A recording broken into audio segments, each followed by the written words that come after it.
All right. Welcome, everybody. Welcome to the Captain's Table. Professional streamer, y'all. Professional streamer. I'm not actually a professional streamer. Don't listen to me. I don't do this for a fucking living. Ugh. I already have a depressing job. I don't need to. I joke. Welcome, everyone, to the office hours. My name is Paul Berserker01, Batman Shelley, your humble host and space bartender at the AstroPub, your space bar at the end of the universe. Sit back, relax, enjoy the show. We got a good one for you. What is this? This is a lore and news show, live streamed, so it's not a pre-recorded or anything like that, and it's going to be 4 hours long. But we talk about lore and updates and all sorts of things. So, Red Martian, Socially Confused, welcome. This one may be a little short because everyone is...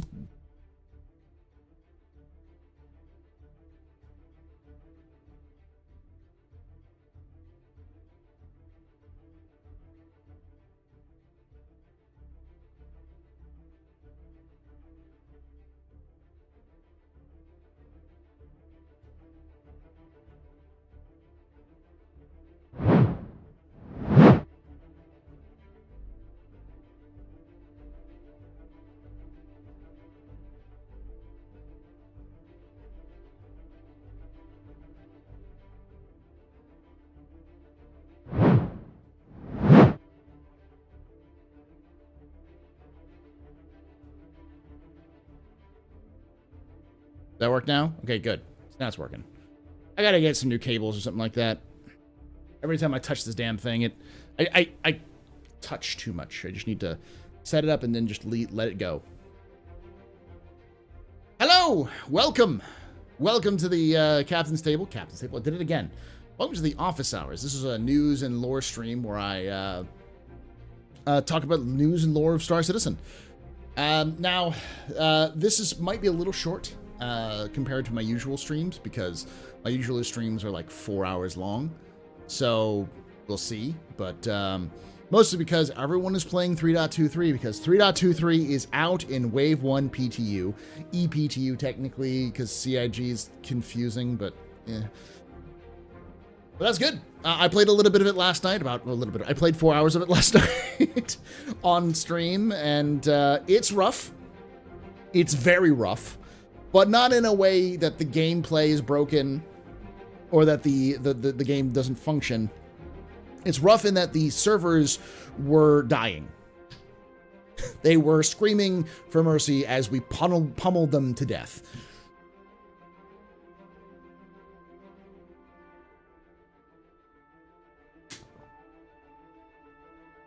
Fresh stream? No, this is pre-recorded, Blendy. I'm just a psychic. Those of you playing Star Citizen for the... Shh, Jared, you're very loud.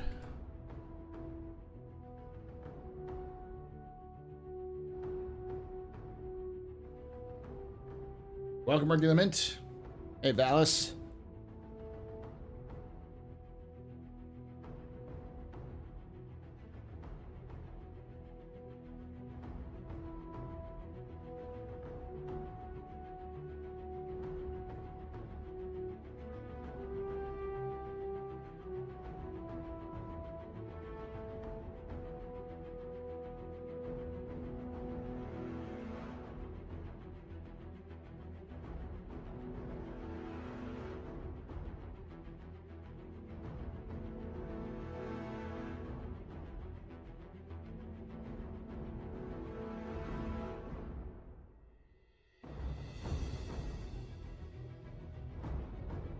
Bummed to hear you're not going to CitizenCon.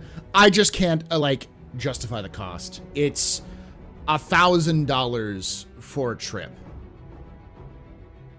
And I know people are like, well, you could get a super cheap flight for $600.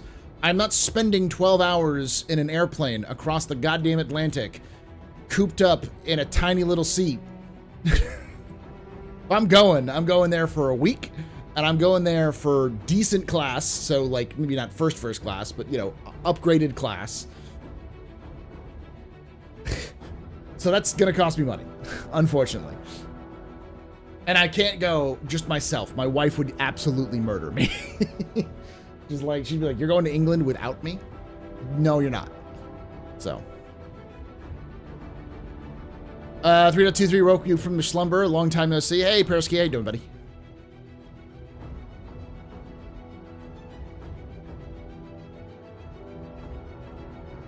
And I'm gonna be very, very honest.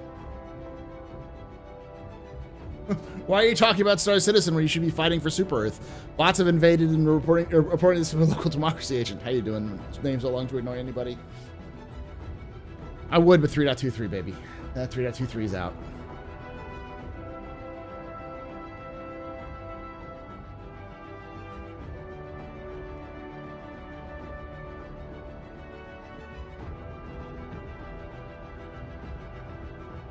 At work as always.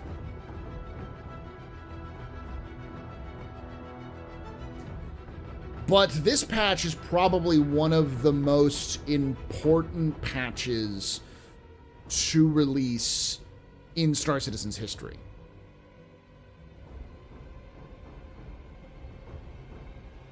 There are still some things missing from the patch, and CIG has not confirmed or denied whether it's coming out or not.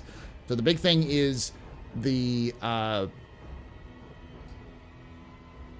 freight elevators aren't in yet, and neither are the personalized hangars, or the personal hangars and the persistent hangars.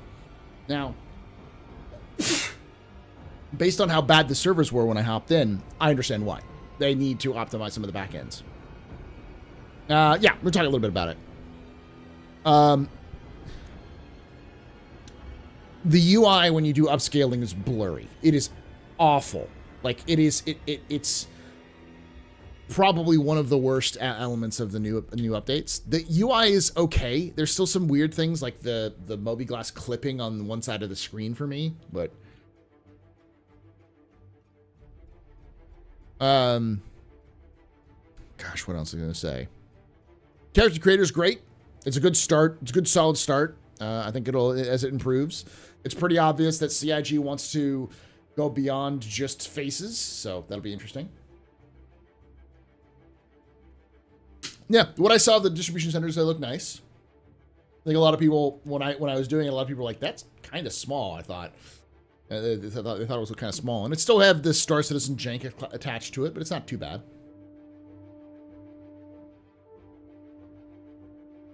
Do you think they'll have the new hangars, freight elevators, and cargo missions in for 3.3 2.31? They may have them in 3.223. Like let's wait to find out, because before anyone starts counting those things out, it's not the end of April yet, and they're in wave 1. And they have added content to the game during a PTU patch that was already live. They do that actually more frequently than I'd like to admit. It happens a lot. Like they adding ships in the middle of a PTU wave.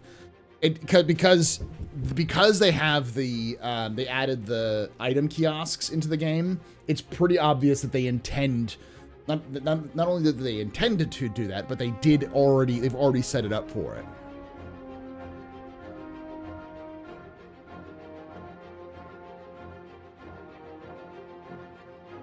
So let's not like doom and gloom cargo elevators and the cargo changes until we have a confirmation from CIG that it's doom and gloom. Hey, Luna.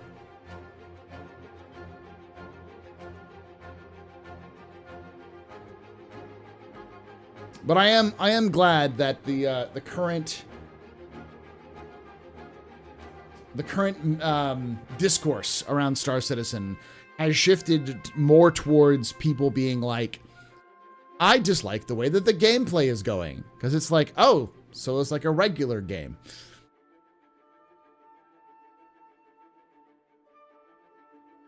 Because anyone who's been part of gaming for any length of time will tell you that there is no game in existence that people aren't mad about changes or like quirks of a specific game. Unless the game has just come out and it's a brand new IP. And even then, that's like 6 months until like the first patch changes and everybody gets mad at it.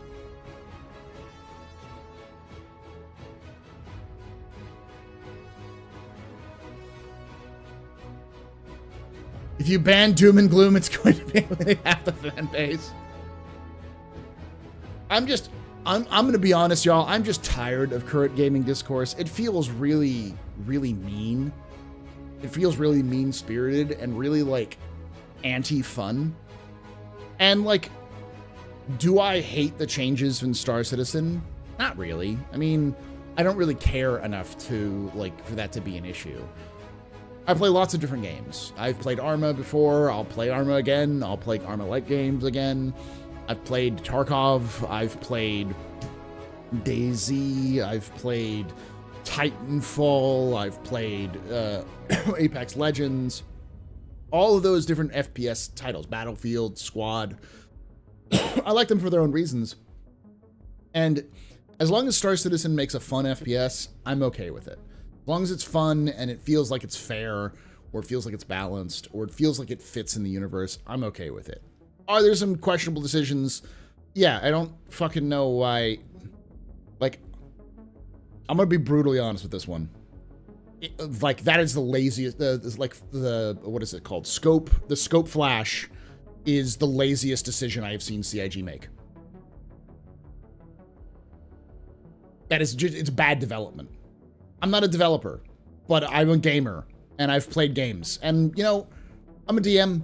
I've you know, designed a bit. I'm a lifetime DM, so I've done a lot of game design in the sense of just knowing how players interact with one another and trying to make my own fun stuff. And amateur writer. There's lots of different things I've done which aren't directly involved, but are definitely related to it. And it feels like the idea of having scope glint, which has gone out of style since I played Battlefield 3.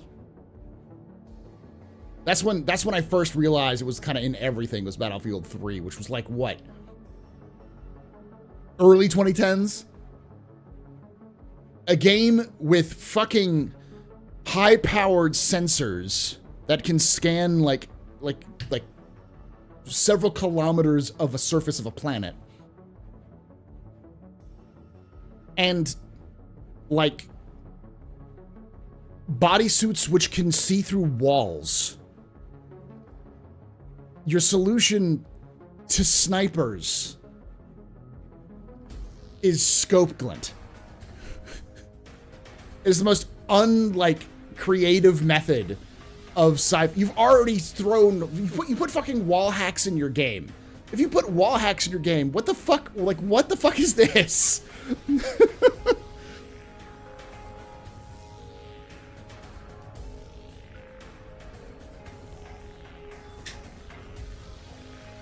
No, it's definitely easier to fix it. It just feels very uncreative. It feels like we don't know what the fuck to do. We don't know what we're doing. We don't give a shit. Here you go. Fucking take it, loser. Like, it feels... I'm not gonna say it's an insult, because that's like personalizing a game that I had no business into. It's just a video game. But it almost feels like dismissive of the player base.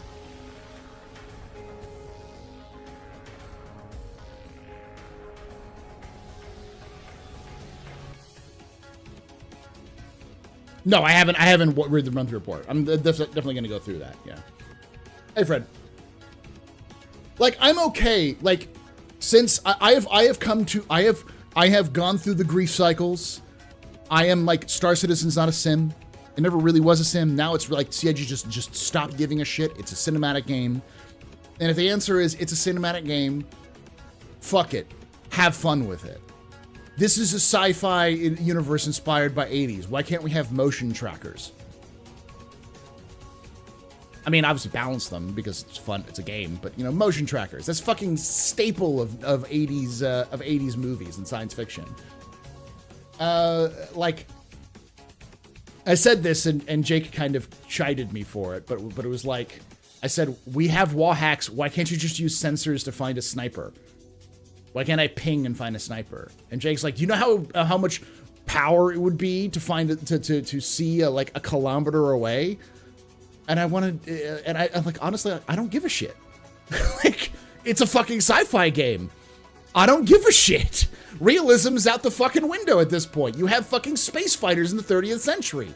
Give me a ping that can see a kilometer away.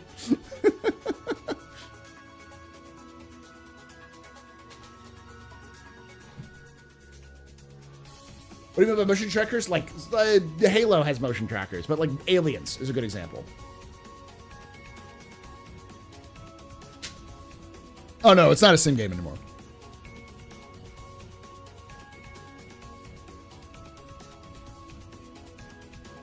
Yeah.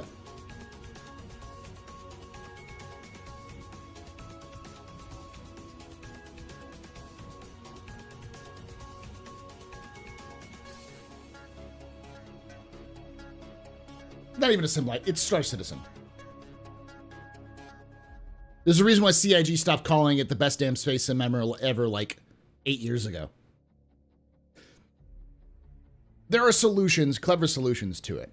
And one of the solutions I will say right now, you already have the ping technology. You're all about reusing the stuff.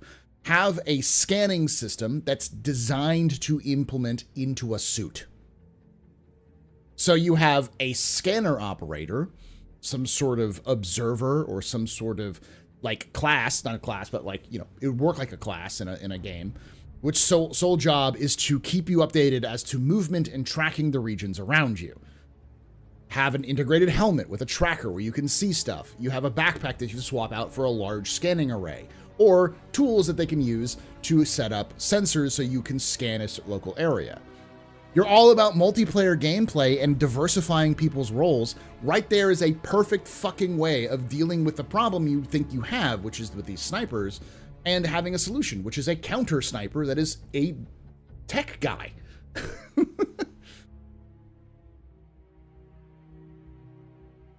Why not?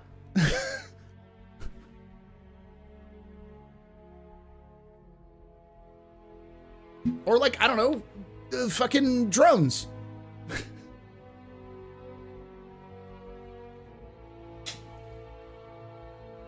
Yeah, there's already kind of like sound tracking with the ping. So yeah, like 2 life forms on the ridge. Like, let's go, you know, classic Star Trek, you know, the tricorders picking up life signs in that general region. I mean, Nicole, I get what you're saying, that like modern radars, you know, all that kind of stuff. I don't care. Like, this is Star Citizen's not a realistic in that sense. It's not trying to be in that sense. It's trying to kind of ground itself in sort of a like an 80s reality, an 80s sci-fi tape futurism, but exactly though, Fishy. Bam, counter sniper headshot. Perfect. That's perfect. Don't leave your fucking counter sniper hanging out in the open where you can get shot. And a good sniper will know that's the person who can see me if I shoot.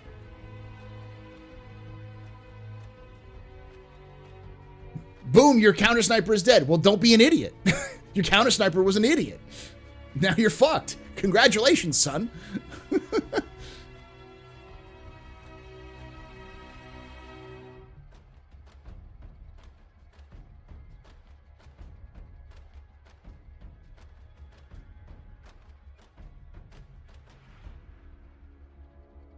There are so many different options you could do with gameplay like that, and making it so that someone has to make a choice. To make a choice to do something is more valuable than a mechanic which is just like, I don't even know how to describe it. It feels way too low tech for Star Citizen. That still shoehorns 1 or more guys into that role always. Yeah. You should always have somebody on sensors anyways. That's gonna be a gameplay mention for like ships. Just, you know, have, you know, you don't even necessarily have to have high powered stuff. Have somebody with a fucking drone that has that stuff.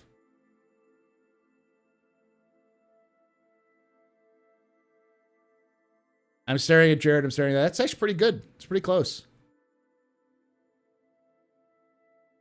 I'm actually literally looking because I have Jared up for the screen, but yeah. Glint feels like a lazy addition, is what it is. It feels lazy, it feels temporary, and to a degree, I think even CIG has sort of hinted at, yeah, this is not our final solution. We need to do something else.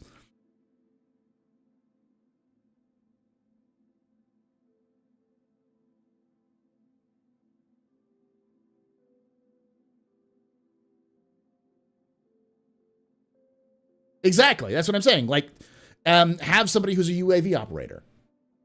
CIG wants to add drones. They've mentioned multiple times in the lore, and if they mention it in the lore, it means that the developers have been developing it. About infantry, man-portable infantry drones. So, that's a solution. Just have a drone that has a scanner attached to it. Its sole job is to ping an area. It's got a little camera, and you got a little ping, and you can fly it around and go ping, ping, ping. And yeah, if a sniper sees it, it'll shoot at it, but a sniper bullet won't necessarily kill a drone in one shot.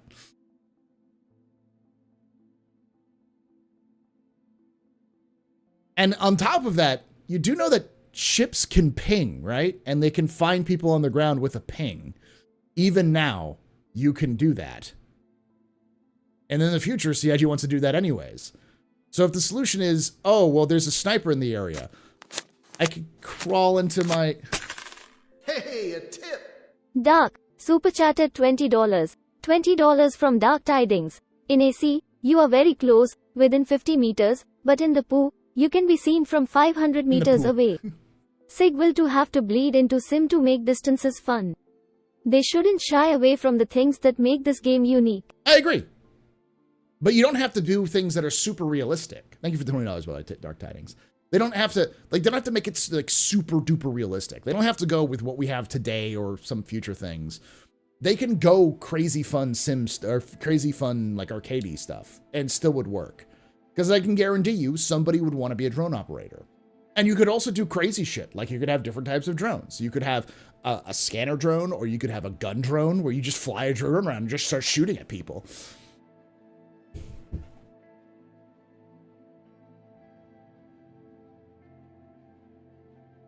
In the pool. I rewatched the 2023 CitizenCon Day 1 with my kids. My more kids, bless them for accepting. I saw 3.23 AU for Pyro. Is that updated size for Pyro? Yes, that is the updated size. It's less than 10 AU, but it's still 3 times the size of Stanton, so.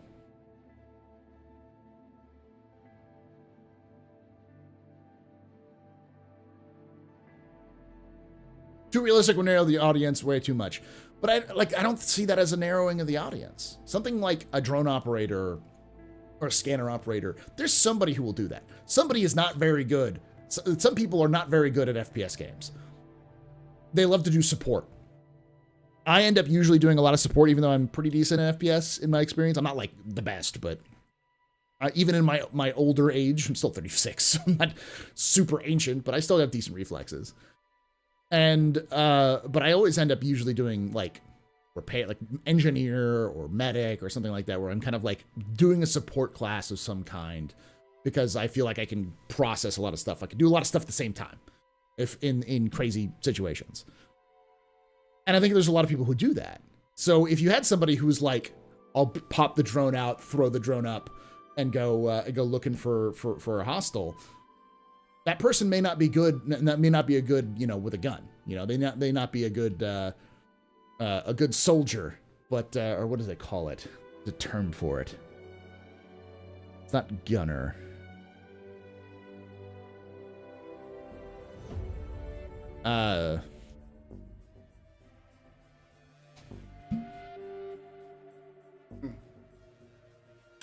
They may not be good with the FPS gameplay, but they can ping for everybody else to see.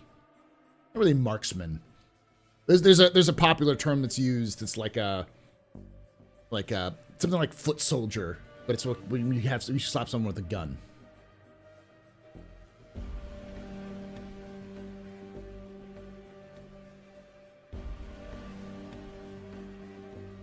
No, it's like a slang term. Not a military term.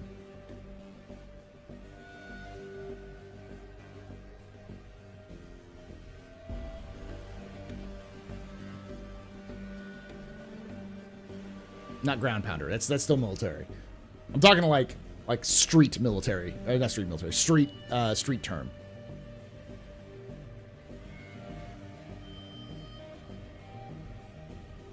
Any good FPS game will provide roles for other people who aren't good at FPS, like Halo done with the Warthog grabbers. Yeah.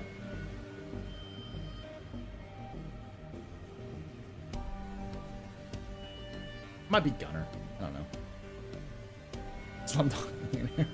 I'm asking the wrong fucking crowd this question.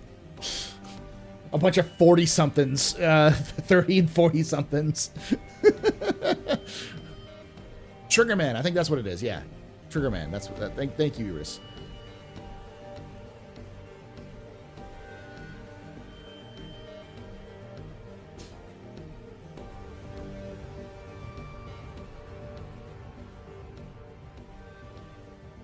Shooter. Thank you, WB88. That's what I'm talking about. Shooter. That's what I'm talking about. Someone may not be a shooter, but they will still want to do support roles. And the more support roles that's possible, the better. That's the term I was thinking. My brain. Thank you, WB.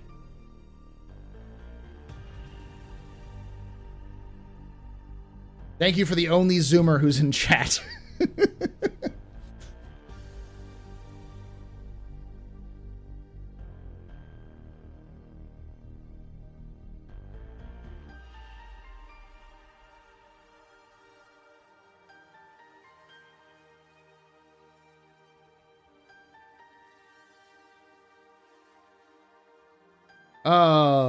But yeah, no, like that's probably my biggest critique. In terms of someone asked if I played the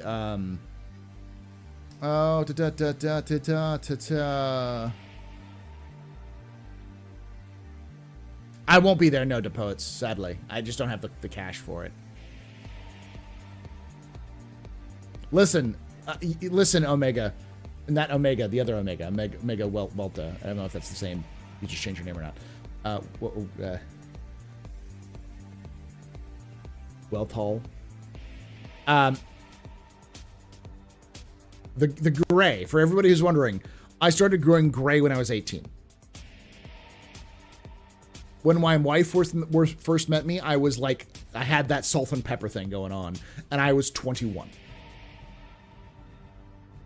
And I had two options. My genetics, my dice roll for genetics was bald or gray by the time I'm 25. I rolled gray by the time I'm 25, and I'm so happy.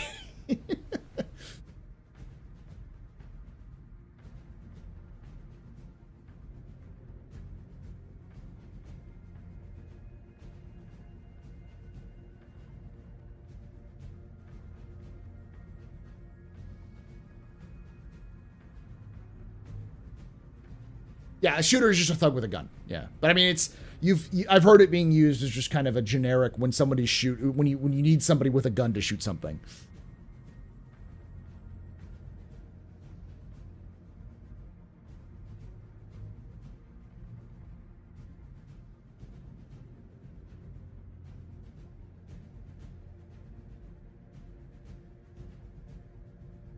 Yeah, see, when I was a baby, when I was like 5, I was blonde. By the time I was 10, I was like brown, like dark brown hair. By the time I was 15, I was starting to go gray. By the time I was 18, I had like little streaks of gray in it. By the time I was 21, I was salt and pepper. By the time I was 25, I was almost fully gray. By the time I started doing content creation, Star Citizen, content creation in general, I was fully gray. But because my camera lighting was a little off, people just thought I was blonde. Didn't realize I was literally just gray.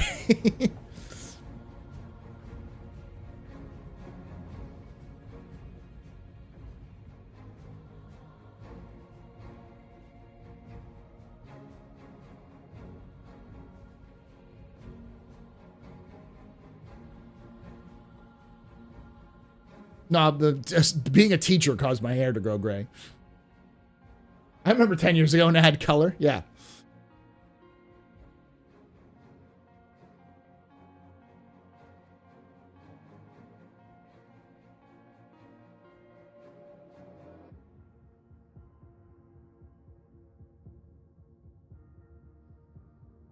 There's no markers to go tell you to go find to hunt the the Copians. They're you have to go find them near. They're usually near points of interest on microtech. No, I haven't done the monthly report yet. I'm gonna watch the ISC here, then we're gonna go do this. I'm just kind of talking about 3.2025, 3.25, 3.23. Someone asked about the engineering experience. I have not done the engineering experience. I'm planning on doing a little of that tomorrow, possibly. I'm definitely going to do more Overdrive if we have Overdrive, but I don't know if we'll have Overdrive. We might just, me and Loken might just play 3.23 together, because that's just what we do now on Fridays.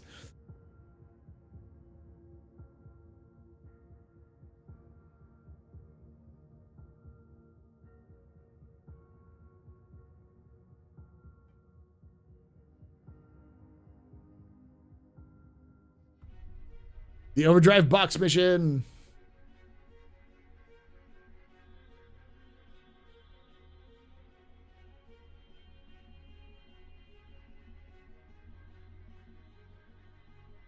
The station we started at 10 years ago. Oh, Orison? Orison's gone now. Not Orison.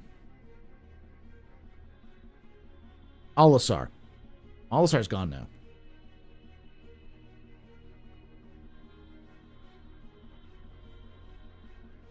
Question, does CIG just come up with meme assets all day like the copium?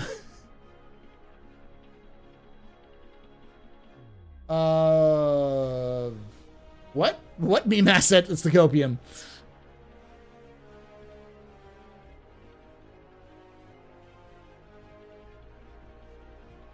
I don't miss Olisar. Olisar kind of sucked. It was good for what it needed to be, but it sucked otherwise because it was never going to meet its potential. What I really miss is Delamar.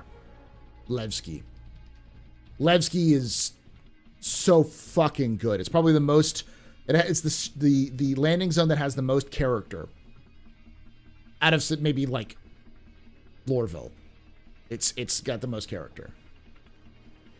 The bazaar, the giant protest statue of a dead kid. Fucking remember Anthony Tanaka.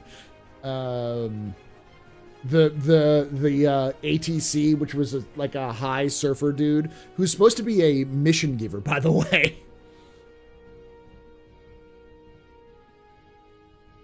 What is Levski? So Levski is the landing zone that we used to have in Star Citizen that was removed right before Olisar came in, before Crusader and Olisar came in.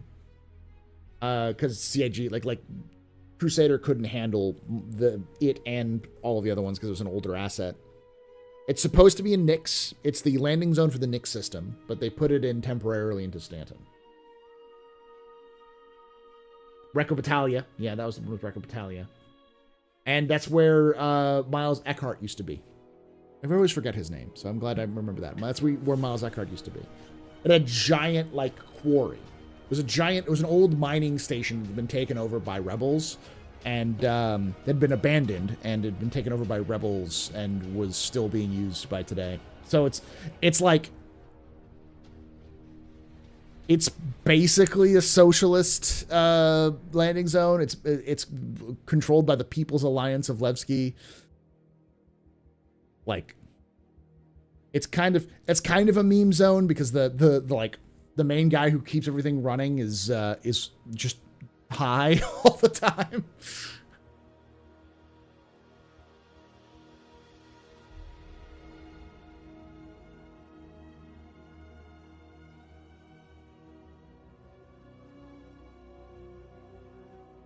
He even had a little path that you could drive around that had like a loop that you could drive around the whole thing. It was really, really cool. In fact, I'll pull up a tour of Levski if I can.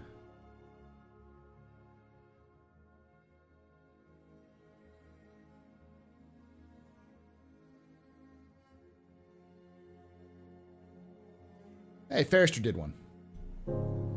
Depending on when you're watching, the place you're looking at in the video footage right now may not still be here.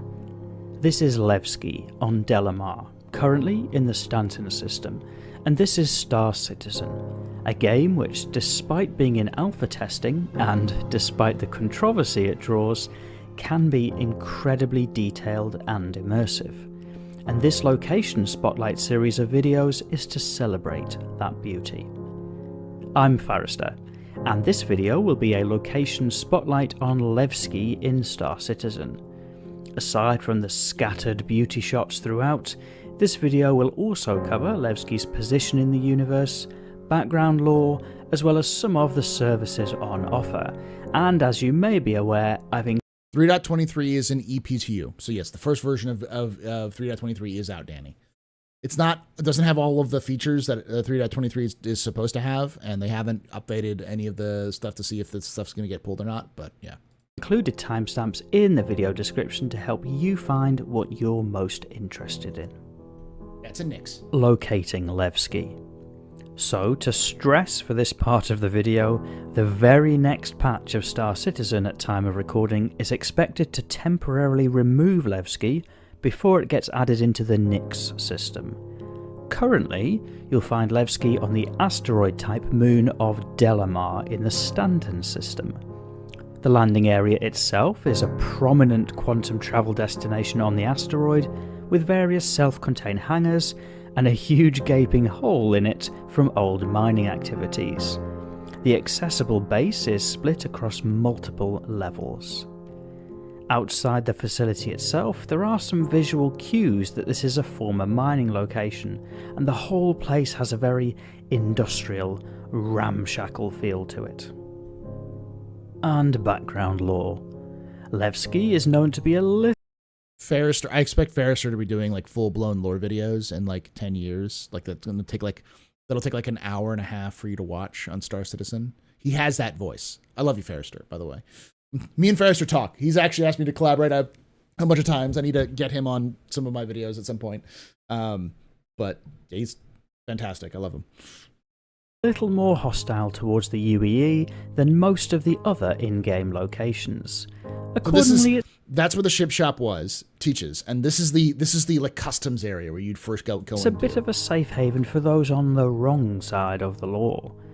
Back in 2655, the old mining location became home to various refugees, and the statue to Anthony Tanaka, who died standing up for workers' rights, is a powerful symbol to the political ideology that prevails in Levski.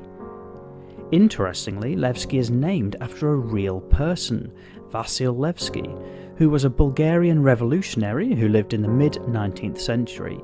It's a really interesting read, and I love that Star Citizen has a little bit of lore which encourages people to find out about our own world history, as well as the in-game.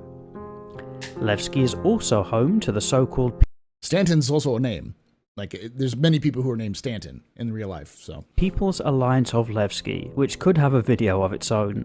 The People's Alliance reminds me jovially of the People's Front of Judea, in that whilst having a noble goal, they seemingly spend more time debating and disagreeing than actually making any tangible progress. I love the just the random prisoners he caught coming back in. That is so fucking Levski. See, like the best way of describing Levski is that Levski in Star Citizen, when it was there, it was like a less shitty Grimhex. If you agree with that reference, please let me know in the comments. But what services will you find there? So when you first get to Levski, you're greeted by the large ship hangars, which house the landing facilities including refueling and repair. There are ship spawn terminals for calling your ships. You can also take an elevator up to the surface where there are multiple garages for spawning ground vehicles. For players who People's Alliance of Levski. Respect local authorities, civil authorities. Choose, or perhaps more aptly chose, to make Levski. It's not Andrew Ryan is more libertarian. This is much more communist. Like, they're pretty much straight up communists in Levski. Their home, there are hubs for spawning in or respawning at. And for those more into trade, at the admin office by the hangar elevators are cargo trading and ore trading consoles. One of the previous hangars has also been repurposed as Teacher's Ship Shop, where you can buy some of the more ramshackle ships, especially those from the Drake line, but also the fearful Vandal. Also the fear ramshackle. Farrister, what is this? How dare you? How dare you, sir? Ramshackle? A Super Hornet is ramshackle? Okay. Ships, especially those from the Drake line, but also the fearful Vandal Blade. As you descend through the levels, there are a number of other shops, including Cordery's armor shop and Conscientious Objects weapons store. You'll also find some smaller stalls which sell food, clothes, and crypto keys. And the centre for much of this trade is the Grand Barter Marketplace. There are lots of areas to explore around the former mining base itself, with a maze of tunnels and side rooms. The whole environment is incredibly immersive and helps with the feel of the... That's a good question. Yeah, I couldn't tell you exactly what version of communism they espouse because we don't have enough information on it. They're definitely more collectivists, but I have heard some of the audio files from the mission giver, and they're very Workers of the World Unite is kind of just the basic gist of it. They seem to be very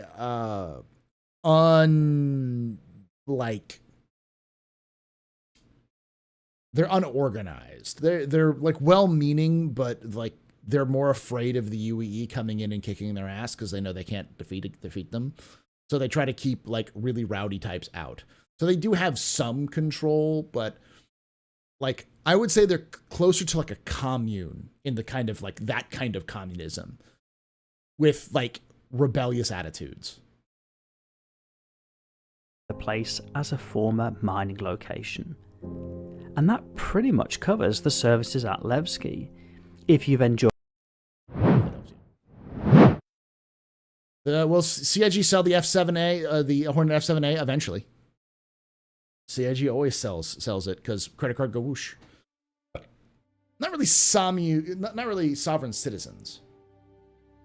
They're kind of like space hippies. But like if space hippies had AK-47s.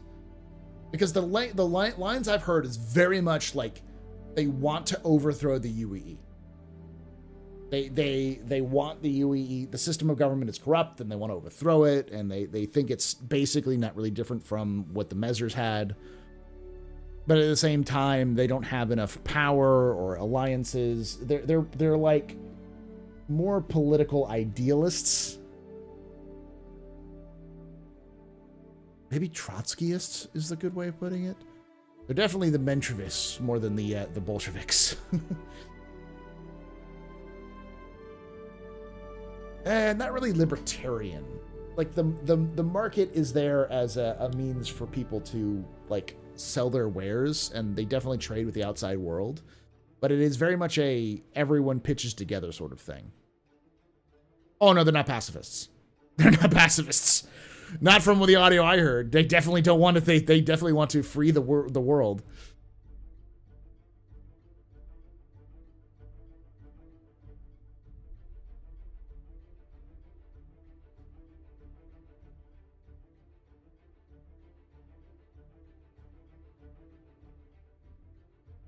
They're left, but not organized. Yeah.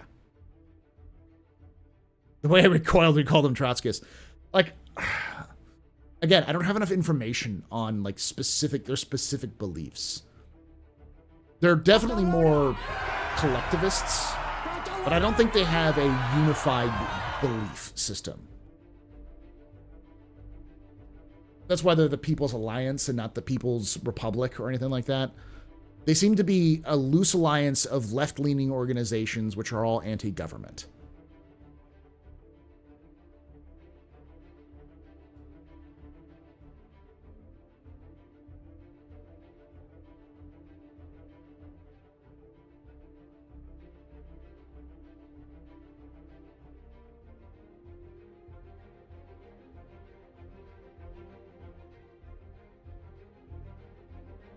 There you go. Delight found the past.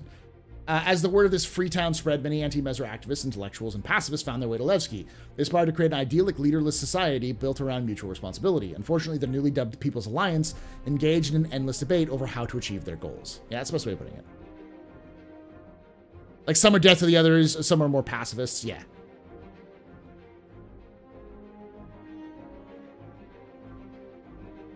Yeah, I wouldn't say they're anti-government. They're not xeno-threat. Like... They're not xeno threat.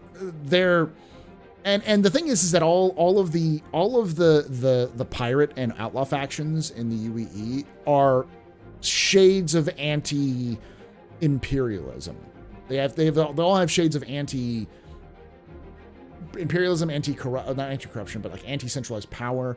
And of course, like any kind of group, there's a lot of groups that have been hijacked by actual like totalitarians who want to espouse totalitarian beliefs and use the language of revolution to their own ends, like Xenothreat. And then you also have people who are just complete fucking like morons, or people who intentionally like let their own egos lead the way, which is very much People's Alliance Levski and like Levski and that kind of stuff. And then there are people who are more like, but like all of them have anti-government sentiments, because most of the gangs that exist today were founded by rebels who failed to overthrow the government during the Unification Wars. So most of the outlaws of the verse are descended from legitimate anti-government rebels who escaped after they failed to win the everybody and his dog calls wars himself an outlaw and like descended into different places.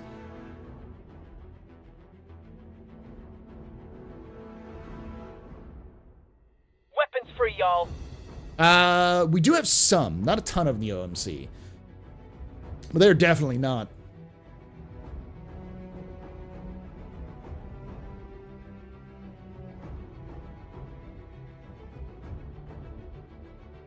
We don't know if they have direct Mesrite conflict contacts or currents, but a lot of their ideas are very much they're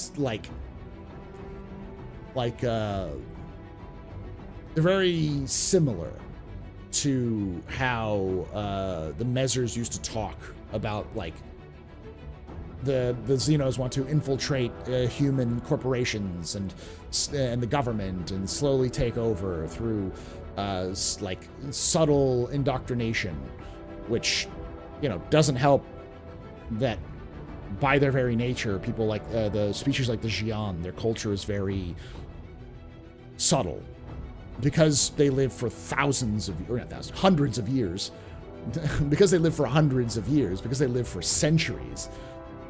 Actions don't need to be hasty. They could set something in motion that could take 100 to 200 years to fully come to fruition, and they'd be okay with it because they're patient. So, to somebody like us who only lives at most 150 to 200 years, probably more like 100-something years, between 100 and 150 years, even in Star Citizen universe, you're looking at, you know, actions which took place before you were born, which won't come out until you die, and that's very, very scary if you just kind of stumble on a piece of that information.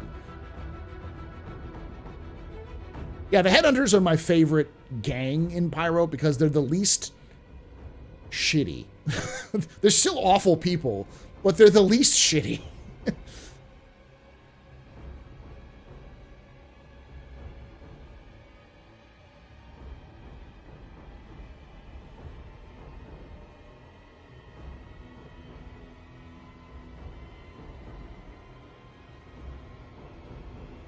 Are there any good rebel groups that are not xenophobic type? Probably. I'd argue that the United Workers of Hurston, UWH, are probably good rebels. They got infiltrated by some things, but like, there's no one good or bad in Star Citizen. Like, you can take a look at the UEE, and I wouldn't say the UEE is an evil place. Like, the UE isn't an evil organization. It's just corrupt and old and difficult to change. But there are people who want to change it. But they won't 100% be into that. And I think if you're somebody who has very strong ideals in life, like you see like a type of thing, or like you're very drawn to a very type of political or cultural or like religious group, you probably are not going to like the Star Citizen Society, because nobody in Star Citizen is 100% good or evil, and that's intentional. The writers, when we talked to Dave Haddock about it, he basically said you need to have a universe that's realistic, but you can't have it just be depressing, and you can't have it just be like black and white. He loves the shades of gray. He likes to dance in the shades of gray, and all of the writers do.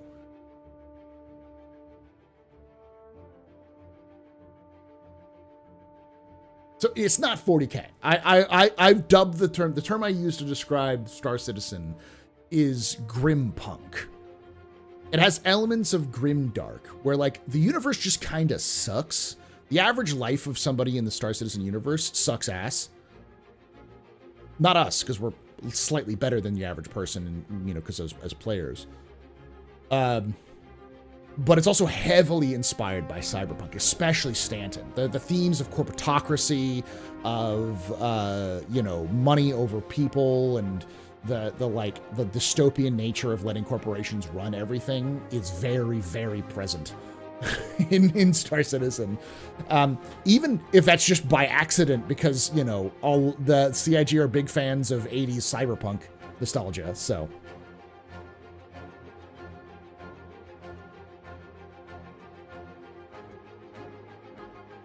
But it's not just grim, it's not grim bright. It's grim bright mixed with heavy cyberpunk overtones.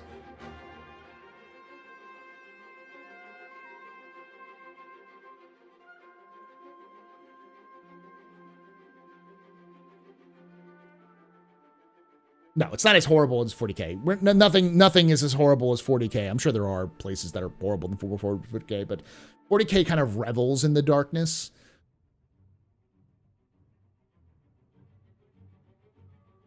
Well, we're not all necessary citizens, so.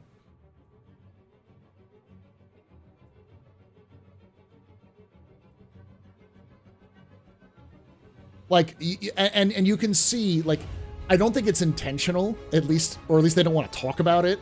But there's the message that, at least in my mind, that Stanton sends is that corporations are awful.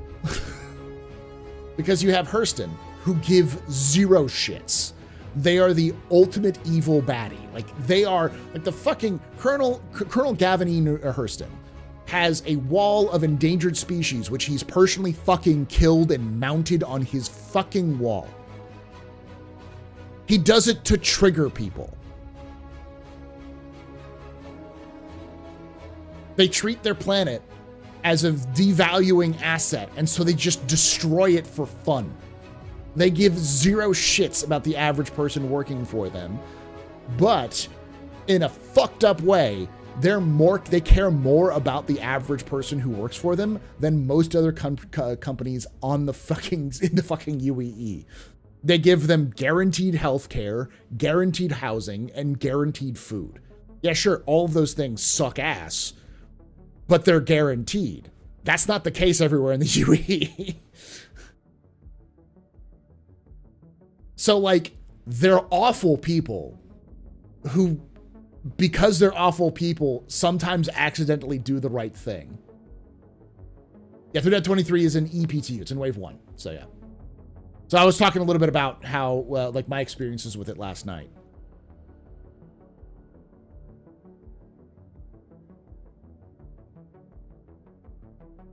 They're not really good. They're doing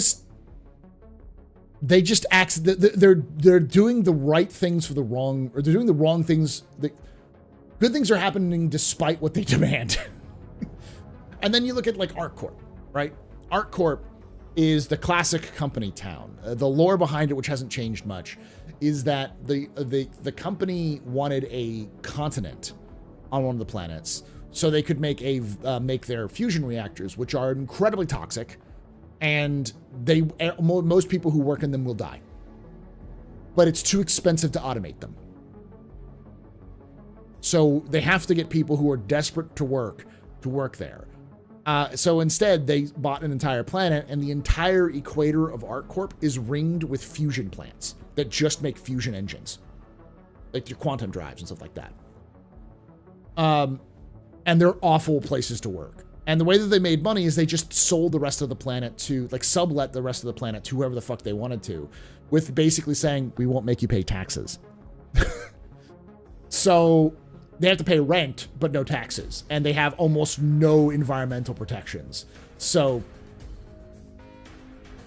like, that's why it's like, oh, look at this great city that's filled with buildings. It's like, yeah, or this is a great planet. It's entirely like a citywide planet. It's like, yeah, it's awful.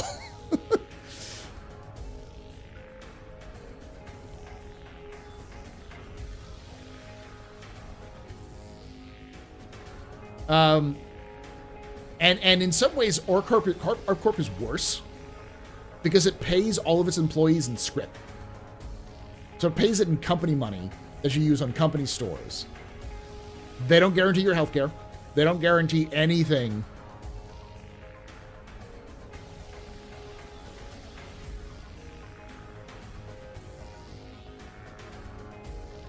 You can go for it, Shanks. Go for it. Go in and recreate me. Like an old-fashioned mining town. Yeah, exactly. Nice. Congratulations, Execute. I don't have the money yet. So I'm not committed to it. Sounds like Thomas Edison? Yeah. I would say it's similar. So you've got really awful, but by accident good. You've got awful, but you don't actually see it, so no one realizes it's awful. Like basically like mining town / sweatshop labor kind of thing. But it's like disguised in a veneer of like consumerism, because it's the where you can go buy everything. And then you've got Crusader, or then you got Microtech, I would say, which is kind of like the tech. It's a tech dystopia. Like the reason why they bought the planet is because it's cold. So they're doing it because of more efficient power, to more efficiently run, cheaper and more efficiently run their servers. So if you work for the company, you have to work in conditions which will legitimately kill you in a few minutes if you do not have protection. But because it's so efficient, and because it's the Apple of the verse, everyone has to have their mobiGlas.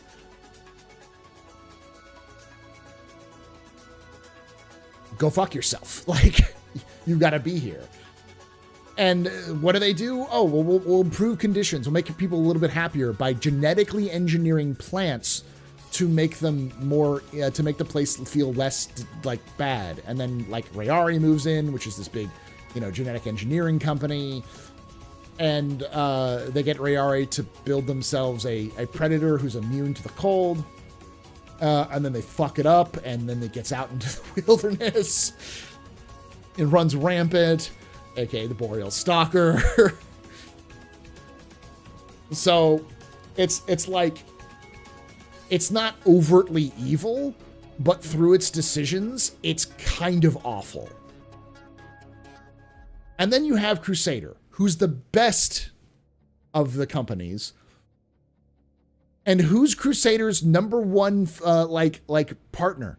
Who are the people who, buy Crusader products more often than not?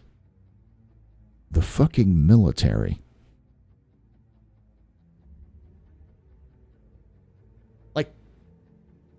They're a company who reinvest their profits in bunches of good charities, including charities for orphans. They probably make enough money to solve a lot of problems for orphans, but choose not to. Instead, just funding various charities to make themselves look better. They make the kind of money that they could solve a lot of problems with poverty, but decide not to. Don't kid yourself. Crusader is not a good company.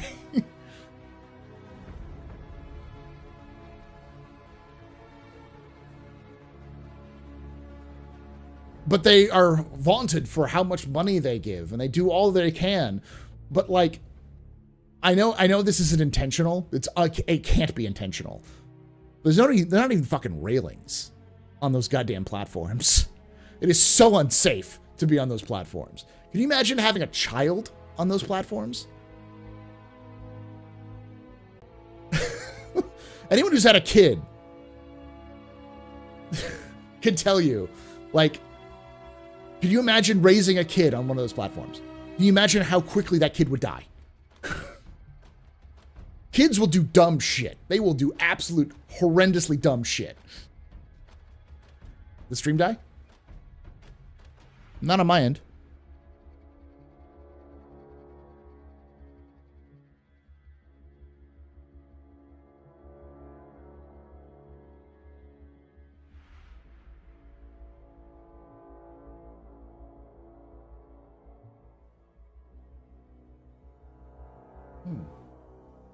Saying that receiving enough to move through stream, but it seems like it's okay on my side.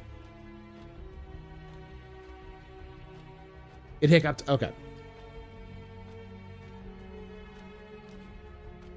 They're in the mines because they yearn for the mines. That's why we don't see them.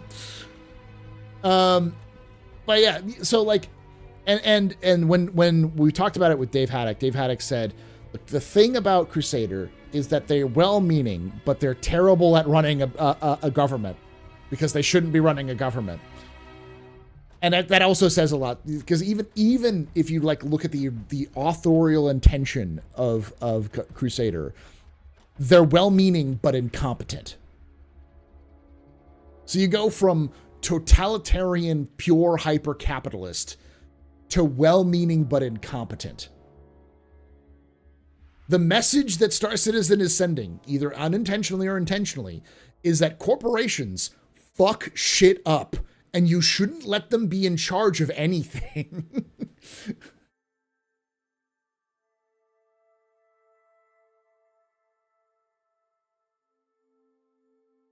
Hey, Mr. Revenge.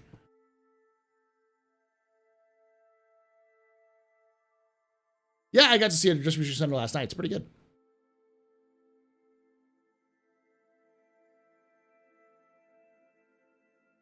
Music is iffy. Clear your cache, Silky. If you're hearing music going wonky, it's Twitch.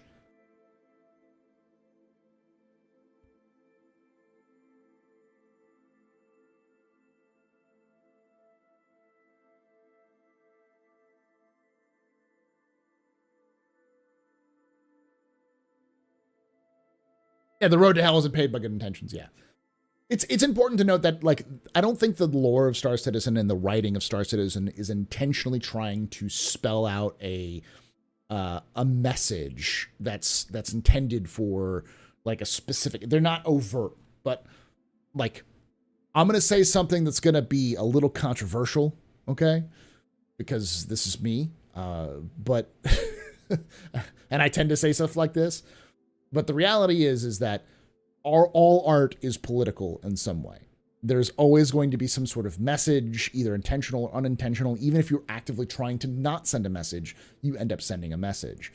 Because we all have our own personal experiences and our own beliefs, and we imprint our beliefs upon anything we do.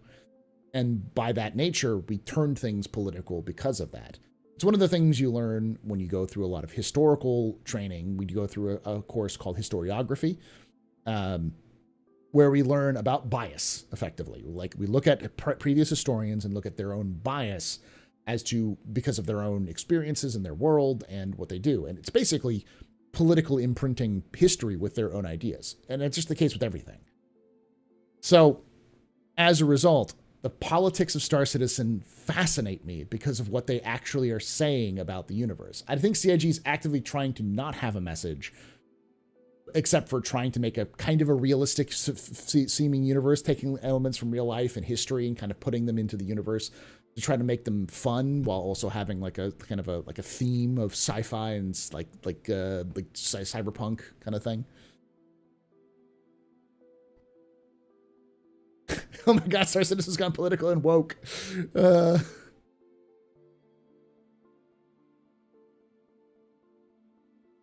And like the job of / function of art is to provoke and entertain. Exactly. And sci-fi is famously like always has a message. Very few sci-fi doesn't have a message because it's so fantastical and out there that you can get away with doing stuff that you wouldn't be able to talk about in normal media, typical, you know.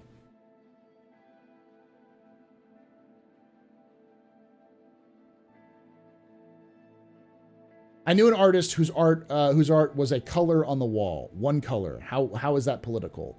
What color did they use?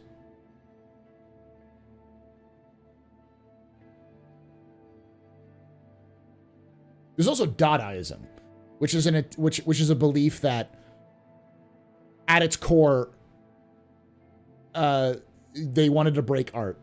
They thought that like the art was pretentious, and they wanted to kind of make things that weren't art, but they ended up making art.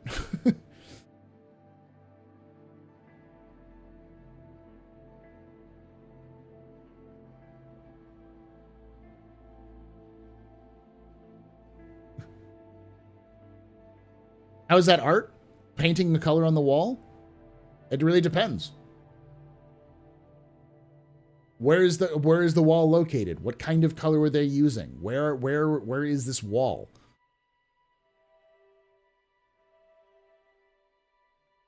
And that's a debate itself, Bluesy.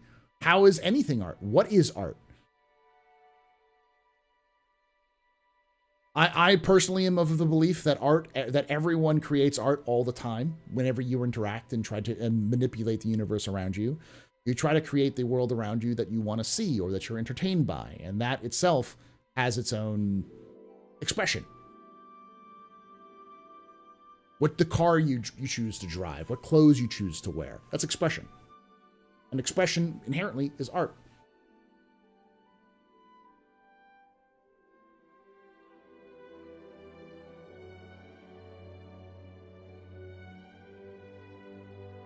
Listen, I'm not going to here to tackle. This isn't a fucking philosophy tube video. I'm not going to tell you what art is.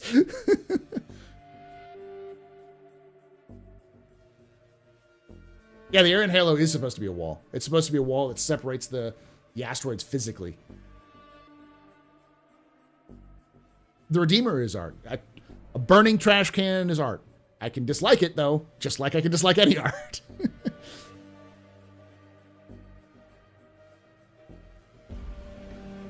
If we have Xenothreat, who are the opposite human threat? Alien hostiles, if any? Not really. There's not really... Like, Xenothreat is a unique kind of force in the Star Citizen universe because it is so political.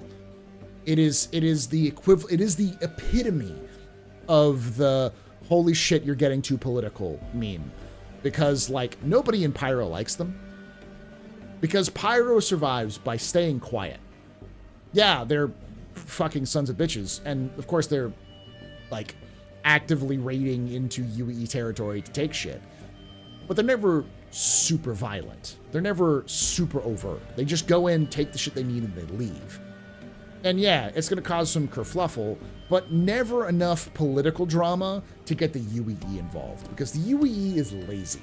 It is big, it is old, and it is lazy. But the second you start like pissing on the giant's toe, the giant might get mad and smash you. And so nobody likes Xenothreat because they're like, I don't believe any of this political bullshit, A. And B, shut the fuck up. You're causing too much problems. You're making yourself a problem that the UEE wants to fix. Stop fucking doing this.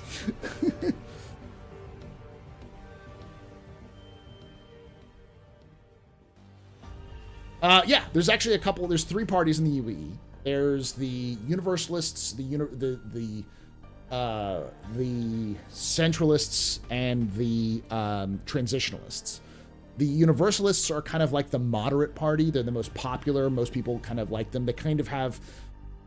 they're kind of like in the middle. They tend to believe that government is a solution to the problem, but not necessarily the government, but as long as they're in control. So, like, they're big fans of business, but they're fans of business that they can coerce to doing things for them. They're very liberal democracy sort of like idealism. Very American, if it will. use the market to as an advantage, but sometimes the government needs to step in and do things for the average person. And then you've got the centralists, which are old money. They're like the Tories of Britain, or a lot of the old money conservatives of Europe. That's those sorts of parties. They believe in tradition. They believe in keeping Earth the center of the government. They believe in as little government control as possible, as much power back to the people, as long as they are the ones who have the power, sort of stuff. So, like, xenothreats are actively and earnestly centralist. They're like extreme centralists. And centralists are famous because they're the kind of people who are like, I believe we should just fucking nuke everything. We should just send antimatter bombs to the Vanduul. We should just nuke the Tevarin because they're causing problems. Then you have the transitionalists, who are the remnants of the opposition party and the rebels, the kind of they are the rebels who overthrew the government that were the last jumpers on. The senators and not Congress people, the senators and political agents, the military, the people who switched sides to the rebellion in the middle of the anti-Mezzo revolution. So they're the people who position themselves in positions of power to help reform the UEE. And they honestly and earnestly want to reform the UEE to a much more democratic system. Get rid of the citizenship system, integrate alien species more into the empire, change the name of the empire to the Democratic Stellar Union, the DSU, was what they wanted to change the name to. They wanted to kind of reform the government entirely away from its old roots. They want to move, and as part of that is to move it to Terra, move the headquarters to Terra. So.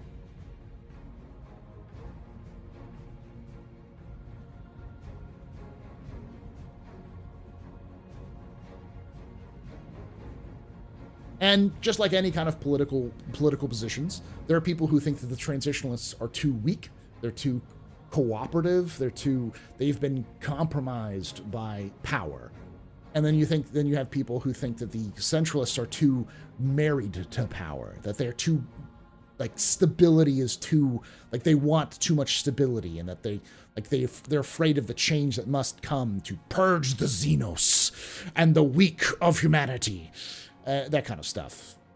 And then you've got people in the middle who tend to be universalists, and it's not surprising that the Universalist is the largest party in the UE, and they're the ones who tend to be they tend to be slightly progressive, and that they'll do certain progressive things, and they'll the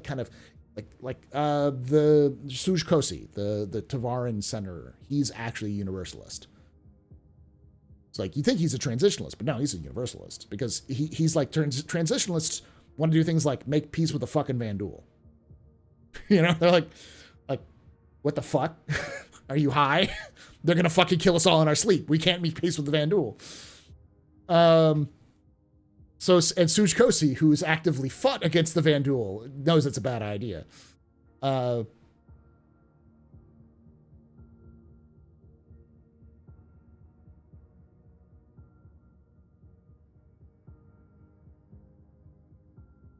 Probably the next time we'll vote for sure will be 2950, so in 6 years.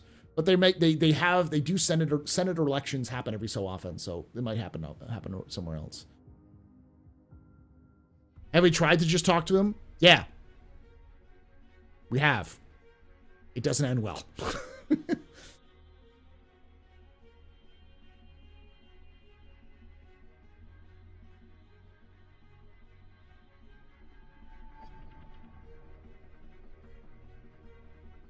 You can tell that I'm passionate about this because I really like this system, because it feels real. It feels like, and the thing is like the big sticking point is Earth. That's, for all of them, it's Earth. Earth is the sticking point. And while people, at first I thought that was kind of stupid, I came to realize it's because of the bureaucracy. The centralists are more entrenched in ideals and like keeping corporations happy. They're big corporatists. And most of the corporate entities that they're fond with are old corporations. RSI, though RSI is a little bit more progressive, but you know, those sorts of like Aegis, like companies that have been sticking around Earth for hundreds and hundreds of years. And then you have the transitionalists who want to leave Earth because most of their moneyed interests are on Terra. They're really just, they're, as Algorithm would say, terrorists, terrorists, because what they really want is to move the center of power away from Earth towards their center axis of power, where they have most of the influence. And the Universalists are trying to balance these two at the same time. Terra is a very important trade hub, but Earth is the home. It's where everything was. It's where all every infrastructure is. It's really about who has power. Like a lot of stuff in history, it's about who has the power. And the other jargon is just a way of getting the people to pay attention to you. Honestly wonder if the vote we did a few years back affected development anyway. Oh, it almost certainly did. They did not plan on having Addison as the Imperator. They had no idea what the fuck to do with Addison as the Imperator.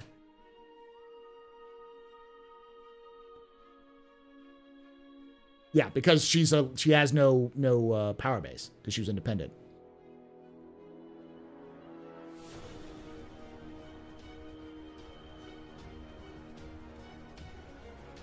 Did you see the pre-title stuff for the J.J. Abrams Star Trek movie? Remember what happened to the captain of the Kelvin when he tried to negotiate?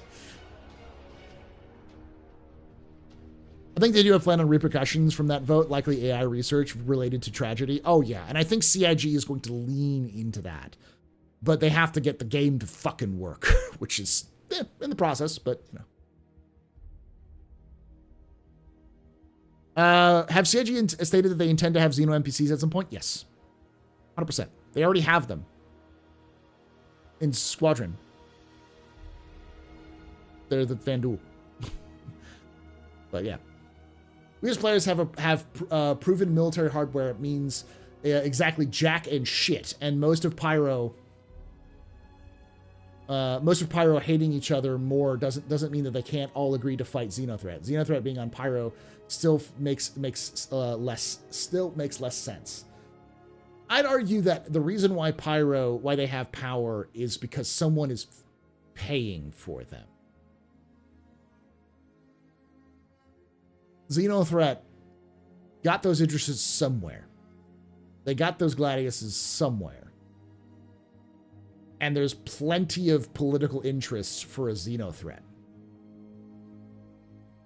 There's plenty of interest for centralists, I'm just going to say that, to fund a group who are extremists to not pay attention to what the fuck they're doing behind the scenes.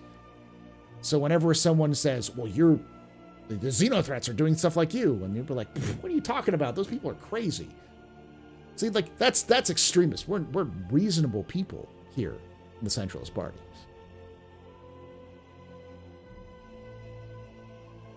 Yeah, and it wouldn't be the first time. There are so many like the Senate, the several anonymous, unknown members of the Senate tried to get in contact with the Kurthok and got caught instantly. Nearly caused an intergalactic war or interstellar war.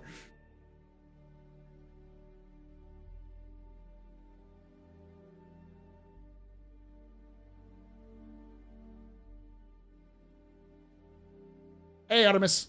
Just reinstalling Fallout 4 for the TV show. It's a fantastic bit of a bit low budget, but the Brotherhood of Steel scenes are badass. I'll have to take a look at it. I haven't watched it. I've heard a lot of people are mad about it. I would be okay with it if it was just non-canon. You know, if it was just a non-canon, fun little look at the lore at the Fallout universe. But that's great. But apparently they did everything they could to just try to like shoehorn it in as a canon. I'm like, I don't give a shit. I don't give a shit if it's canon, if it's canonicity. I just want to have it to be a fun, you know, Fallout story. What do you think about the small Fury that could drop troops like a little bird helicopter? I like that idea.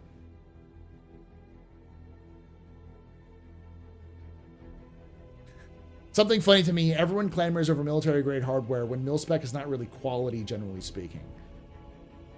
I would say that the way to look at Milspec is that Milspec isn't necessarily quality in the sense that it's designed to function well in all, like forever. It's not like gonna stand the test of time. But I don't think anyone is gonna sit here and tell you that the communications equipment used by the US military is garbage. It may break down every 5 minutes and need constant maintenance and repair to function. It may need complicated, bespoke tech that only works for that one piece of technology, but it fucking works really well.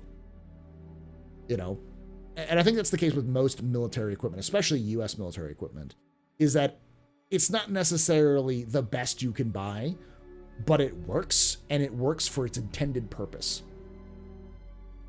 Sometimes it doesn't, and then you have a massive scandal on your hand, like body armor. But, there's a reason why, you use things which you do. It's not necessarily, it's the lowest bidder that match the requirements. Which is one of the reasons why I like, say, like the Hawk. The Hawk is awful. It's an awful ship.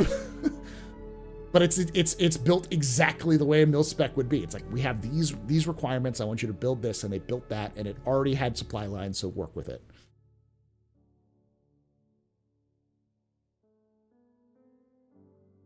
Yeah, exactly. When it works well. When it works. An Abrams might be the most terrifying thing on the battlefield for 3 hours, and then then it breaks down and you have to completely fucking, like, repair it because it's got too much shit in it. An M4 might be able to be fired by a toddler with a neurological disease and can't stay right, can still fire it and hit a target. That doesn't mean you can't, like, it doesn't mean you could fire it in all conditions all the time. It doesn't require constant maintenance to function.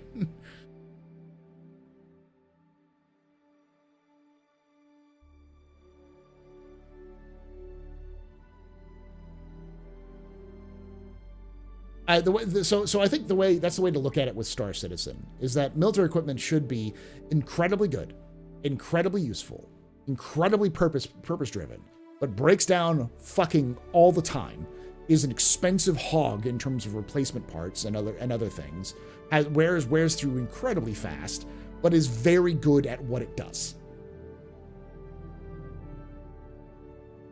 Silas Kerner is the head of the lizard people of Bremen.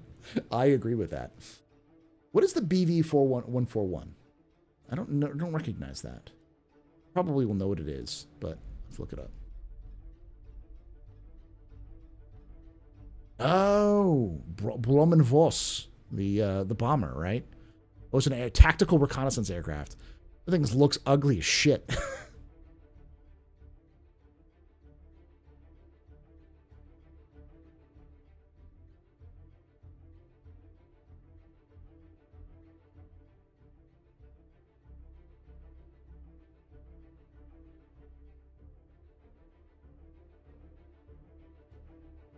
If it's breaking down every 5 minutes, then they screwed up the MTTF requirements. But like you wouldn't use military grade communications equipment to like run a police station. It's like way expensive. There's probably a bunch of bespoke parts that it requires that don't exist off the shelf. Just get a fucking, use what you fucking have. Like, what is it? Like basic radio equipment. It works.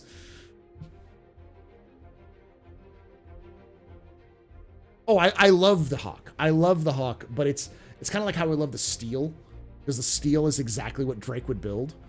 The Hawk is exactly what Anvil would build. It is efficient. It does exactly what it's supposed to do. It doesn't do anything else.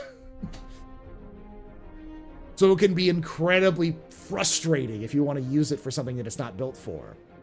But it does what it does really well, which is knife fight.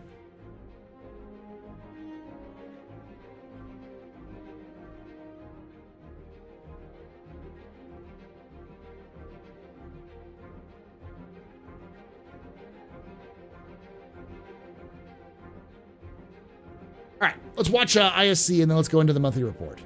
Because I've been talking about lore stuff. I've been gushing about lore stuff for far too long, for like an hour and a half. Hopefully you find that interesting. This is the kind of shit I do for fun, so you're welcome, I guess. Those of you playing Star Citizen for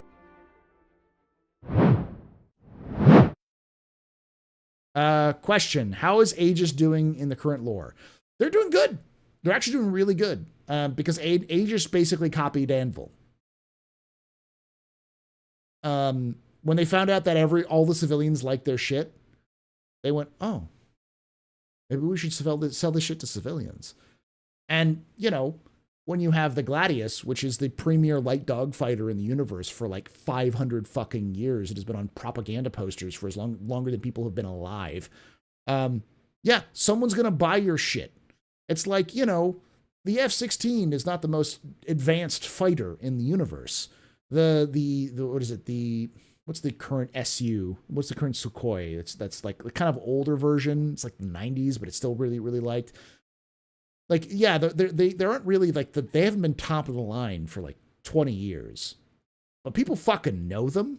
They recognize them, and you offer a small country a sale of a bunch of F-16s, they're gonna fucking buy them if they have the money, because that's a fucking status symbol. Loved all the lore stuff. I never heard it before because CIG doesn't put it in the game. I do an entire channel about this sort of thing, though. And I think that's way Aegis, the way Aegis functions is that like people buy the Gladius because of nostalgia, but also because it fucking works. Like, you know, you want something that is the best at what it does and nothing else. The Gladius is great. The Vanguard is thicker than a brick shit house, will punch you in the face really, really hard, and it can go forever. Just don't ask it to turn. And people like that, you know? And so like, that's really how they got around in the, like post-revolution was people bought their military surplus equipment. And because the UE technically didn't have a contract with them anymore, they could tell the UE to go fuck themselves, and just sell Milspec equipment because it wasn't technically a Milspec anymore. And when they started making the Saber, which was kind of a brand new bespoke design, the first thing they did before they even entered it into the contest was sell it to civilians. As kind of like that change where like, whereas like Anvil will make something for the military and then sell it to the civilians, Aegis will build something for civilians and then sell it to the military. It's kind of like an inverse. They're like Bizarro Anvil at this point.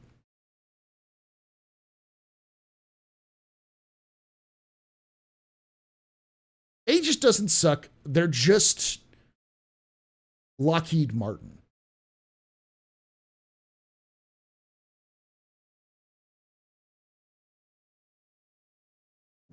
Those of you playing Star Citizen for the last month have been experiencing a new kind of mission chain for a new kind of global event called the Overdrive Initiative. Okay. The F-16 can go above Mach 2 and is very modular and ensuring easy to upgrade. Yeah. I mean, it's like I said, it's not the worst thing, but it's just not, it's not a Raptor, you know, it's not the F-35, you know, it's not F-22, it's not an F-35. It's not the Su-54 or whatever. I can't remember the name of it. The Fulcrum or whatever. I think it's Fulcrum. Like, but I mean, it's still really fucking good. You know, the F-15 is really fucking good. It's just a really old design. And I think that's the way you can look at Aegis ships, is that they're really fucking good. They're just fucking old. The Felon, thank you. The Su-57, yeah. I'm not getting into that conversation. I'm trying to use that as more of an analogy, as like, people still like the F-15. It's still obviously used. They built a brand new fucking version last year. The FX, right? What is it? The EX, the F-15EX. Like, it's still a really fucking good fighter plane. It's really fucking good. And very few things can defeat it, even today, after it was built in the 1970s. The Gladius is still a very good fucking fighter. I would still not want to meet it in a dark alley at a 3 o'clock in the morning. I would still like lose that fight, but Vanguard. Well, the Vanguards are a little awful because the Vanguards are a little awful. Not awful. They're a little harder because they're mosquitoes. They're the I can't remember the name of the twin engine fighter from World War II that the Americans used. I used to know this and I forgot it. But yeah.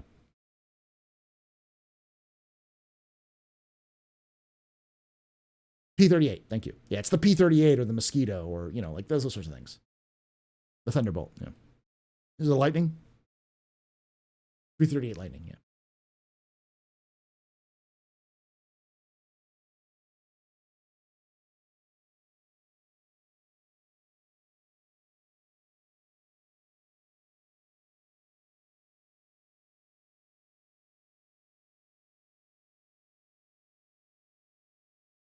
The 5-part prelude to the return of a newly improved Xenothreat arriving in the upcoming Alpha 323.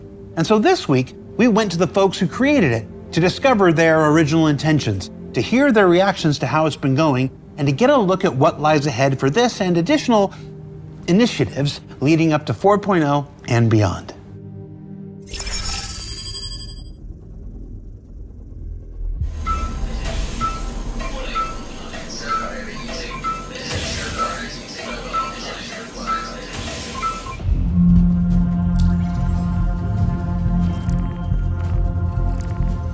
Overdrive Initiative, codenamed Hex Penetrator, was an attempt for us to dip our toes into new events and... Hex Penetrator? That was the name? Hex Penetrator was the code name? Damn. Quest chains for players to progress immediately or over a set amount of time. We're a live service. We need to do things that increase engagement and get players playing together. So the Overdrive was our way of experimenting with some stuff that's most common in other MMOs and trying to see if it's a good fit for us. Hold on. With some stuff that's most common in other MMOs and trying to see if it's a good fit for us. It's a 5-phase mission that prepares the players for the Xenothreat event. And it's one of the first times that we've actually kind of done a longer storyline across multiple contracts rather than here's just one. So in this case, we try to release the new missions weekly, but depending on feedback and information data, we either shorten it a bit or take a bit longer. And the idea is that we run it for a phase. Detox! Fucking love it. Go buy Detox's merch. It's good. Somewhat grindable content that gets harder with each new one that you do. And it's all towards... By the way, would you all buy Astro Historian merch? But like the Astro Historian logo? Like a polo?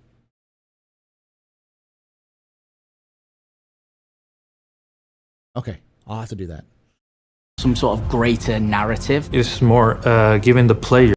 No, I don't have merch for Astro Historian. I do have it for AstroPub, not for Astro Historian. I do have AstroPubs. I have AstroPub t-shirts. I do. !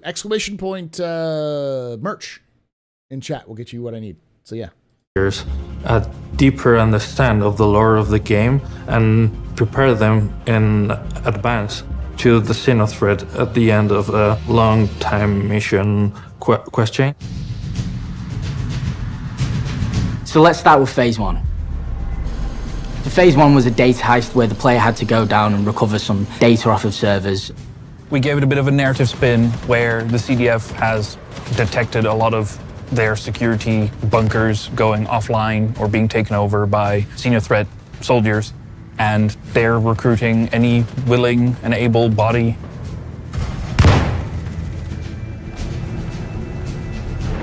I would have played the shit out of that if that was that would have been so fucking cool if that was just the like put some grainy camera footage over that shit, like put that as part of the briefing. You know, Xenothreat has been attacking or infiltrating these. Like fuck, dude, just fucking sign me the fuck up.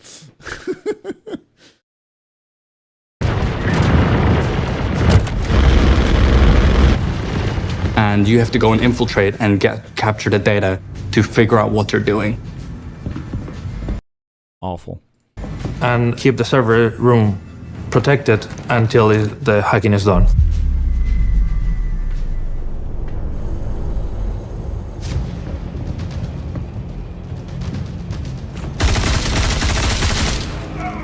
You balance this for all of the AI to be the tough part of it, along with the servers, so the further up through the mission chain you got less time to recover each server and turn the cooling off. Warning. I feel like I should have done a reaction to this. I should have done recorded this, because this is... I have opinions, which I think are really good opinions, but well, I'll figure that out. Probably too late now, but it's okay. Security breach. Response. And you had more AI coming to attack you.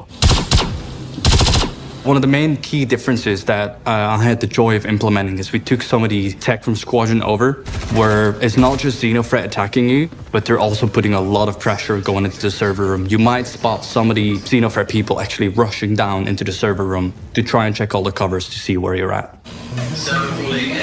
A lot of good feedback so far. I think phase 1 went well. We did a lot of work on improving the AI. Some people getting the intended experience that we have designed, where the AI are reactive, where everything's working perfectly. Some people have spotted some of the AI rushing to the server room and they were like, I didn't even know that AI can sprint at me. Is that new? And other people who are, reporting the chip didn't insert, or the AI aren't as reactive as we'd have liked. These are all things that we take down internally, and we look to improve constantly to better the experience in live. I don't know if that's something they can do, though. I mean, personally, I would say I had a good time, but we also rolled in like a fucking army. We rolled in like platoon strength into something that was designed for 4 people. Like 2 people to every door. They never stood a chance. Plus 3 runners running around and checking. We broke that mission by numbers, because none of us gave a shit about the money. It's about sending a message. So People seem quite pleased with the new kind of flow of things, and the AI being way more accurate and scary. More John Wick, less couch potato. Depending on the number of players, it gets really tricky, because there's a difficulty curve between the first time you try the mission till the last one. The first time is quite easy to get with 2-4 people, but since you get to the end, it gets really hard to achieve it. I've seen people coming with 20 to 30 people just to raid that one bunker, which is, in my opinion, a bit of overkill, but it's really cool to see. Don't tell me not what to do, okay? Listen. I know you're watching, because you're talking about us. You're talking about me and Loken. And the answer is, we don't care, all right? We will break that. So phase 2 is then a bounty recovery mission. Yeah. Where you... Yeah, there's no such thing as overkill. Just doing the mission and completing the mission. Oh, design is decent. I think it could scale a little bit better, but it wasn't designed for 20 people. I have to go and find so many Xenothreat people. The civil force detect that there is a Xenothreat target that has a decryption key that will allow us to discover information about the Xenothreat movement. But it's encrypted, and the CDF has then located some high-value targets from Xenothreat, which are holding a decryption key. So you have to go out there, take them out, steal their encryption key. Target destroyed. And then bring it to one of the drop-off points. Kill them, steal it, and deliver it. We can get more intel on what Xenothreat's planning next. Target destroyed. These missions... This would be cool. This would be better in the future when you have to disable the ship, then board it, kill all the crew on board, and find go through their stuff and find the code, figure out who has the code, the stuff, or pull it out of like a server room. Say it's it's connected to the communications devices, so they could decrypt it. So your job is to get in and rip out the communications, the communications software, like the blade, and then get that into UEE hands. That's a cool mission. It's a good basic. This is basic versus what they have. I mean, but in the future. Used to exist way back when in the PU, but they were taken out because they were broken. So we made an effort to fix these up and then reuse them in this phase. My main mission was to grab the bounty mission that we already have there and merge it with the delivery one, be sure like the decryption key was a spawner, and do that merge between both missions into one main mission style. Try the cargo terminal. The idea was these scale up and get more difficult as you go. But on release there was a bug which actually made some of them a little bit easier, as I have seen people and also had messages saying stuff like, hey, the Xenothreat Overdrive initiative phase 2's ace, and then 30 minutes later might have spoken a little bit prematurely and then a massive wall about something that might be bugged. So thanks for that, Army esports guy. One of the more ridiculous things that I saw on phase 2 is the hover bikes, people using 3 dragonflies to take down the hammerhead, which is just absolutely ridiculous. I don't know what to say to that. Well done. We'll look to make the AI respond to dragonflies and actually like kill you, because there's no way you should be able to kill a hammerhead in that vehicle. Congratulations. Target is destroyed. Drake technology. The answer is Drake is superior, and obviously none of you puny mortals can understand the god brains that are at the Drake minds who build these wonderful innovations, the pinnacle of human innovation. I have contradictory feelings because it's like I put so much effort on this mission, and because of balance issue, you see these people taking the mission in a different way. But in the other side, it's fun to see the pro players that we have challenge themselves with our missions.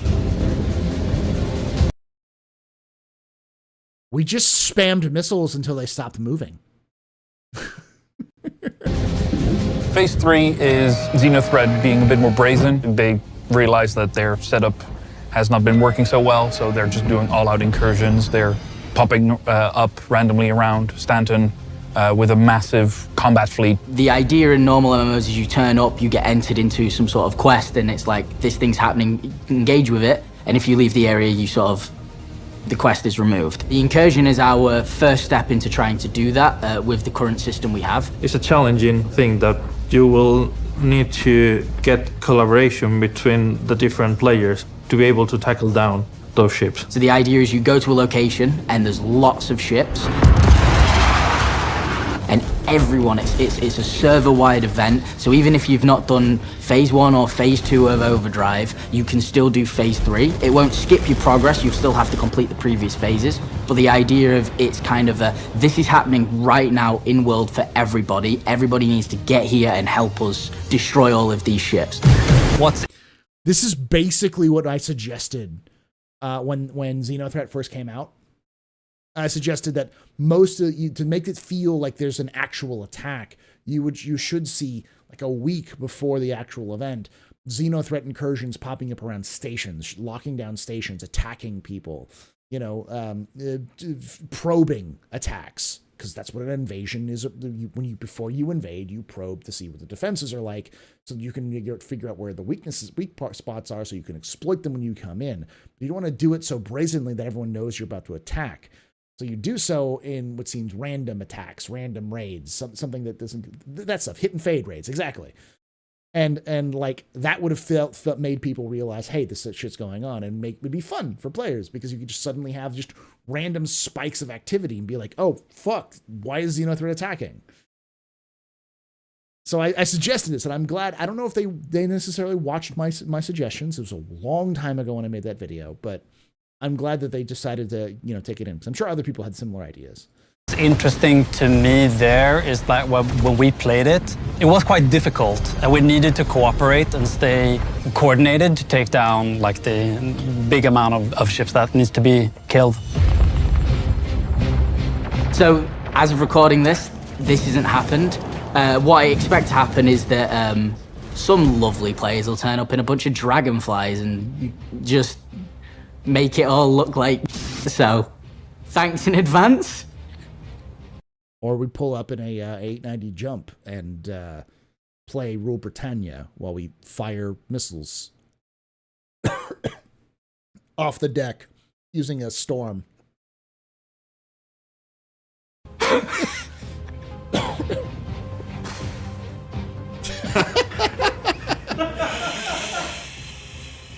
How does this make you feel? I love dragonflies. I got one. In Phase 4, we kind of split it into two subsections. So Phase 4 will have a section that is a comm array, and then there's like a 4.A, which is Korea. First phase is 3 comm arrays back to back are being taken down by Xenothreat operatives. And then you have to go in and stop them. And in the meantime, as you're doing so, be ready to face some ships. They're guarding it, and you're tasked to reactivate the. I love fighting vanguards, but CIG, nothing is going to survive when a literal squadron of F8s or F7s fire their missiles at a vanguard. Nothing's surviving that. Comm array. When you do, they're throwing everything they got at you. Try to reconnect to the comm array. Obviously, these are crucial to the functioning of the law and communications around the planet they get taken down from, so you need to repair them. We've added some fun little surprises and changes to them, so it's not just going to be your generic comm array run that people are used to. And once the comm array is reactivated, the turrets come back online and help you in the fight. Apart from the comm array being guarded, it's also more focusing on the combat. We're throwing a lot of ships on you, as well as the vanguard ships are hacking into the comm array while you're re-establishing the connection. So you need to focus your fire on those ships before targeting all of the escort ships. I feel like the natural extension of this is escort ships are coming in to bringing in something like Valkyries or Steels, and then those ships are then disgorging their troops who are then going into the comm array to stop the hack from, or to stop you from bringing bit back up. But that's like when they actually have functioning servers, so. Target destroyed. So the idea is that some players would be dealing with the outside defenses and other players would be trying to actually get in there and sort of make sure the comm array is handled. After you've done enough of these, it turns out that it was all a red herring. And actually, they're doing an all-out assault on Korea to wipe the entire criminal database and sow some chaos so they can plan something more sinister, which you're being tasked to all fly to Korea and take out the incursion of soldiers there. Best motherfucking PvE part of the whole goddamn game. Holy shit. I have never been so tense in Star Citizen because of gameplay outside of Jump Town than it was for this fucking mission. So phase 5 is our events refractory period, just kind of cool off. And the reason we do this is actually a sort of tried and true game design thing where if we keep giving you constant action, your dopamine levels are sky high and then stuff starts to get really boring. As such, people turning up in dragonflies to kill a hammerhead, clearly not enjoying this normal game. So phase 5 is a delivery mission where you have to go bring supplies to the jump point from Pirate of Stanton, because you're aware the Xenothreat's about to raid you, and you want to make sure you're prepared for that big battle.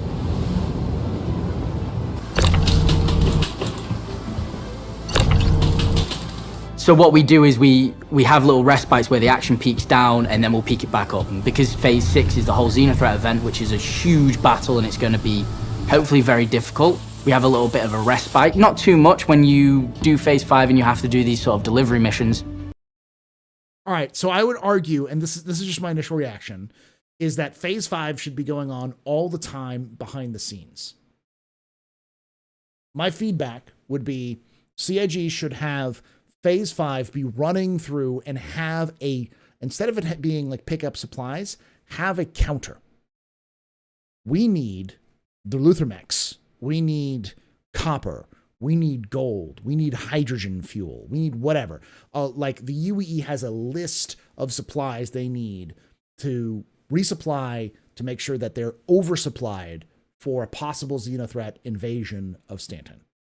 So you need to get a bunch of stuff, fly to Jericho, and give that stuff to the Jericho, to the people of Jericho. Maybe not sell. Maybe sell at like the cost or whatever. Like you're not going to make a lot of money on it, but you get reputation for it. And that would give haulers something to do while this is going on. Maybe some of it is construction material, so you can have some salvagers going into it too. Raw ore, whatever. So yeah. Yeah, but a quantity. You need like, there's a bar. There is a bar that is here. You need to make it to go here. And you say, gamers, make this bar go up. People will fucking, like, lose their fucking... CIG would see people, like, organize full-blown fucking convoys. Groups of salvagers will, like, start loading up entire reclaimers and dumping them at Jericho. Like, people would do it because it's for the greater good, you know, for the good of the empire or whatever, just because it's a challenge and because there's a bar that needs to be filled the fuck up. How do I know this? Helldivers 2 has taught me this. ED did that well before Helldivers 2 did bars. They're filling bars up as part of a community is a tried and true tradition in gaming. Yeah, people would do it to see the bar color go up. Exactly.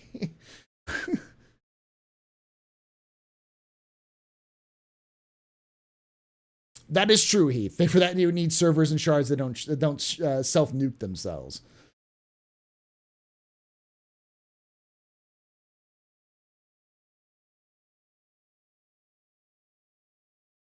Yeah. I like your idea about donate for rep, not sell. Make it about the community saving the system. It's about getting and you know what you do? You give people a fucking, like, armor set for doing that part of the mission. And now the people who are out there going like, I'm gonna fucking shoot motherfuckers, I'm gonna go like stab people in the dick, you know, I'm gonna style on these folks. They're all happy, and then all the people who are like, I would like to deliver some milk to my lovely local military forces. Here is some milk. Like, those people are happy too. You know, you get everyone involved. That's what Xenothreat is so loved, I think, by the community as an event, is because it's an event for everyone. FPS players, combat players, haulers, you know, anyone can do stuff. I constantly say, get a fucking patch. Give me a jacket that has attachable points for patches, and give me a patch for CDF events. People would have that patch, that jacket full of CDF patches. There will be AI there to try and stop you, but it won't be as big as a battle as the previous phases that you would have seen. Parents know you go around shooting people? The jump point itself isn't a whole lot different from any other station, aside from that it looks way cooler because, you know, we're building up. Welcome to Pyro soon. People will get to Pyro soon. Landing complete. But it's also just a very, very, very far way for you to go. Because you're always supplying to Pyro, you don't know where you're picking your supplies from, so it can either be a very quick jump or it can be a very short jump. And now for Phase 6, Xenothreat, which you've all played, but we've made changes to it. We have updated the size of some of the boxes, so they're a bit more difficult to handle. You have to be more aware. Some of them will require a dedicated tractor beam. There's a new commodity that will help you out inside Phase 2 of Xenothreat, which is the protect and resupply of the Javelin. And then the Showdown has had a whole rework based on some feedback and some cool thoughts we had from the Capture the Idris event that we did. Hey! Can we board Xenothreat's Idrises?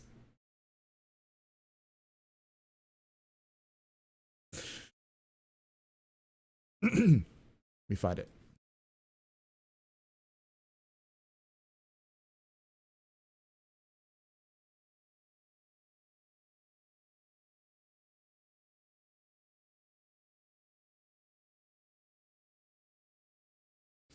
All I gotta say is this. You're going in with first wave. I can't get the. Do I have the full version?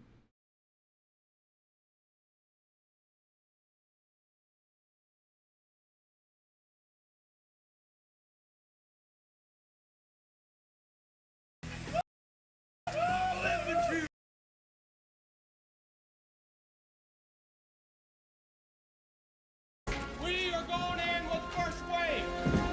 Means more bugs for us to kill. You smash the entire area. You kill anything that has more than 2 legs. You get me? We get you, sir.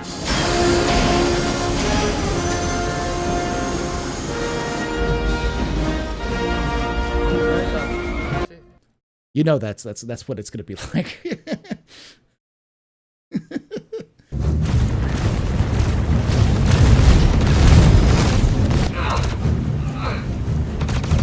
Timothy! I'm not going to spoil any more of that, but stay tuned. Try to board it. So the Overdrive is our first sort of foray into quest missions in an MMO. Things that are meant to be repeatable, grindable, meant to encourage the community spirit and people to play together. This is the kind of direction we were starting to head in when it comes to these quest chain missions. This won't be the last one you see. So what we're hoping to achieve with Overdrive Initiative is more quest change and mission linking, more in line with other MMOs that are on the market, which for a more enjoyable play experience instead of more disconnected modules, and give a bit of a narrative flow to it as well, to become more a game. One thing I'd like people to appreciate is that when Chris himself and Rich asked us during some of the reviews as we were making the missions, they asked how the balancing went and if it was difficult. And both Elliot and I's response were, well, for us it's really, really difficult, but we are kind of terrible pilots anyway. I saw players in the forums saying that they have now motivation to every Friday go back to the game and tackle the new mission. Yeah. For the development side, what we're trying to achieve with this is just new ways of making missions, make gameplay for players more fun. We're constantly evolving and making the game better.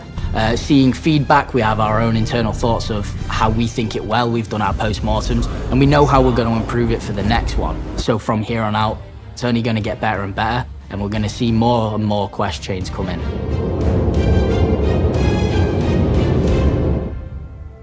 So what did we learn this week? Well, we learned that the Overdrive Initiative has been a fun He just said try to board it, right? Yes, he did. new addition to the persistent universe that touches an entire host of gameplay features for Star Citizen. That if there's one thing you can always count on, it's that the Star Citizens themselves are going to find emergent solutions to the challenges at hand. And that while this may be just the first gated mission chain for the persistent universe, it definitely won't be the last, as it sets the stage for a proper welcome to Pyro during our journey to 4.0 this summer.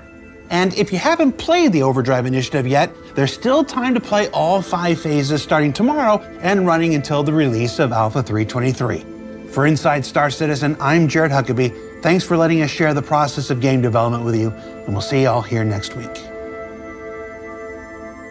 Okay, I'm gonna be honest. Like 3.23 releasing has completely overshadowed this. But this is good. And this is one of the reasons why the team who does missions, because like I want to be very clear. As far as I understand, the person who's in charge of missions has been in charge of missions since I started playing the game. They're the reason why we had Korea as a thing in 3.26 or 2.6 in the 2 dot series, when we had booze you could collect to get money, and all. They are awesome. They are fantastic, and they know what the community wants and actively pays attention to the community. And that they have obviously gathered a team of like-minded individuals, people like Elliot and the other folks we saw here, who are 100% into making the game fun and giving interesting dynamics and stuff like that. I won't skip the post credits. I'm just saying, this is what I want. This is what I've been hoping for. Something in the universe that connects you to the game. An event that makes you go, who are the Xenothreat? Who is CDF? What's going on? What are the stakes? How can I help? How can I hinder? That kind of stuff. So, all right, let's watch those post credits. Oh, gang missions, baby. Like there had better be at some point in the 4.0 branch a gang war to see who controls Ruin Station. Fucking like let players throw it down. Let's get some GTA San Andreas shit up in here. Faction gameplay where you work with your faction to get them to control an area, because Pyro is all about that sort of thing.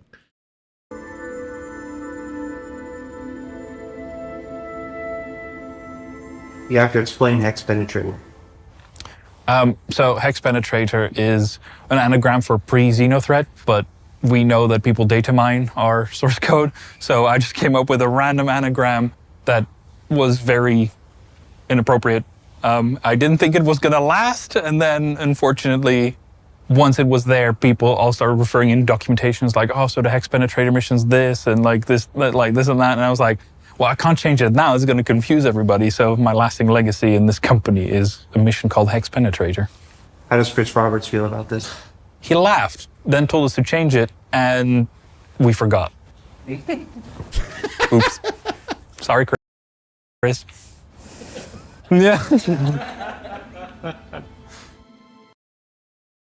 I don't think it's inappropriate.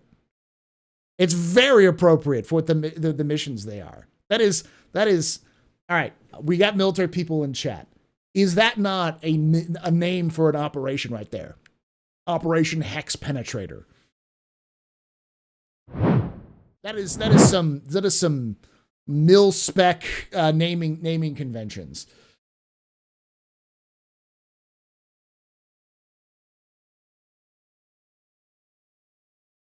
We forgot. Still love that. What's wrong with penetrating hexes?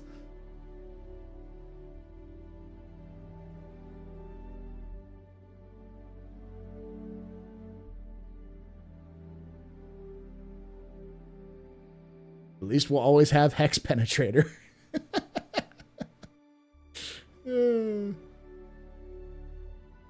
Marines would love to get a mission like that. Operation Old Sock.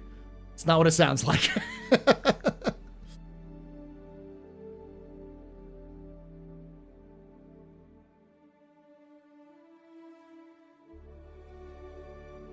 It was a comms training up. I like it though.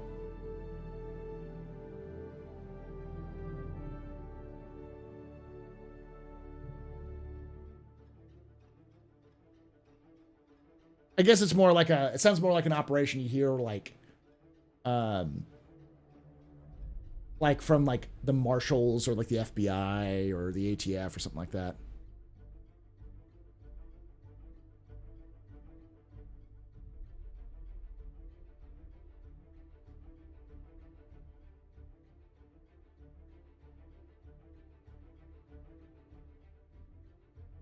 Military operations with ridiculous names. 1. Operation Viking Snatch. Nothing more inspiring than a mission that sounds like a porno about a hot lady Vikings, right?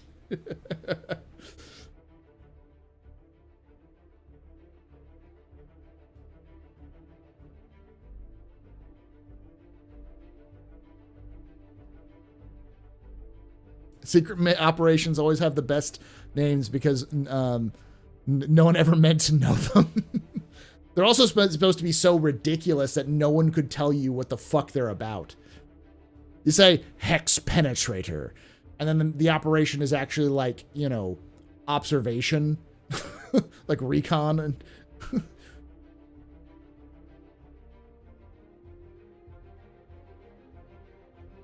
think it's just you.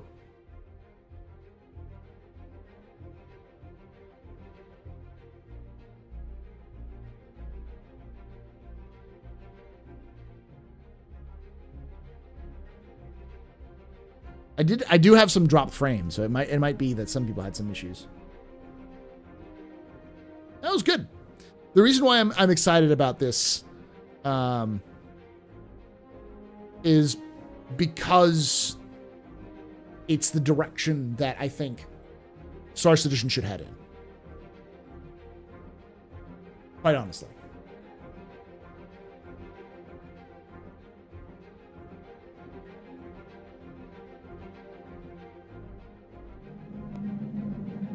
You can take away my spaceship. 1 second, Red Martian. You can take away my space suit.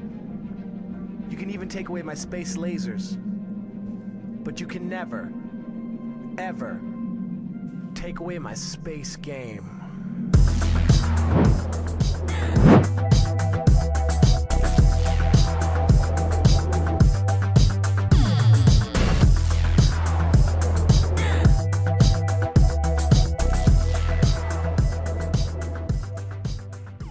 Xeric Masters just resubscribed for 8 months. For what, my damn Prime people, remember your Prime.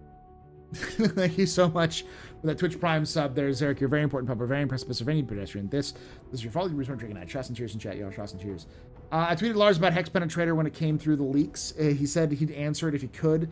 I did get no response after I asked.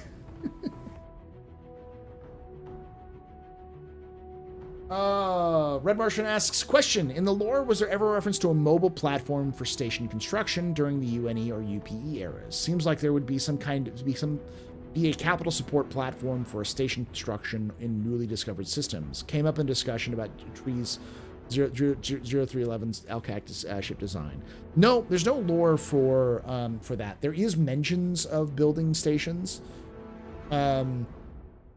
But most of that would be built by private corporations. I don't think CIG would want to build a ship like that, because a ship like that would be stupid big and would be a set piece for something like a squadron, like game. But I wouldn't be surprised if it existed.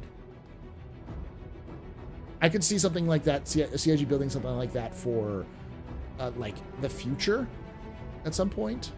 But I definitely, they'd probably write lore for it at some point. But CIG is very much in the, we're going to build the framework and let your imagination fill the void until we absolutely have to fill that void. So that makes sense. There are mentions of building platforms in pieces and then shipping them through jump points and then constructing them in situ.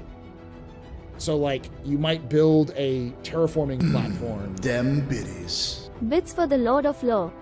And you access for those biddies. You got a hype train coming in. SRVs for 1/8 SCU crates. Mars missions for getting containers. We should get our SRVs out. Yes, holding 1 SCU crates. That's a good way of putting it. Framework's been the key for the last year. Yeah. Yeah, a lot of it is framework. But.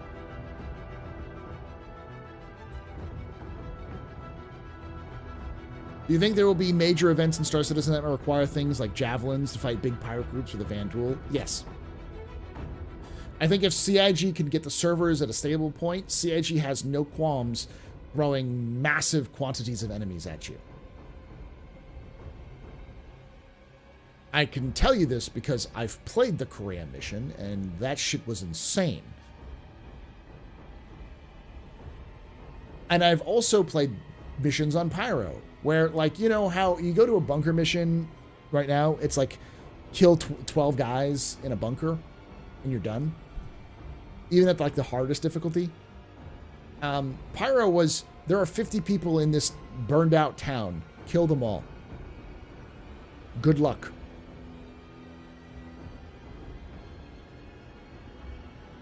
Yeah, Hangar 13 in Pyro. So, like, that's their base kill missions in Pyro. Kill 50 people.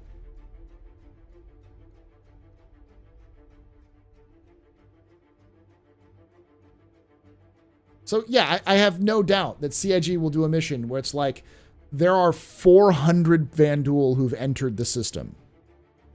Stop them at all costs.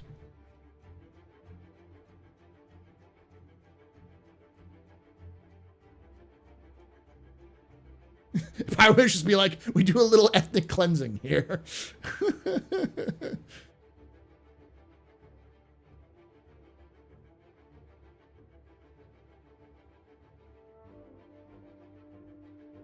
There were legitimately piles of Xenothreat bodies at the entrance to some of those elevators. Piles. You could have used them for cover if the server wasn't actively culling their bodies. Like there was, I swear to God, even in our large group of 20 people, each one of us had to have at least had 20 kills. Do you want to dance? Speaking of the piles of bodies.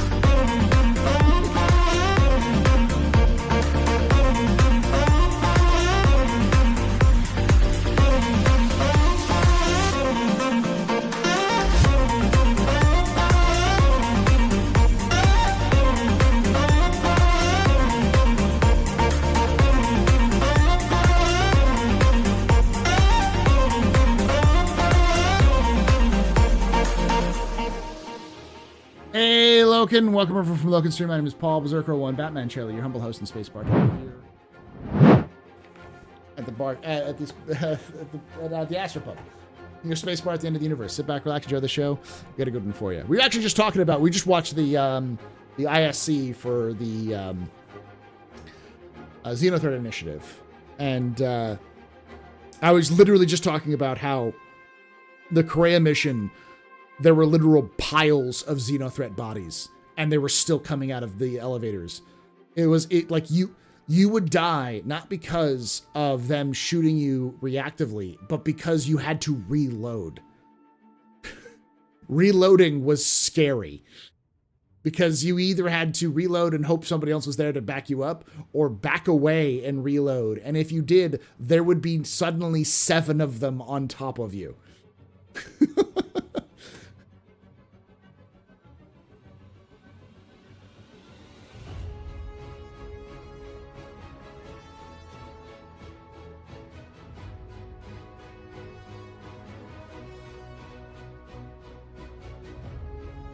Funny, our server didn't clear the bodies, so our frame rate dropped drastically with all the dead bodies. We had to tractor into space.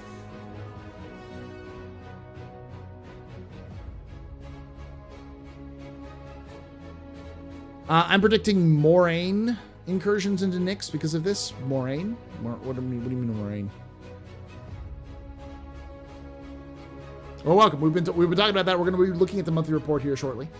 This is our office hours where we just kind of hang out and talk about lore, and we look at the news of Star Citizen. So.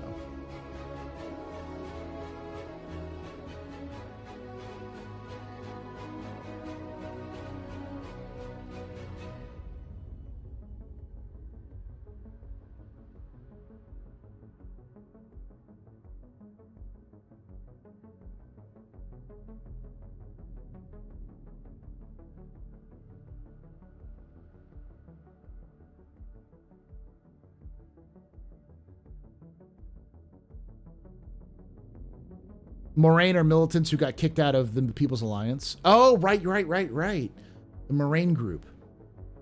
I forgot about those people.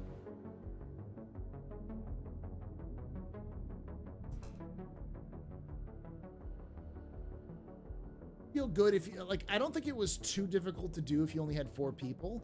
You just had to, you probably have to tighten up. Like, you'd have to, like, take cover and cover your person who...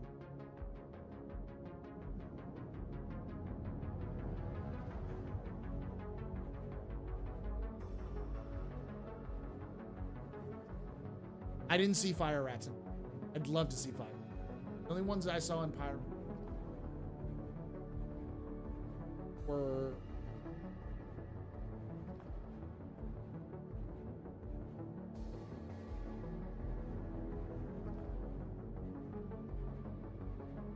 They're not the Moraine aren't the only group. There's going to be multiple groups.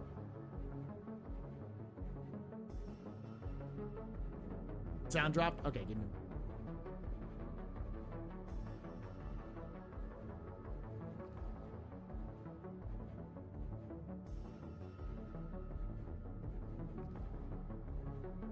There you go. You can hear me now.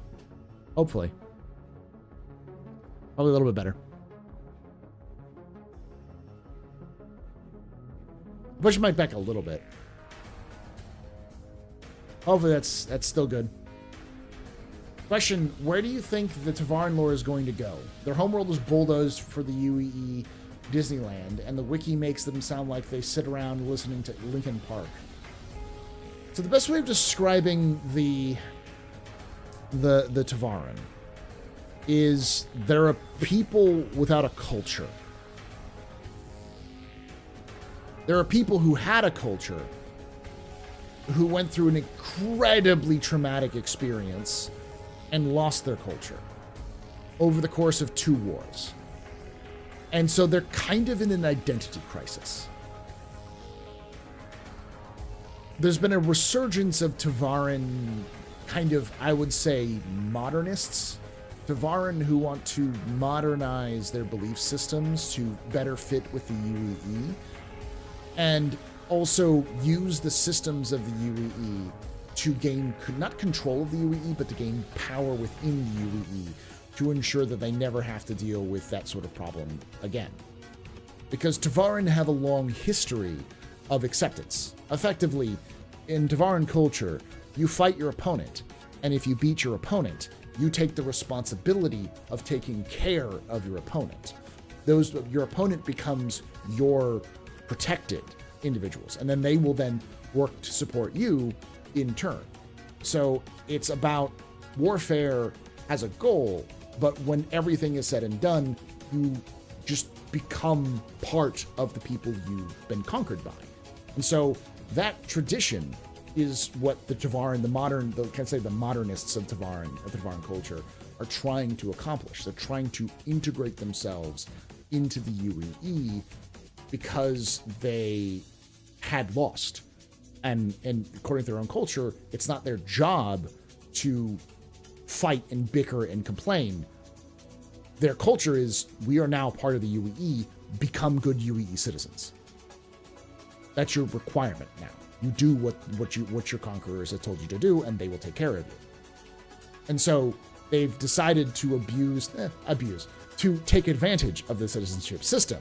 So people like Suj Kosi are calling for Tevarin to join the military so that they can gain citizenship, so that more Tevarin, so the Tevarin are overrepresented in the UEE compared to their actual numbers. So they actually have power to make decisions that will mean that we'll never have to deal with the problems that didn't happen to them in the past.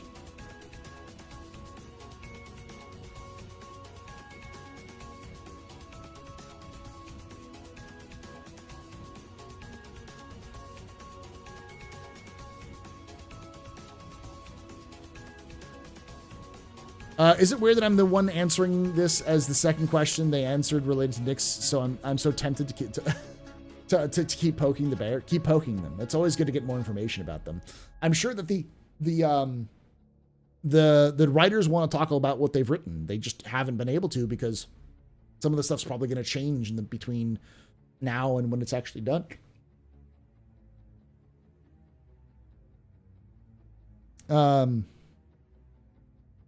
So the friends are like space Australians, where the yogurt has more culture than ouch. Anything, like probe a little bit more about the People's Alliance. Like, where did they come from? Why did they set up? How did they? Because they weren't originally there. They kind of were formed over time in that region. Like, who's the leader? What are the what is their political structure? Like, do they have a council? Is it a collectivist vote? Is it like pure democracy? Is there some sort of election system or cycle? How do people get resources in Levski? Those sorts of things. So what's the universal language in the UE called? It's called Common, and yes, they can speak it. And there is hints at a common... We kind of get glimpses of what Common is in the reflections of languages that we pick up. So, like, there is an idea of what we would sound like in the UEE. but they don't want to write that language and make people listen to it all the time. Military coinage, code of conduct, yeah. It's called UEE Common, I believe. So. Dem biddies. The People's Alliance is led by Cotton-Eyed Joe. Where did he come from? Where did he go? These are the big questions. To find out, visit Horizon, the city in the clouds. God damn it, Iris.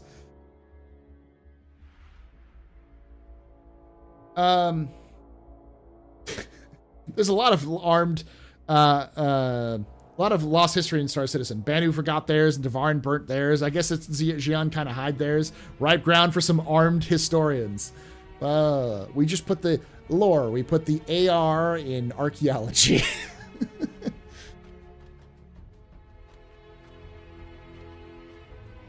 But to kind of go through the rest of the Tevarin, which is interesting, because there aren't the only ones. There are also the Tevarin who are like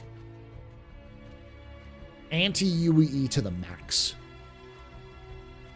Like, they feel that the UEE and humanity has betrayed them.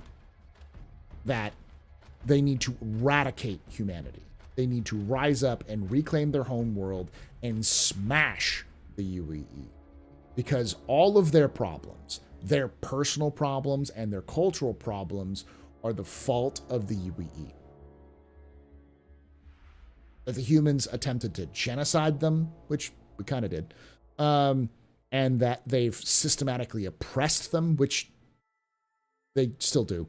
That they are like, there is no hope for redemption for humanity. Humanity humanity wants to wage a genocidal war against the Tevarin. Then the Tevarin should wage a genocidal war back. The kind of remnants of the old, very angry, less religiously bent, like Korathal. Like they're very much the kind of the echoes of Korathal, of the just fucking angry, just rage against it.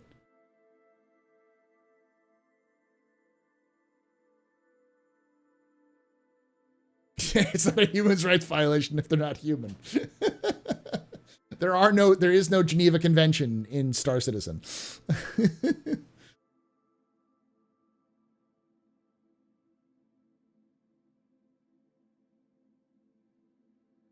So, effectively, you have two sides of the coin. You have the people who want to reclaim their heritage as Tevarin and rebuild Tevarin society as it was before their contact with humanity. And then there are the people who are saying, yeah, we need to respect our past. We need to relearn our past so that we don't make the mistakes of the future. And in some cases, straight up abandon our past because it never worked.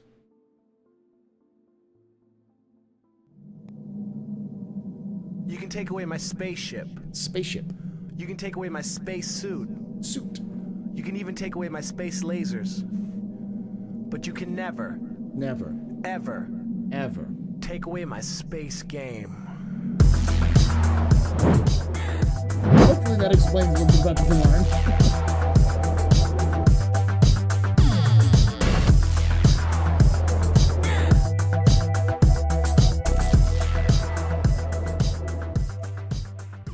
CMDR_Shadowstall just resubscribed for 3 months. As the old Canadian saying goes, it's not a war crime the first time, eh?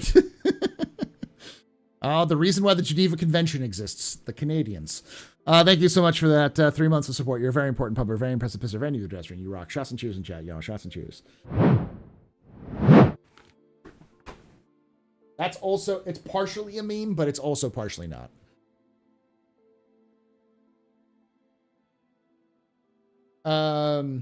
Question: what was the first set off the Tevarin War? I'm going to go over that in my complete history series. Actually, I'm going to go over it in part 5. The wrong button. But the basic gist is that the Tevarin were in trouble. They were experiencing their own overpopulation crisis, similar to the Earth's overpopulation crisis, about 500 years before they first contact with humanity. They had pretty much all the same technology that humanity had, including jump drives. The one thing they didn't have was terraformation technology.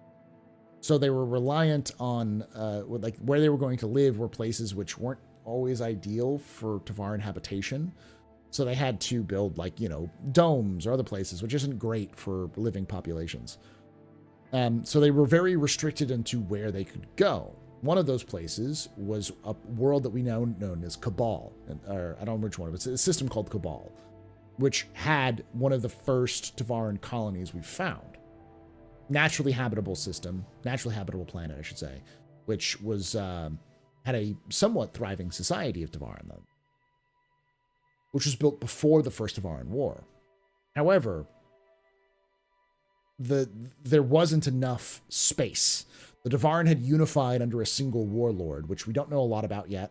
We don't know who the name of that warlord was, or how long it had lasted, or the process that had happened, because I don't think CIG's written that yet, because it doesn't matter in the scheme of things right now, but it will matter in the future.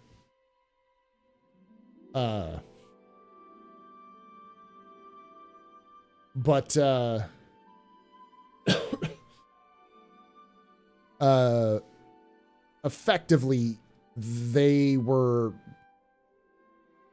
dealing with the restlessness of peace. They're a martial culture built around martial arts, martial belief, martial discipline, with no one to fight. And a rising population of unrestful youth. And then a dumbass ventured into their system and launched a probe directly at their homeworld. He was in, like, an Aurora, but still, it's like he pops into with a small ship and fires an unknown object at their homeworld and then bitches out through an unknown jump point that they didn't know about, that human discovered. What a fucking dumbass. And they haven't made it clear, but it's fairly certain that the Tevarin use that as an excuse to go to war.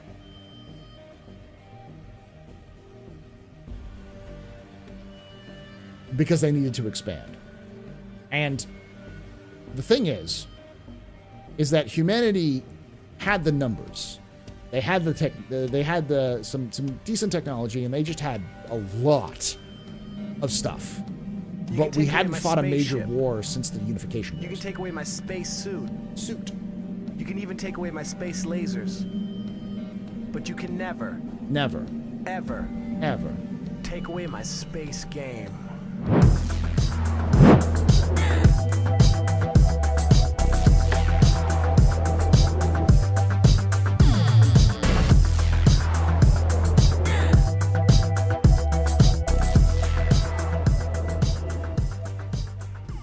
Kilo 2 Actual just resubscribed for 2 months. Thank you so much, Kilo 2 Actual, for that 2 months of support. You're a very important pupper, very impressive pisser of any pedestrian. This is your fault. You're the drinking that. Shots and cheers in chat, y'all. Shots and cheers.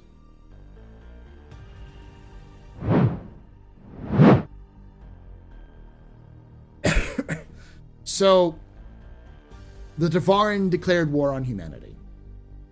And they beat the fuck out of us. It wasn't even a contest. Early on, humanity was not ready. It was not prepared. It did not have the weapons it needed, nor the personnel it needed.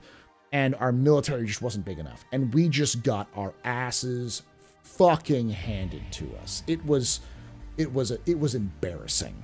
It was one-sided. It's, a bunch of scattered, like, advanced but kind of disparate, almost confederation of people versus a culture whose literal basis is combat.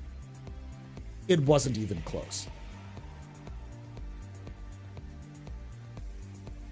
No. I'm gonna read the the monthly report here in a moment.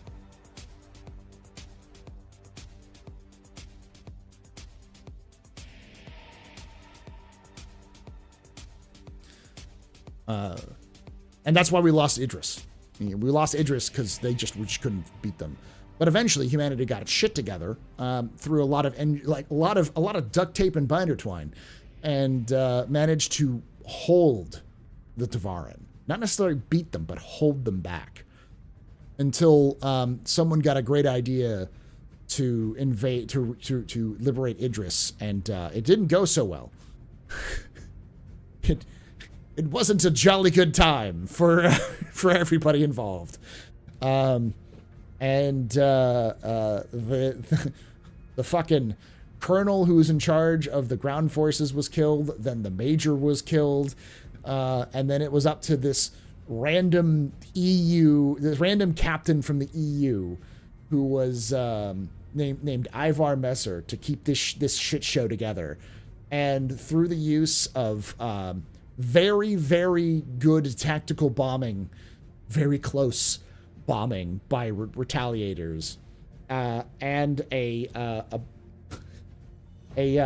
good old boy with his good old with a handful of Marines using a captured skiff to go behind the lines and just start fucking shit up. Just go requisition some shit from the Tevarin. That things were able to happen because they turned the Tevarin's planetary defenses on the Tevarin ships, which turned the tide in space, which then broke the backs of the Tevarin space forces, which allowed for the that time UPE to bring in more ground forces and more naval forces to start securing Idris 4. And that's how Ivar Messer became famous, because he was a good tactician. He could understand the situation, he could analyze the situation, and he could respond, and the people under his command trusted him to do that he was doing was right. United Planets of Earth. It's the precursor to the UEE.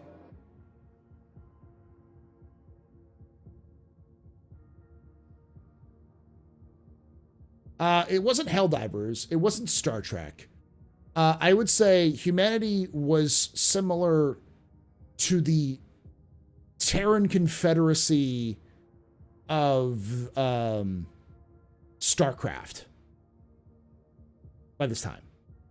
They're a loose alliance of people who work together, but most planets are on their own. The military isn't that large. There's not a lot of cohesion. We weren't really, we were unified as a government, but we were still very distant from each other.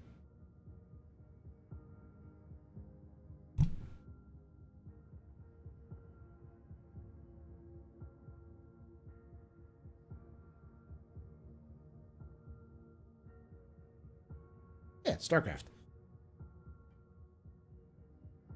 It wasn't dictatorial yet, but it was getting there. It wasn't a utopia like Star Trek. I guess it was similar to the Federation in that there was a lot of internal conflict that was going on between the different factions, but you know.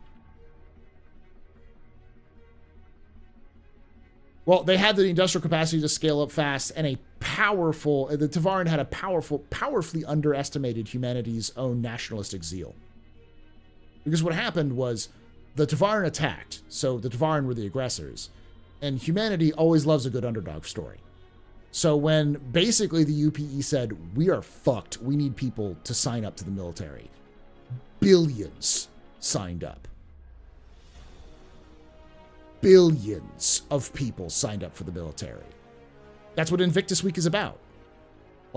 They had to, send convoys to the various planets to pick up that number of that planet's population and bring them to Mars to train them to fight, because no humans had ever fought like that before.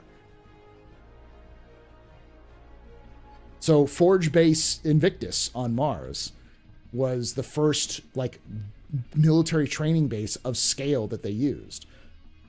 It got so bad that, like, we had more people who were trained in the military than we actually had military equipment for them to use. Basically, people were like, cool, this is a genocidal war that we're fighting. This is a war for pure survival. And a lot of people felt national pride to sign up and fight for humanity. Yeah, it's very much USA World War I and World War II. More akin to the Soviet Army in World War II? Possibly. I mean, like, it's very great patriotic war coded, for sure. The idea being that that's one of the reasons why when you look at the medals in Star Citizen, so if you pick up the medals, if you look up at if you look at a Unification War medal, which is the UNE, you'll see it's very intricately designed. It looks like an old school style medal, like you'd see in a military, like, you know, or medal for valor or something like that. But you look at the Tevarin War Service medal, it's just a piece of steel. It's just Tevarin War on it. Why do you think that's the case? Because the UNE had militaries in the, you know, comparable to humanity today. If you took all of the human armies today, militaries today, and combined them, that's a lot of people, but it's still not even probably a good percentage of the population of Earth. So you could have intricate ribbons and medals created for those numbers of people because that's a simple amount. When you have 6 billion people show up to fight a war and all of them are going to get a medal for service, that's a lot of fucking medals to make. Are you going to, like, create an intricate medal that represents, or are you just going to stamp something and move on?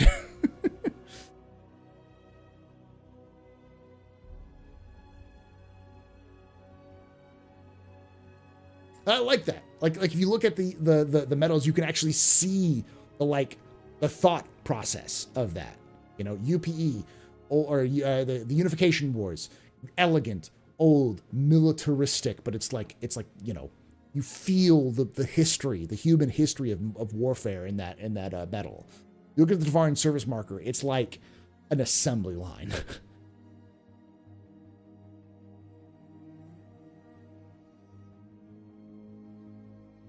Yeah, but we're talking about art, Army. We're talking about like how you represent a kind of a war or represent a situation.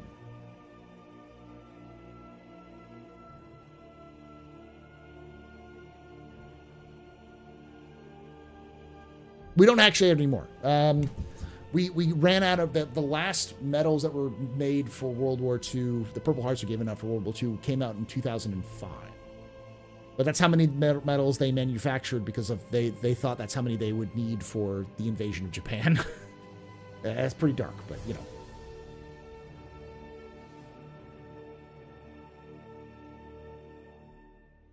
That's a enemy at the gates there, M. Walker. I don't know how true that is. It's kind of like people taking historical cues from the Gladiator movies. Wouldn't necessarily use that, but you know.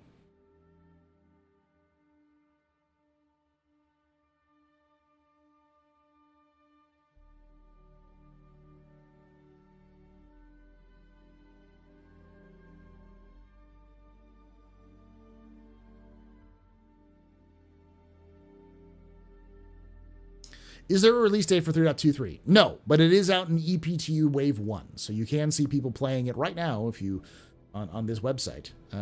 So you can go check it out if you need to. And not all of the parts that we know of are supposed to be there are in there yet.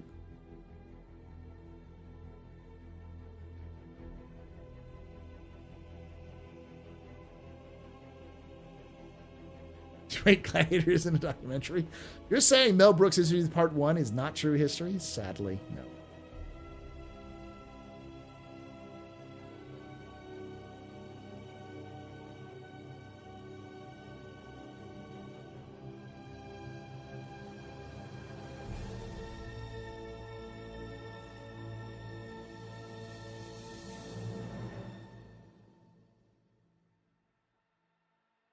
It's Wave 1, so it's Concierge subs and Evocati, and then also people who are Wave 1.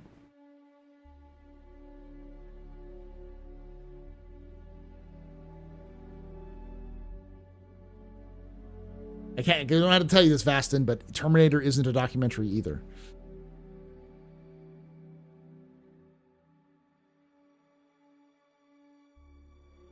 All right, I'm gonna go get some water to drink so my voice doesn't die, and then we'll do monthly recording.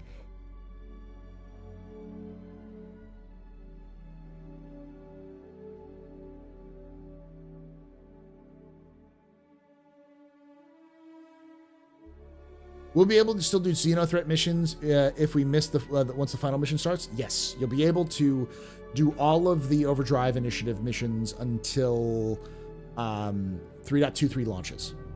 So basically, the mission chain is going to be here until 3.23 is live.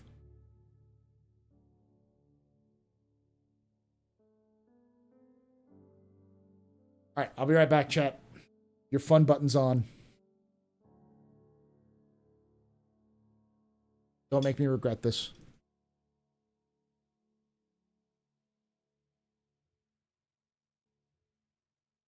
Drugs. I love it.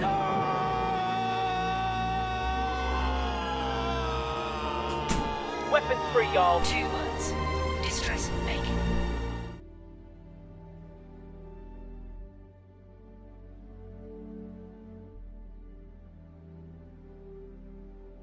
I'm Fly. I'm Pilot. Everybody and his dog calls himself an outlaw. Hello, I like money.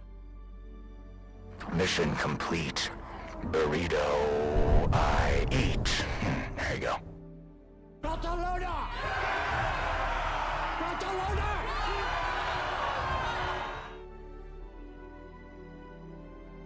Good news, everyone!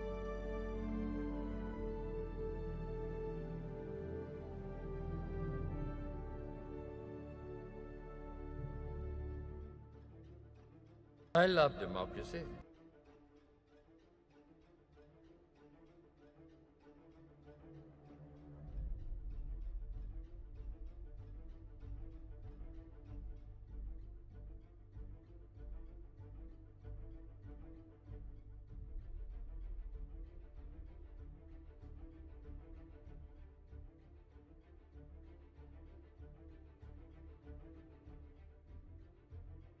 I'm just an old-fashioned cowboy.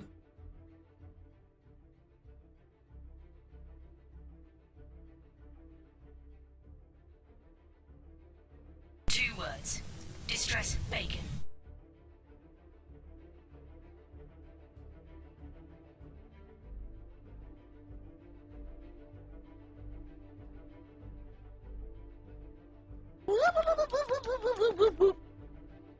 Drugs. I'm Fly. I'm Pilot. Fuck this shit, I'm out.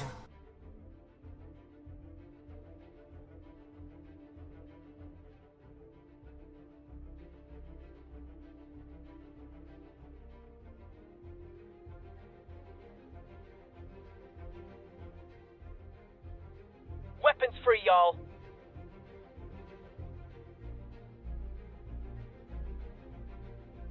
Hello, I like money. I love democracy. Everybody and his dog calls himself an outlaw.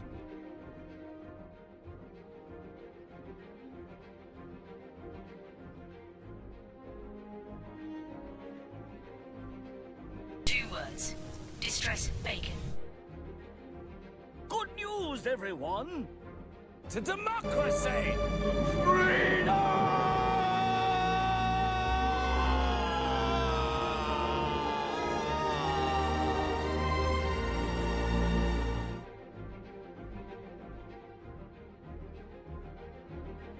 Drugs.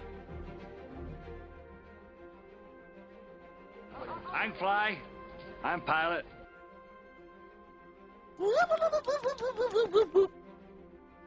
Weapons free, y'all. Fuck this shit, I'm out. Mission complete. Burrito I eat. There you go. I'm just an old-fashioned cowboy. I love democracy. Button off. I left my phone downstairs. I gotta grab my phone real quick, but before I do,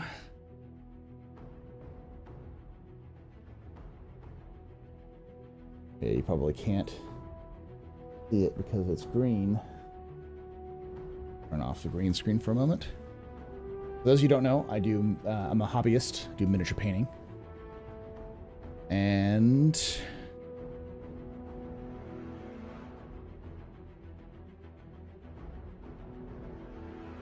ruin your world. It's all false. There's nothing behind me. I've been working on a new commander. I haven't gotten his pack yet done, but as you can see,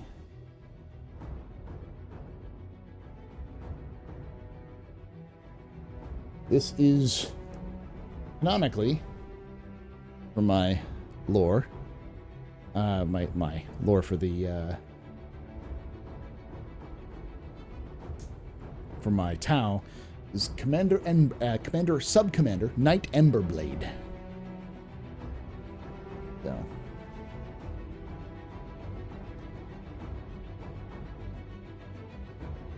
I'll be right back.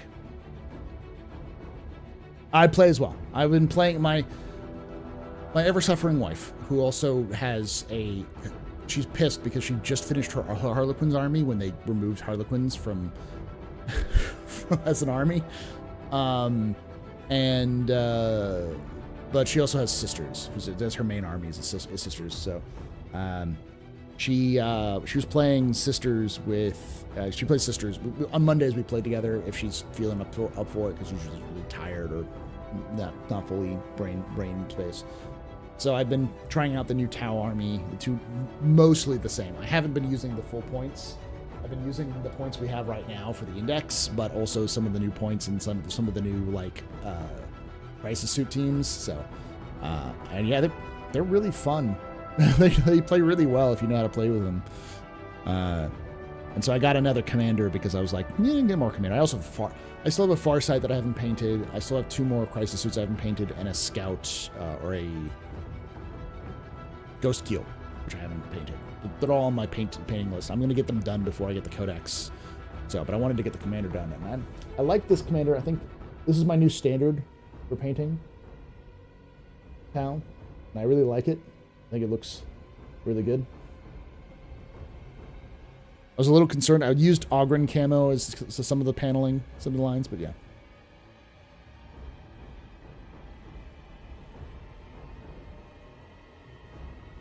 Her books, we actually don't know how her book sales are. I actually have to put that in my list for that sort of thing so you can get a link to it. Because you can all buy my wife's book called Panic Eyes. It's coming out on April 20th. It's professionally published by a professional publisher. You can buy it on Amazon or on Barnes & Noble. You can get it in paperback. So.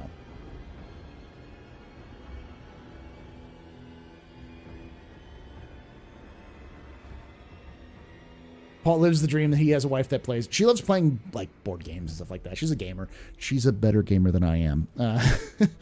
I only won the last time we played. The last 2 times I've played, I've won barely the first time, and the last time is because like MANCHACA's broken, y'all. It's broken as shit.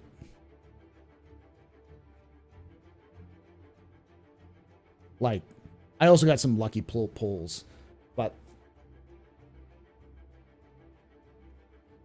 I'm gonna nerd out a little bit for this, and then I'm gonna go down. Three attacks with a fire cadre fireblade. So 10 inches,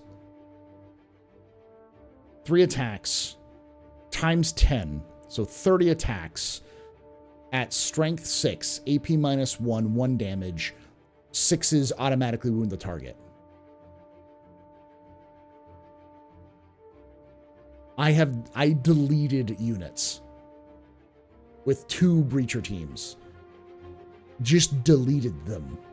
Anything I couldn't delete, I deleted with my my hunter killer missiles, or like the equivalent of the hunter killer missiles on the devilfish that I brought the breachers in.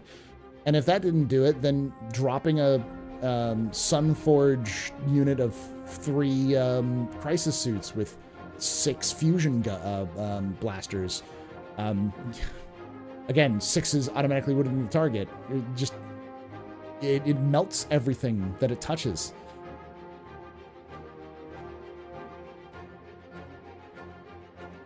So the cadre gives any units attached to 1 additional attack to their attack profiles.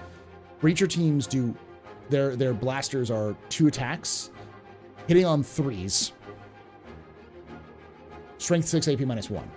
So you put a cadre into it, it turns all of them from 2 attacks to 3 attacks. So maximums, the only size you can do for a breacher team is 10.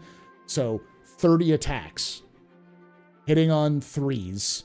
If they're guided 2s, 6s with MANCHACA, it's lethal hits. So if you roll a 6 on the attack, you automatically wound the target. So it doesn't matter if it's a guardsman or a knight.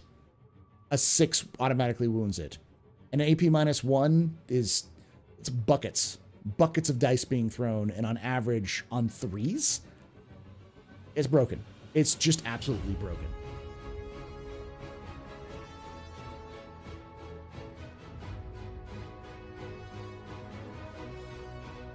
Alright, right back. Yeah, it's called Panic Eyes. Quick synopsis. It's about a woman who is going through life changes. She's going to a gaming convention with her fiance, who is a professional streamer. And it's about her kind of trials and tribulations at the gaming convention. While also at night, she's having these really weird dreams, which she can't kind of shake. And the dreams, over time, the dreams start to bleed into her reality.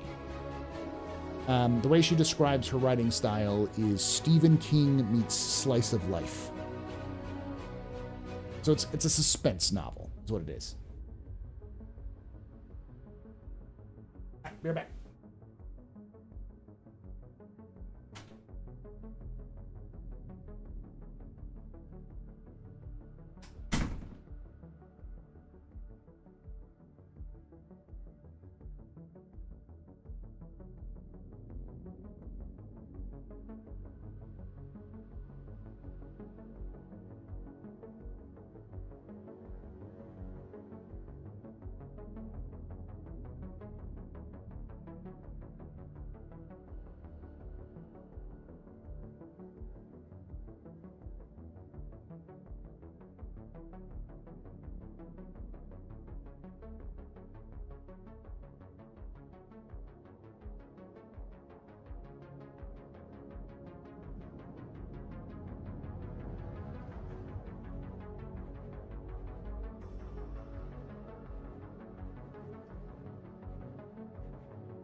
All right.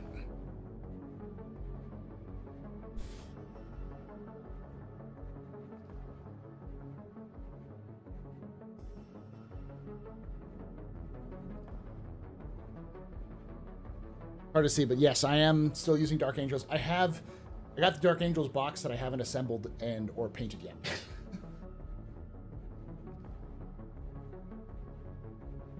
I actually plan on starting to do streams this summer, probably like Monday mornings, where I'm gonna paint stuff together. So, put some time, like a couple hours in, do content. So, all right. I'm here, Hearthguard for life. The ancestors are watching.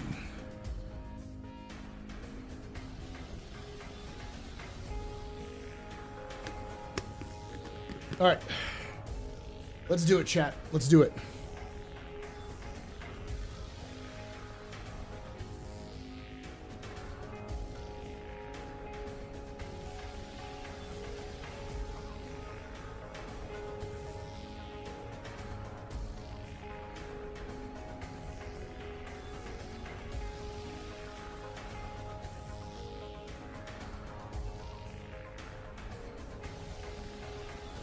All right, chat. This is going to be a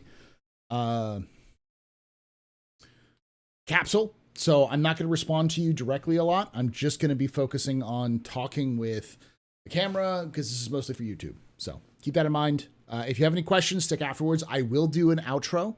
That sounds like I'm logging off. I'm not. I'll stick around for a little bit longer after the fact to talk to you all and kind of talk about things. Whew, all right.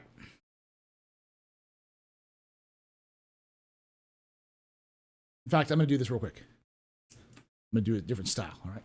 Give me a moment.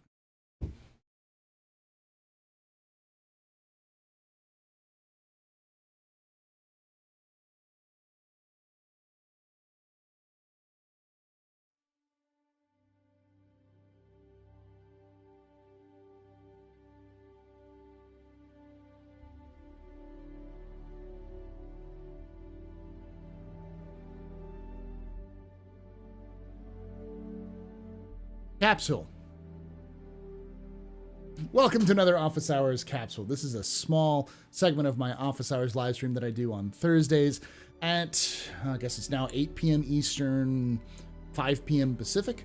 You can find us live at twitch.tv/TheAstroPub, youtube.com/TheAstroPubLive. We'd love to join you, join chat here and talking. Yeah, let's get down to business though. We're going to be doing a look at the PU monthly report for, what was this? March of 2024.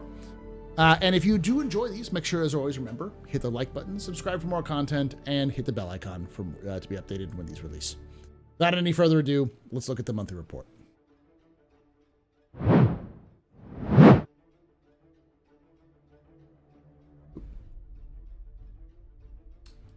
we go. All right, welcome to the latest PU monthly report, this time detailing all of the development progress made throughout March. With Alpha 3.23 looming, CitizenCon on the horizon, and Pyro inching ever closer, there's a lot to look forward to this year. Read on for everything done in pursuit of these endeavors and more.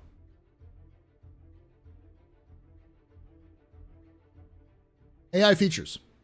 In March, AI features continue to fix bugs and make improvements to human combat and other AI behaviors. One particular bug threatened to become our new standing on chairs issue.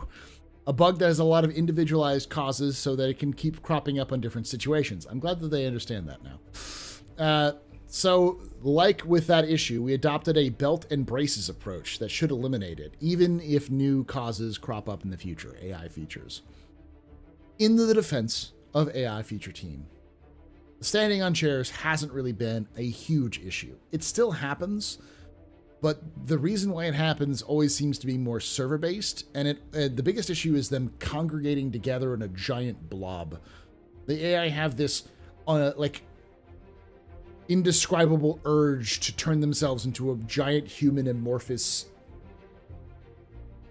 creature in corners of rooms. AI tech. Last month, AI tech focused on finalizing and polishing features for Alpha 3.23 alongside optimizations for existing systems. For example, work on planetary navigation was completed. This is something they've been working on a lot, so it's good to hear that. This is big because this means that they can start doing things like putting AI outside of bunkers and such. Apparently, they had finished it earlier, but it wasn't working around poles. Like, they would still do wonky stuff around poles. So they didn't want to, and I mean like the poles of planets and moons, not the people, if they didn't get that. It wasn't working around that, so they had to kind of fix those. The devs use the same concepts, with now able to generate navigation mesh. To achieve this, the devs use the same concepts the physics and planetary tech teams use for representing planet terrain patches. Compared to the previous implementation, where the planet navigation tiles were represented as a cube parallel piped, as used in traditional navigation volumes, the new method uses a volume with a skewed square rhombus shape. While this brings new challenges, such as how two neighboring triangular navigation tiles will connect, it also allows navigation mesh to be generated everywhere and on all types of planets and moons.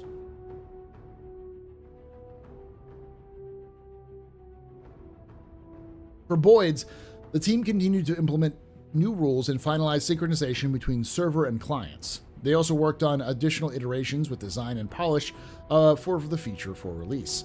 So Boids aren't what we have right now in 3.23, which is the bird and the dog, the Copian and the like Malok or whatever.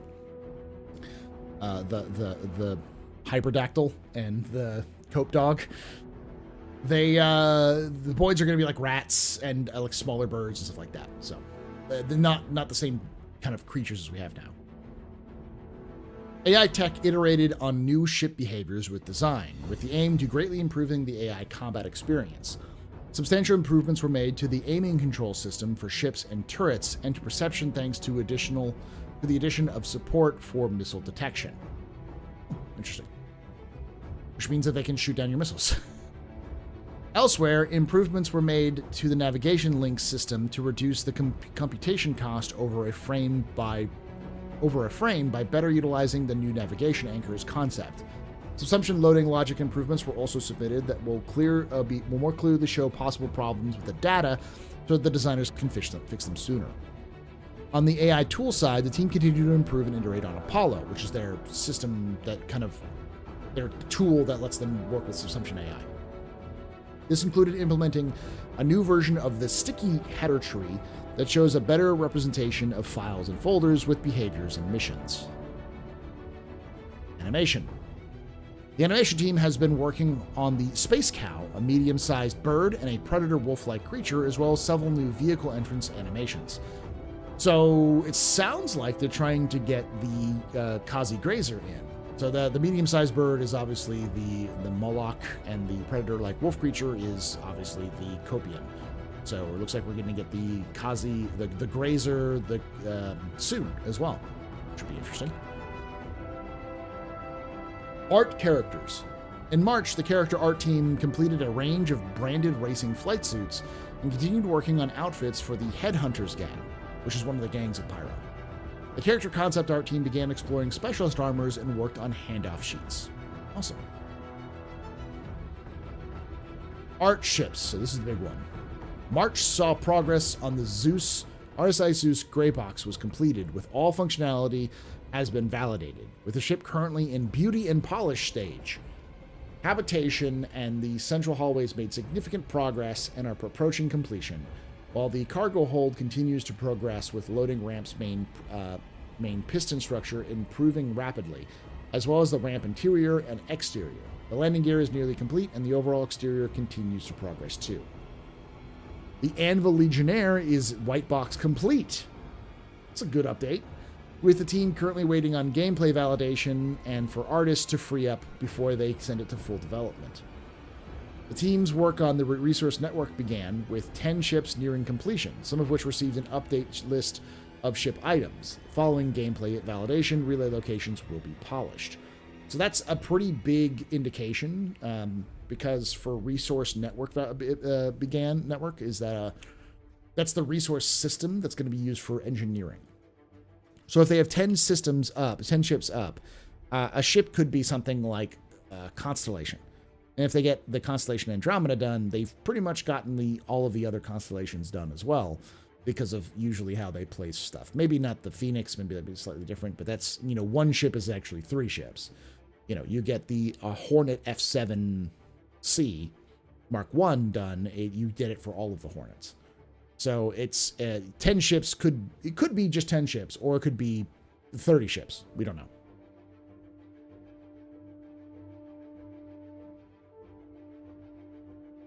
Update work on a legacy ship continued too, with updates to the dash, cockpit, and some exterior housings.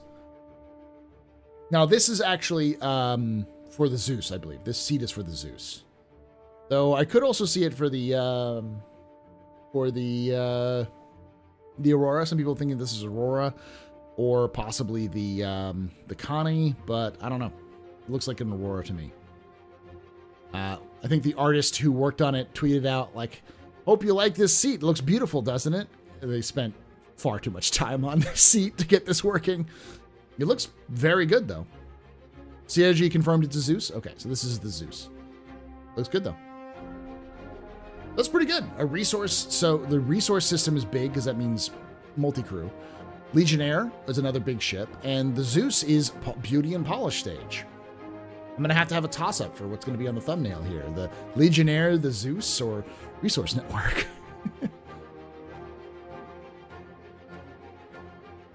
Community team kicked off March supporting the Overdrive initiative in Stella Fortuna. The latter with a banner design contest challenging participants to craft logos for in-game fictional competitive racing or combat teams. Check out the incredible entries on the community hub. Lesser Weevils, the green everyone is after. That's actually pretty funny. Team also spent time preparing the RSI Launcher 2.0 for live release, alongside a myriad of other support tasks to prepare for Alpha 3.23, 4.0, and beyond. The latest roadmap roundup, more details were shared among the upcoming Alpha 3.23 patch, while the Alpha 3.22's Test Universe champions recognized outstanding players who dedicated their time and effort to the current patching testing phases. The team also supported various community events.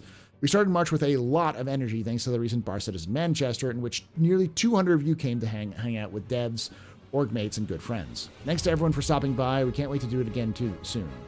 Talking about events, the System 7 Ground Racing League from Matmo Esports is still ongoing. Watching all these elite racers zoom by live gave us the biggest goosebumps. We also enjoyed the Crux Cup from Anzai Gaming, in which our teams took part once more and tried to race our way to the top scorers. Community team. Who's part of the who did the Crux Cup from CIG? That's always good.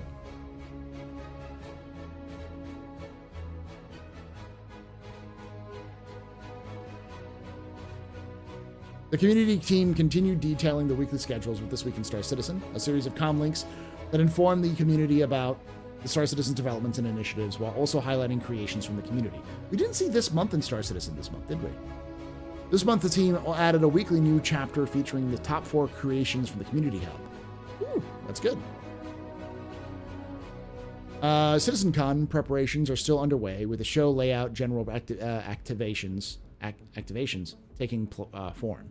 The team is excited about what's already shaping up to be our biggest and best event to date.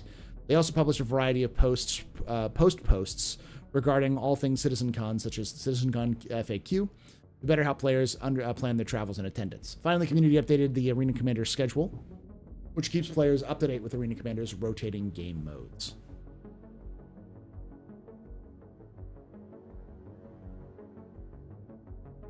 Core gameplay.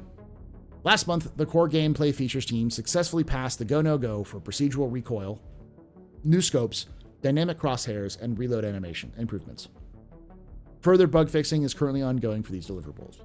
Now, this is fairly new, so I do want to kind of emphasize core gameplay is how they've reorganized CIG in this year. So in the past, they might have had teams like the FPS team and the sandbox team and these sorts of different kind of disparate teams.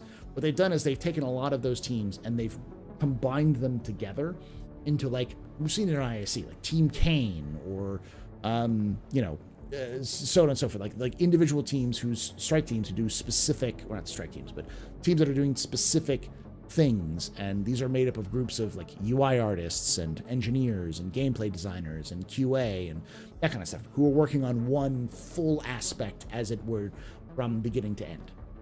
I am not an expert at this, but talking with other developers and based off my own experience with these sorts of things, this feels like something you would do when you're closer to the end, when you want to really tackle specific jobs to get them done. So there's been mention since the monthly report, the Letter of the Chairman, that CIG's focus is refocusing on 1.0.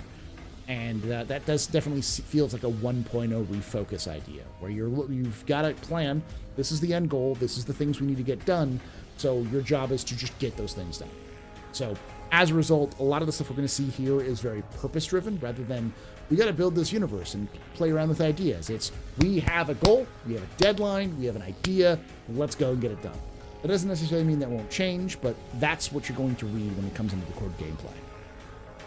Progress was also made on ammo repooling, including network optimization and bug fixing. The looting UI was updated to support the way ammo is repooled, while reload animations now play at the current time following the rummage animation. Work continued on pre-production for base building, with gameplay features working closely with art and design to refine requirements and define metrics. So, for instance, we can already tell that gameplay features is doing like all of these things, which are in 3.23, these first two paragraphs, or first two sentences.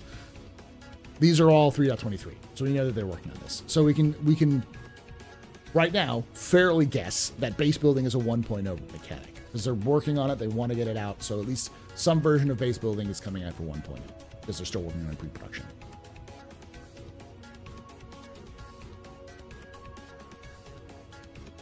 The team then added different colored loot screens, depending on whether or not the player is looting the enemy, friendly, or neutral. Did I already finish that? Yeah, friendly, neutral. An enemy, friendly, or neutral entity. They also added a button to go from inventory to loot screen, and a pop-up window when an item swap can't be performed.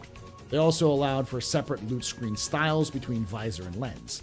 Regarding the visor and lens, the conversation of on-screen chat and building blocks was completed. The conversion of on-screen chat to building blocks was completed. I don't know if that's in 3.23. It might be, that I saw. The team then converted more markers to the new system, including navigation, ships, player, party members, missions, and landing pads. For EVA, the team's for the EVA, devs unblocked animation content to support weapon customization and two-handed carry to work with the new EVA system. They also provided support for back-end and backward and sideways flying animation content. EVA thruster packs now relate correctly to the layer of equipment players are wearing, meaning VFX will come from thruster nozzles on armor pieces or backpacks instead of the undersuit. Improvements were made to how shop items are highlighted when players look at them, and the positioning of AR cards was updated to account for mannequins and vehicle based on design feedback. The team completed buy and rent interactions for physical shopping too. Gameplay features made further improvements to prone locomotion, while additional support was provided to animation to unlock animation asset production. It does seem, if you look back here, I'll say this, you see things like, obviously community, but you see things like art ships, art characters, animation, AI tech. Those are not included in these teams, so it does seem that there may not be dedicated animation people to some of these. So they may have to wait on some aspects which aren't fully integrated with everything.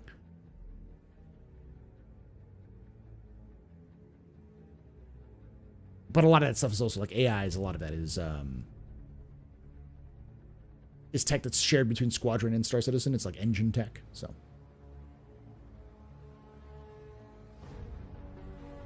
Gameplay features made further improvements to prone locomotion, while additional support was provided to animation to unlock animation asset production.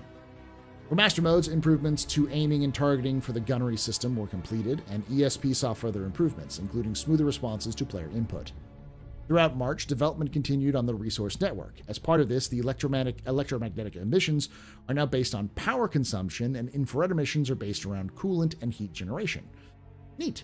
So they're trying to actually tie some of that stuff in. That's really what the resource network is everything requires resources now. Your chips, your armor, your vehicles, even your buildings will require resources, and they'll have things like heat and other things they'll need or get rid of.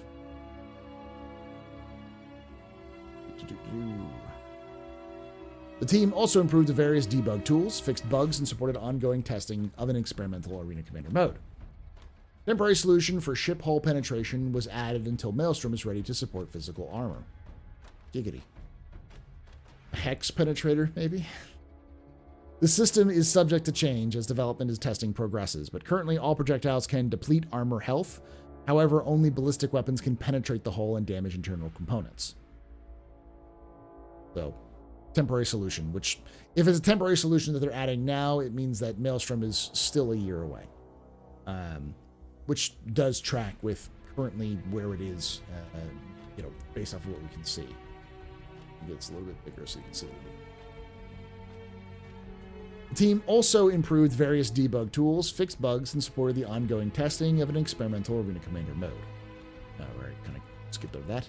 There we go. Life support. This is part of the resource system. For life support, the team optimized dynamic room atmosphere system and made it network compatible. Various improvements and refactors were also made to the room system.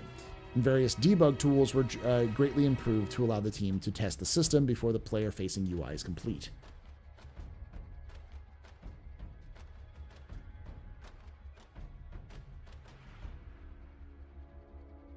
For transit, the team's primary focus in March was supporting cargo elevators and instance hangars.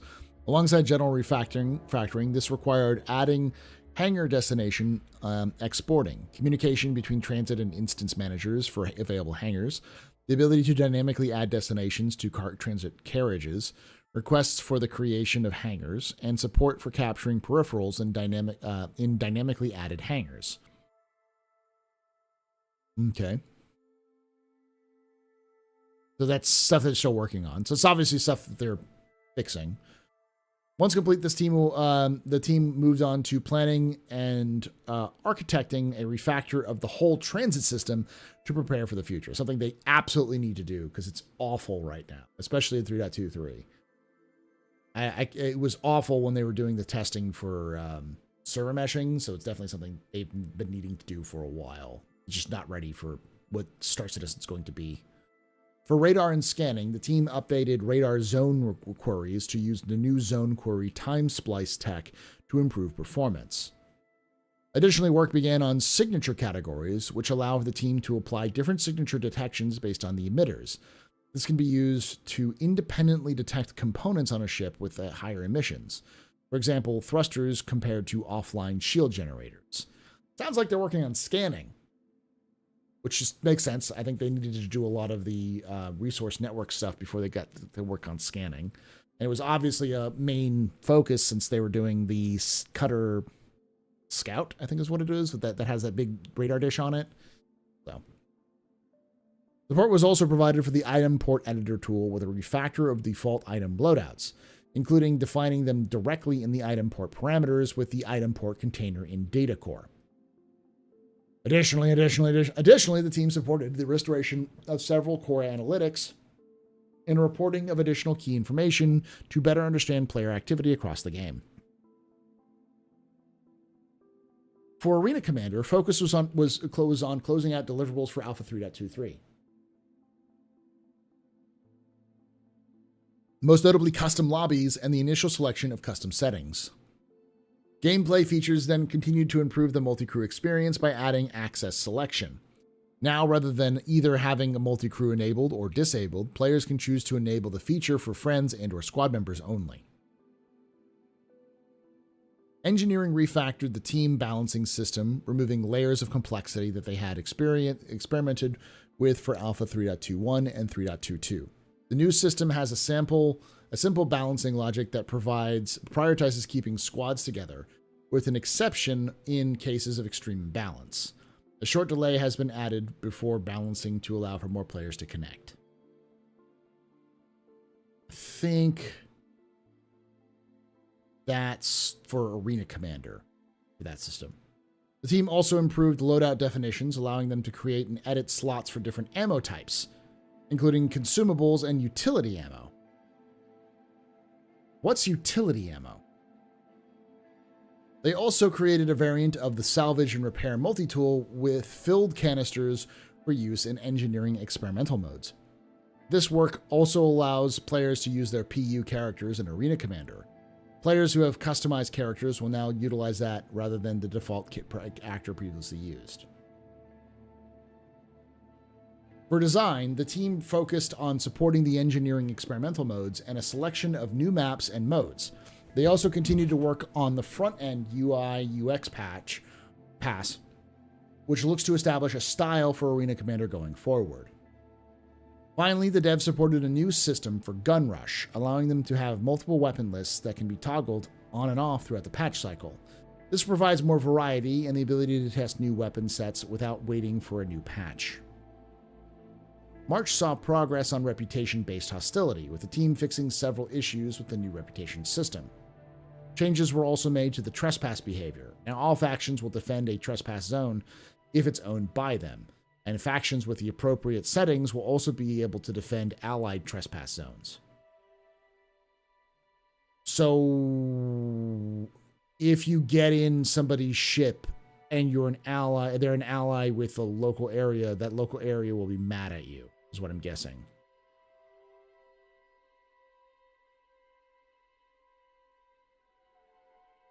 For Mobiglass, work continued on the redesigned Contract Manager. Last month's work included adding a button to read-unread mission info and toggle to switch between legal and illegal missions. The devs also completed payment validation for beacons and fixed several bugs, including making the contract timer reduce in consistent increments. The team then made Journal compatible with the new Mobiglass and updated the home screen, including adding visuals for recent notifications, active missions, and the player's current jurisdiction and crime stat level. Support was also added to the legacy Comlink and VMS Flash apps, and visual updates were made to the wallet and assist apps, or assets apps. For missions, gameplay features provided a new data structure to mission design so they could start setting up hauling missions. Hey, I actually bothered Elliot about this, and Elliot said that I've been writing something for the monthly reports. Setting up the hauling missions. Overall framework for the offline version of the mission service progressed, while mission service debug GUI was extended to server meshing. Improved debug tools were added to the cargo hauling missions too, such as the ability to debug complete parts of the hauling order to simulate collecting and delivering via freight elevators. March saw progress on hangars, including Instance Interior Manager that handles instancing logic and reserves gateways for transitioning between the outside world and the hangar. Now players calling an elevator or retrieving a ship in supported locations will create an instance hangar that the transit, air traffic control, and law systems correctly respond to. Improvements were also made to freight elevator kiosks, including the layout, branding, tooltips, delivery screen, and platform handling. The devs are currently integrating the kiosk with the personal inventory framework.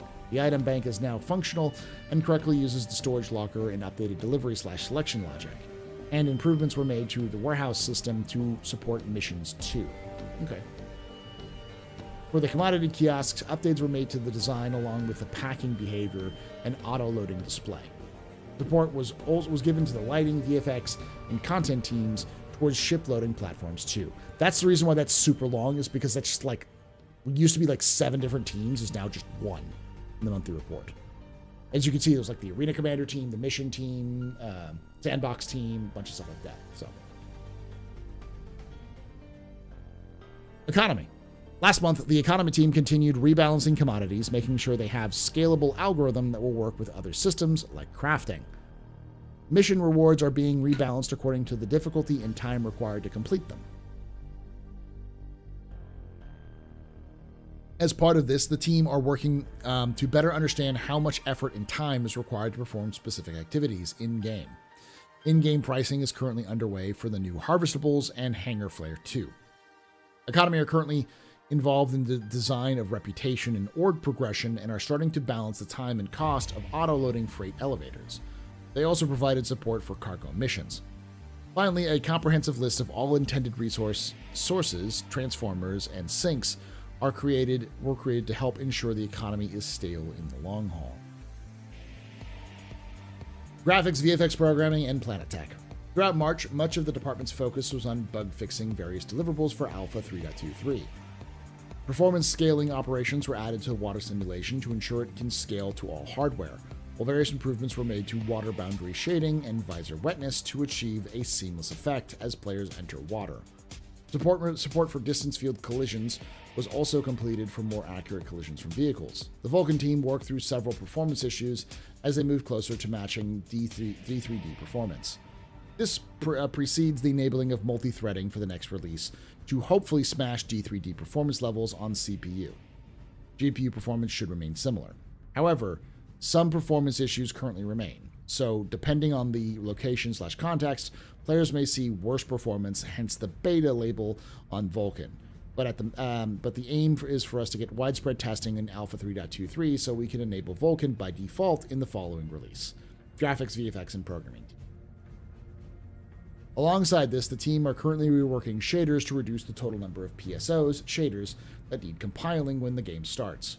Work on global illumination continued too, with a focus on performance as the team moved towards an internal rollout of the first version with testing by the art teams.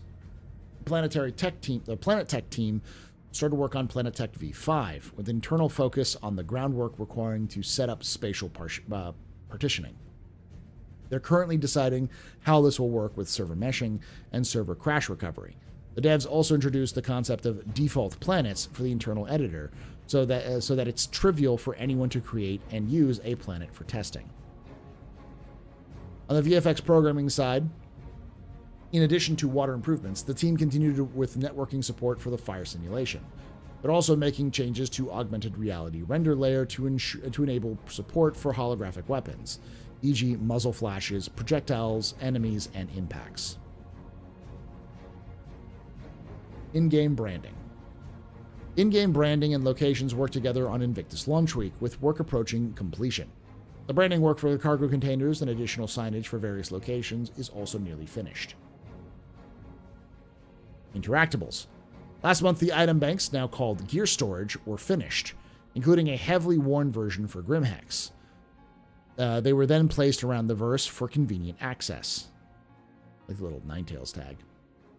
Explosive containers were reworked and now replace static meshes in levels, so they will explode if players shoot them. Red barrels! Fire extinguisher recharge cabinets progress through the gray box and are currently being taken to final, while cargo hover trolleys are being finalized in preparation for the cargo hangar update. Lighting. Alongside tasks for instance hangars, freight elevators, and distribution centers, lighting worked on Invictus Launch Week. They also supported the upcoming character customizer, including addressing community feedback to solve some long-standing issues. Locations. Last month, locations team polishing content. Last month saw the locations team polishing content for Alpha 4.0. What? that just hit me out of left field. They're polishing content for Alpha 4.0. Okay. They also closed out the upcoming distribution centers, adding content and quality to give players the best possible experience on launch. They also kicked off pre-production for new mandates officially beginning in Q2.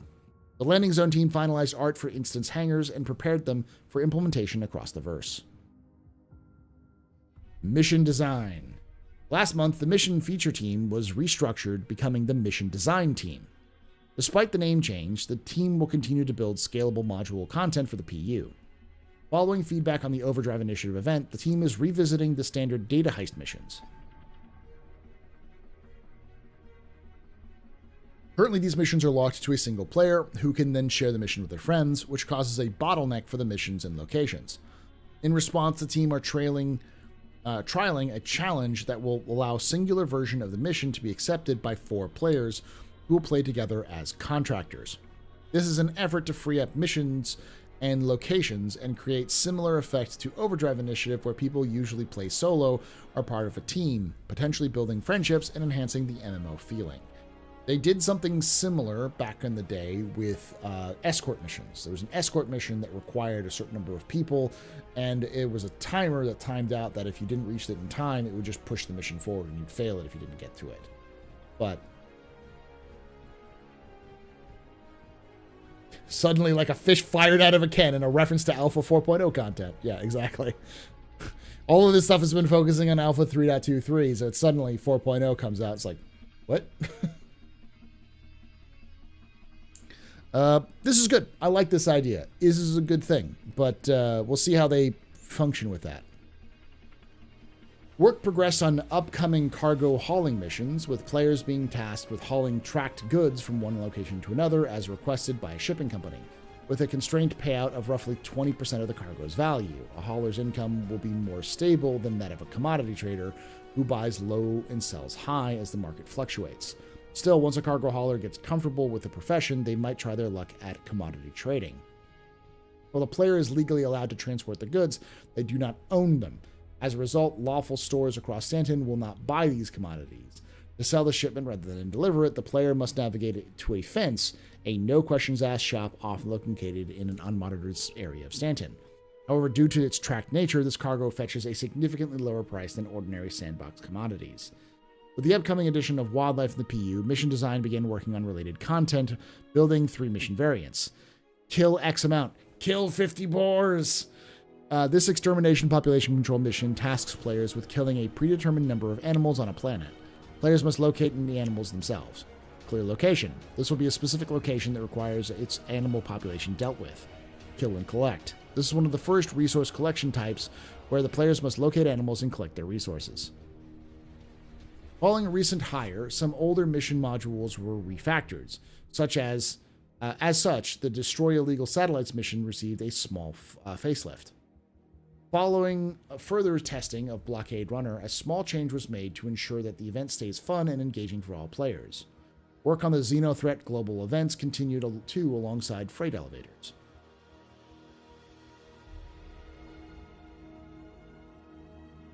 Narrative. Last month, Narrative continued to work closely with the design to support a variety of content from revisiting existing missions, like the new player experience, to outlining new missions being developed to support upcoming gameplay. The team continued to iterate on future narrative initiatives designed to bring more character and stories to the verse.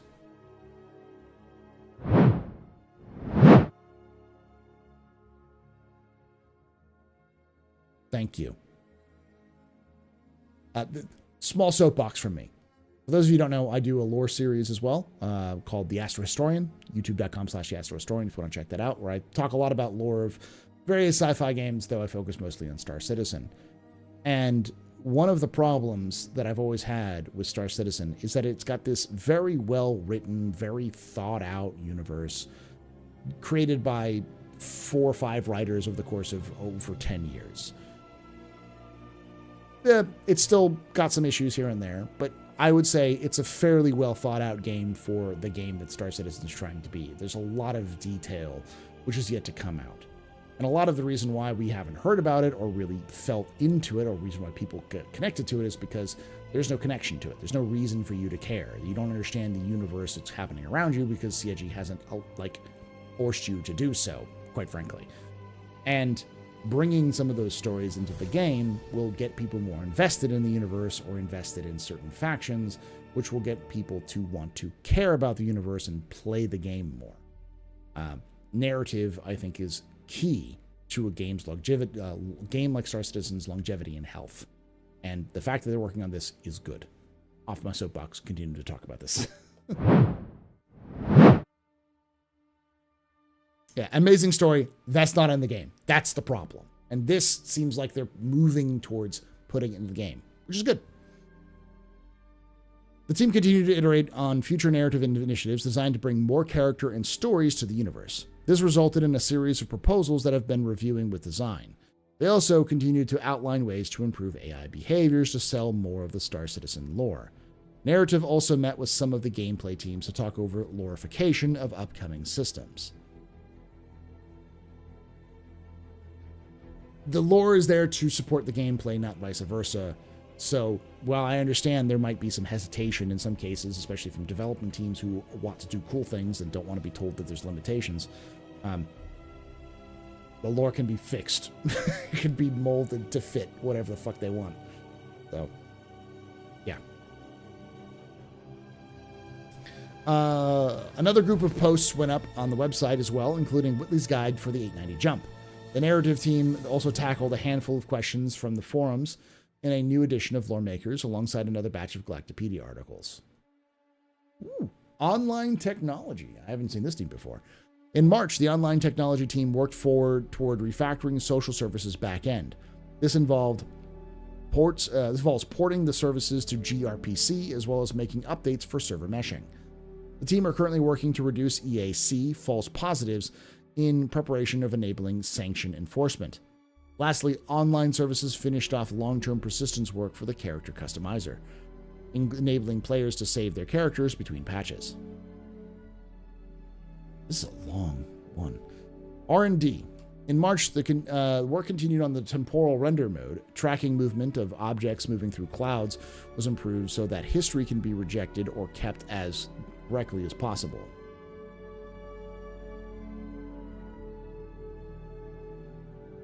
A novel method was developed because typical disocclusion algorithms only work for opaque scenes, but the team want objects to fly through transparent clouds, be partially occluded by clouds and fog, etc. The generation of blending a soft depth for clouds and atmosphere was improved. This depth of information was crucial to properly handling history rejection when moving through clouds. The team also supported the Gen 12/Vulcan endeavor by analyzing the current list of pipeline state objects, PSOs, used to render the game and suggested several ways to reduce it.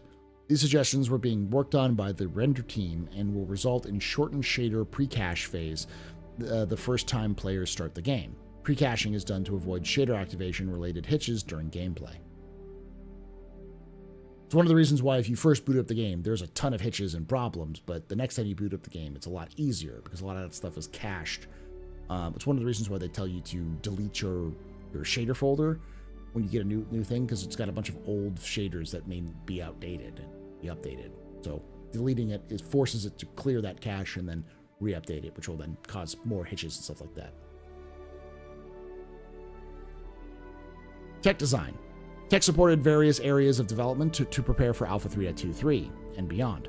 This included item banks, with the team making a new rundown variant entity, setting up state machines and animations, and iterating on the main screen and player interaction points and flow.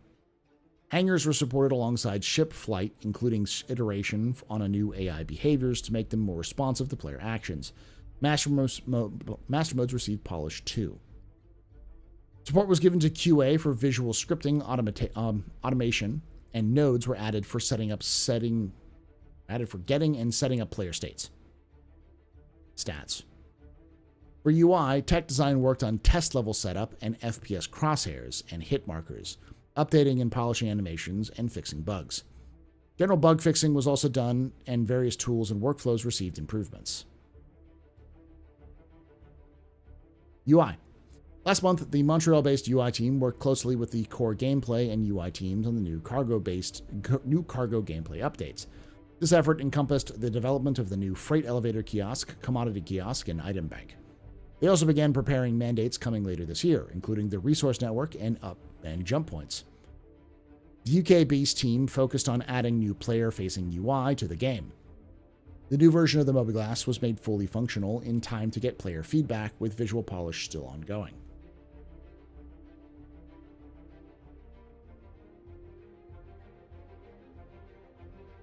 The new visor and lens received visual improvements, while the last functionality elements were ported over by the programming team.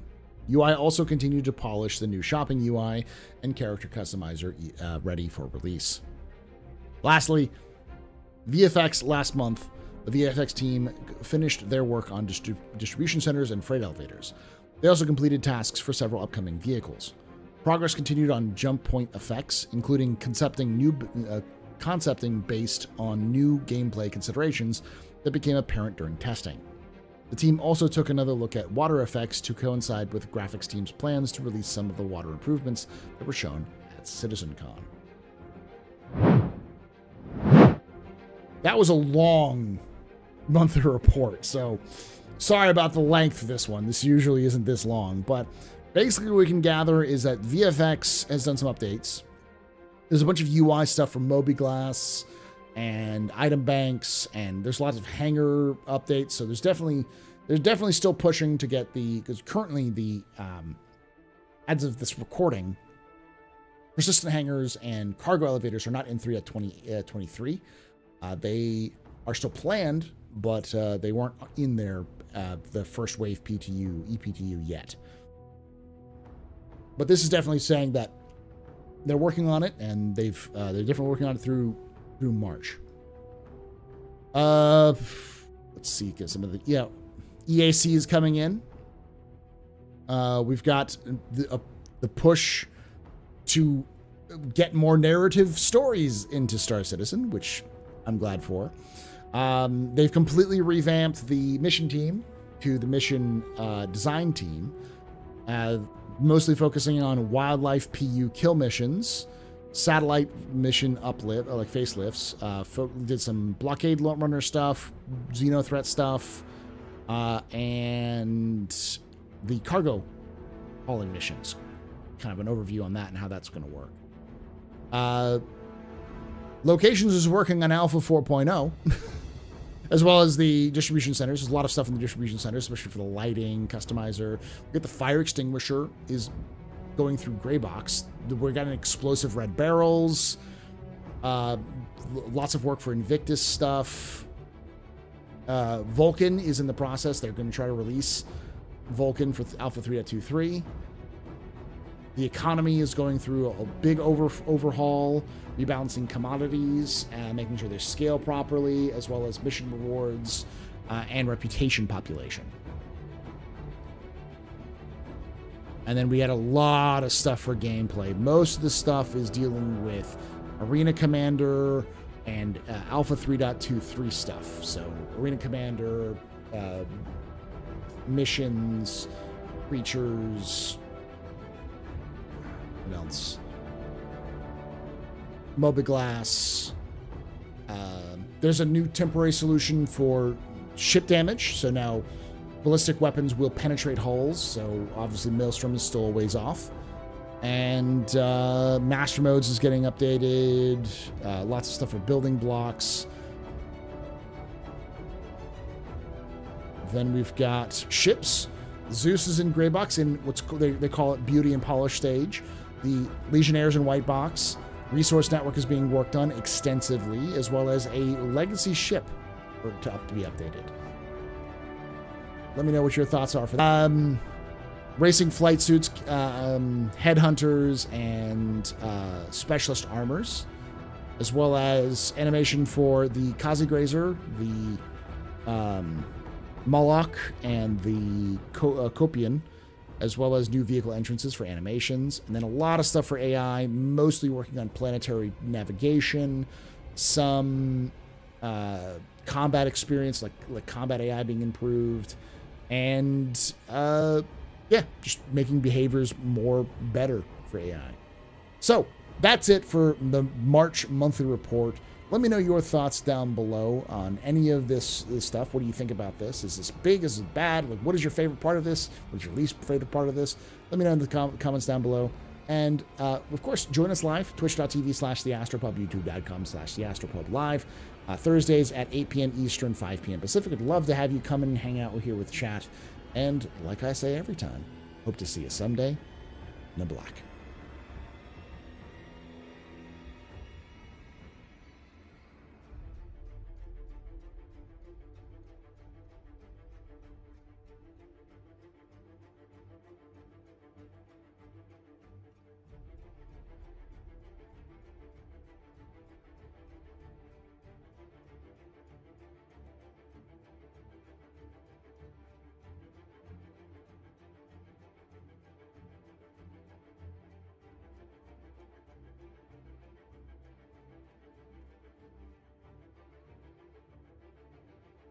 I'm not done yet. I'm just finishing up the recording, so. Did not know that was going to take as long as it did. Hey, Angry. I saw you come in a little earlier. Also, there was so much about cargo missions in the report, but where the fuck are they? They need the cargo missions need to have the hangars, or they need to have the cargo elevators, which themselves need the hangars to function. So this is a lot of this stuff is interconnected. So like the visor UI stuff is all interconnected. Basically, without the personalized the personal hangars and the persistent hangars, you can't get the cargo elevators. If you can't get the cargo elevators, you can't get the item kiosks, and you can't get the cargo missions, because that's how you get those cargo for those missions, is through the cargo elevators.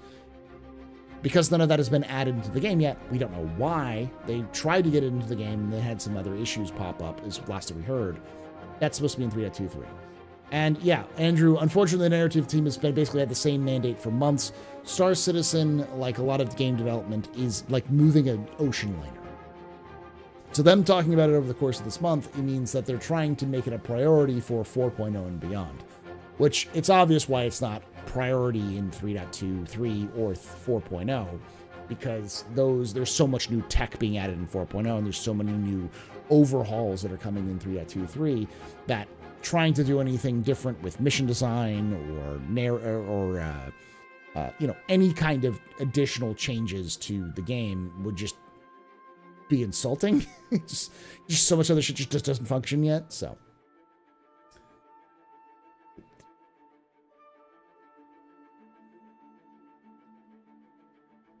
We also need those cargo elevators working in landing zones yet. Have I seen the patch watch? I have not seen it, no.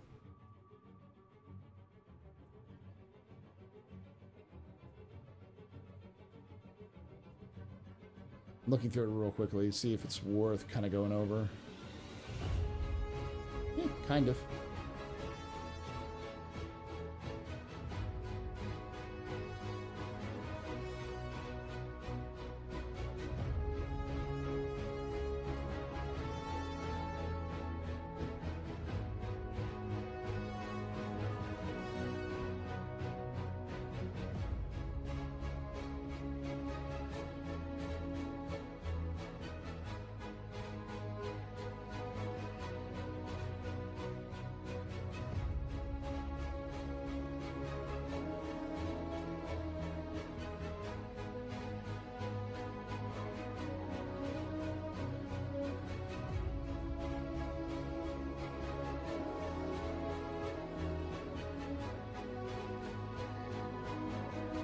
Sorry, I'm looking through it and I'm just trying to make it so that you can see what I'm...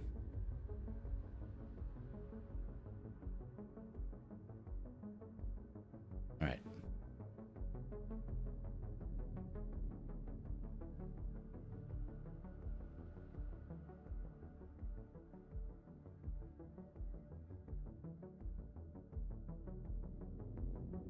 I'll read through some of this.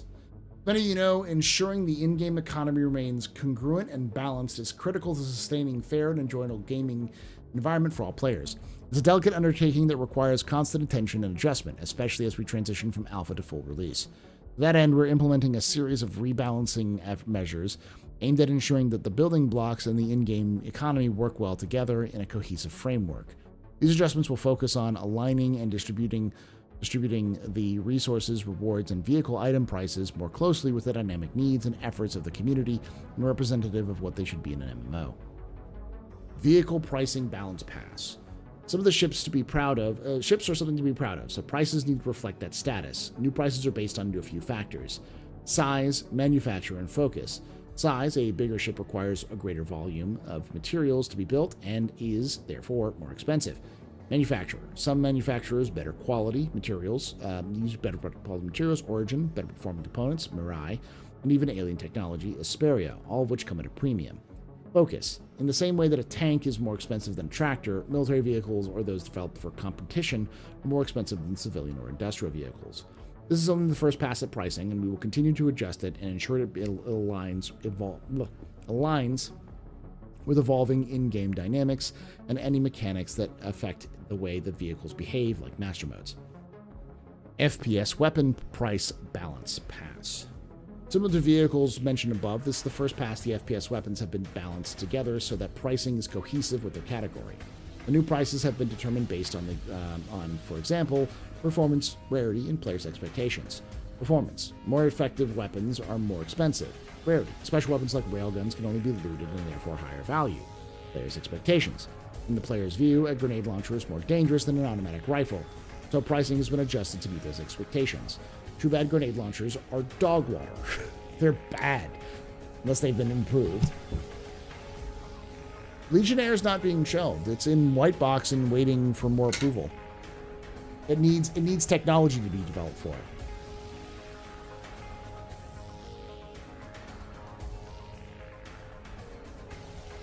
Rewards rebalance. The economy team has also been working on rewards balancing algorithm that factors in activities, difficulty, duration, risks, and players' current stage of profession progress. Collectively termed effort. Effort will be balanced against reward value, which can be expressed in terms of progress, in-game currency items, etc. This algorithm is being tested on new events and missions, and we plan to apply it to any activity in the game to ensure that rewards are fun and fair and do not disrupt the economy. What economy? We understand that changes can sometimes be met with apprehension or uncertainty, but please rest assured that these adjustments are being made with careful consideration based on algorithms and with your feedback in mind. Our goal is not only to enhance cohesiveness of our in-game economy, but also to foster a more immersive and satisfying gameplay experience for all citizens in the verse. I'm gonna hate to say this. There's no evidence of it yet, so I don't want to like spread FUD. But all of this sounds like the system they wanted to build with Quanta is gone. Like they're abandoning that system. Could be wrong. Because they did say that they were shelving it for the moment because they were working on other things. Which makes sense. There's a lot of other stuff that needs to happen. But all of this sounds like Quanta. They're building an algorithm just to give out rewards balances. Isn't that Quanta? Wasn't that supposed to be Quanta?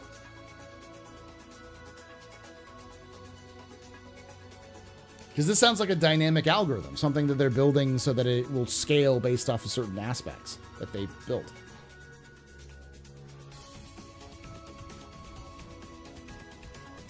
They might have increased the grenade blast. We're talking, I haven't played 3.23. I haven't used the weapons in 3.23.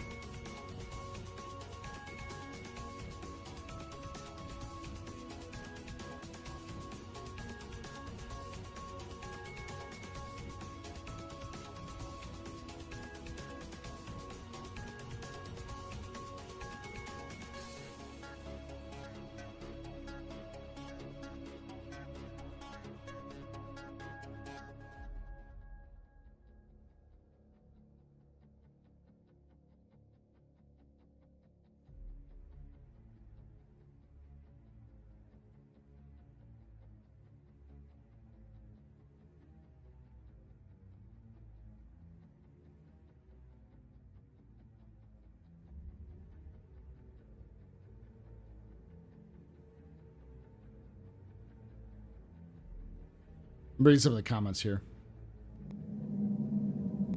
You can take away my spaceship. You can take away my space suit. You can even take away my space lasers. But you can never, ever take away my space game.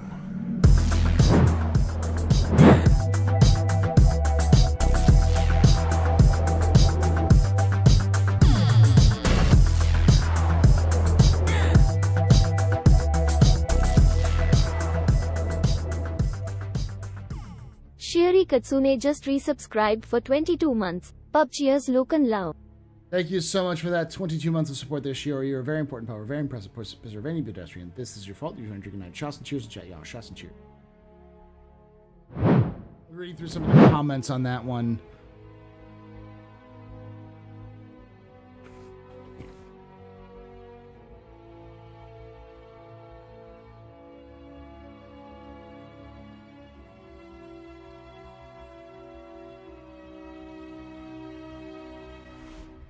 People talking about a wipe. A lot of people talking about what the fuck's going on with the economy.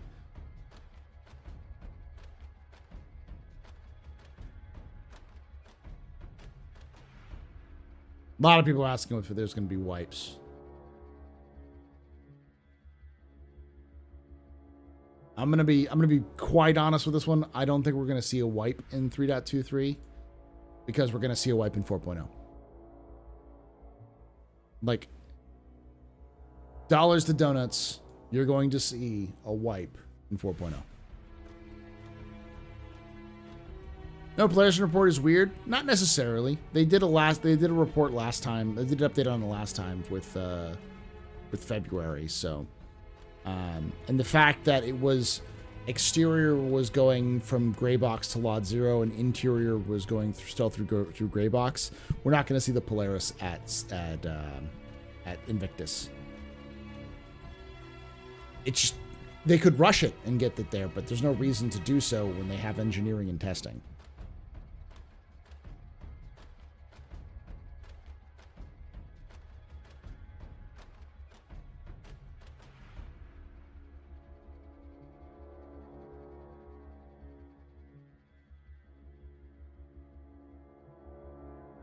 I think we're going to get a Zeus for Invictus, almost certainly.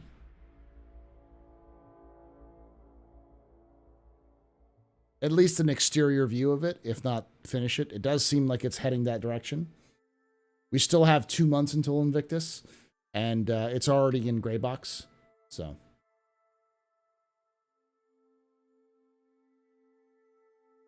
It's hilarious that some people read that and miss the future implications for the project and said get so 3.23 wipe. I'm gonna be quite fucking honest with you as well, y'all. Seji's never gonna tell you if they're gonna wipe again. And y'all did it to yourselves. CIG was trying to be open and communicative about wipes, and so they said we're going to wipe a 318, and that's one of the reasons why no one played 318 and played 317 after 318 was like, oh, we're going to wipe in 318, so people just stopped playing. And then everyone came back because, oh, wipe's gone, and so they came in 318 and broke the game. I'm not going to sit here and say that, like, the mad bum rush was the reason why everything broke, but I'm sure it didn't help the problems they were having, and it made things worse. So I think what CIG learned for that lesson was, don't tell them if there's going to be a wipe, because it'll kill engagement, and engagement is bad. So yeah, you're not going to learn about a wipe until it's right about to be released.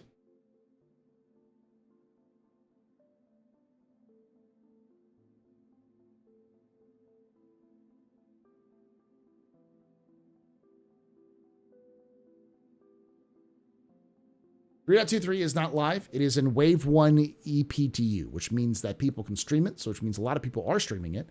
And if you are a concierge or a subscriber, you have access to it, so you can play it right now. It is very much in an early state, but Wave 1 is a good sign. If it's heading into Wave 1 already, then we should be seeing it move in pretty quickly. I believe there was a patch today for it as well.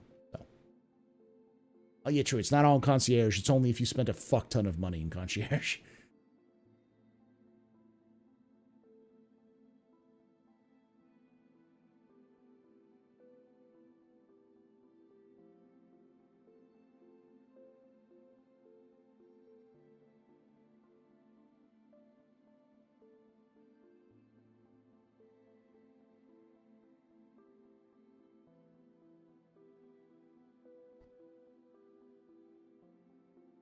I mean, to be fair, like, that's one of the only reasons why, well, not me personally, but that's the only reasons why I can think of why you'd want to still be subscribed to the CIG subscriber program, because you get a ton of perks like that. I do it because I like access to the jump points, easy access to the jump points and the jump point archives. Helps me out with lore research, because there's just a ton of stuff that's not released yet to the public. But I am a little annoyed that it's gone to, like, quarterly releases for jump points rather than, you know, every month or even every other month.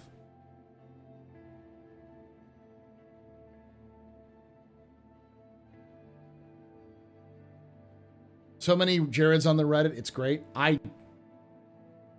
Oh, it's like versions of Jared. I stopped going to the Star Citizen subreddit like 2 years ago, and my mental health has gotten so much better since that. The reality in my experience is that just don't interact with online communities outside of ones that you are intimately part of, because it's just a waste of time and brain space. You're just not going to be in a good headspace.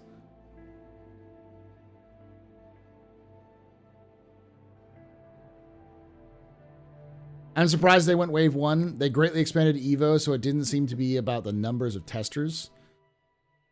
Aimless, I'm going to be very, very honest again. This is just me being honest today. I'm not like I'm not always.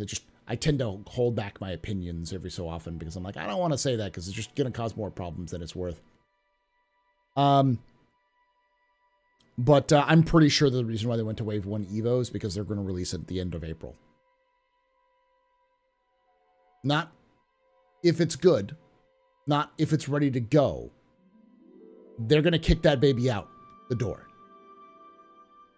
Whether it's fully ready or not, they're going to drop kick that thing. Unless that thing has got a 318 level of bug, they're going to yeet this thing into the wilderness and say, good luck, kid. Yeah, it's still missing like a third of its features.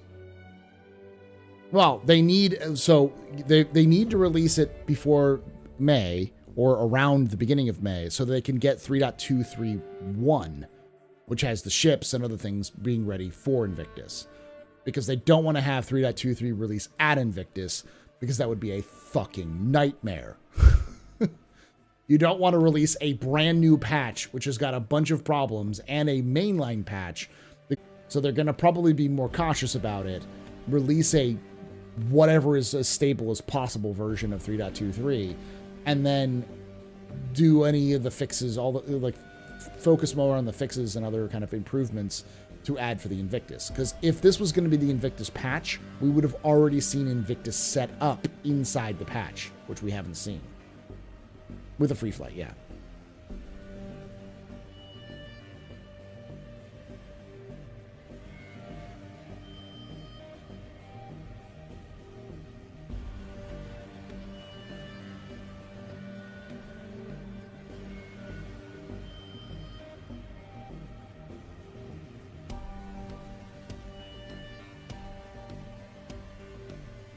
The fact that they're releasing modularity and the retaliator with a 3.23.x patch just screams this is going to be released at Invictus. This is the Invictus patch.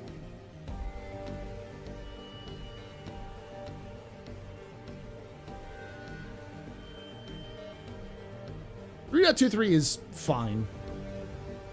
It's going to get it has a lot of really great features in it. But from the very outset, I kind of said 3.23 is more of a improve on the current design of Star Citizen and less of a new things for you to do in Star Citizen. And the one thing that was a brand new thing for you to do was cargo hauling, cargo missions, cargo elevators, and persistent hangars, which are the only things that haven't been added yet. Most of the stuff we've seen is just improvements on the systems that we already have in game, with things like master modes. But to be fair, master modes have been in testing since last September, or even before that. I think last summer, and same with FPS changes. Well, the distribution centers. I don't think there's any missions in the distribution centers. They're just there now. They're just locations. That's not new content, that's just new stuff.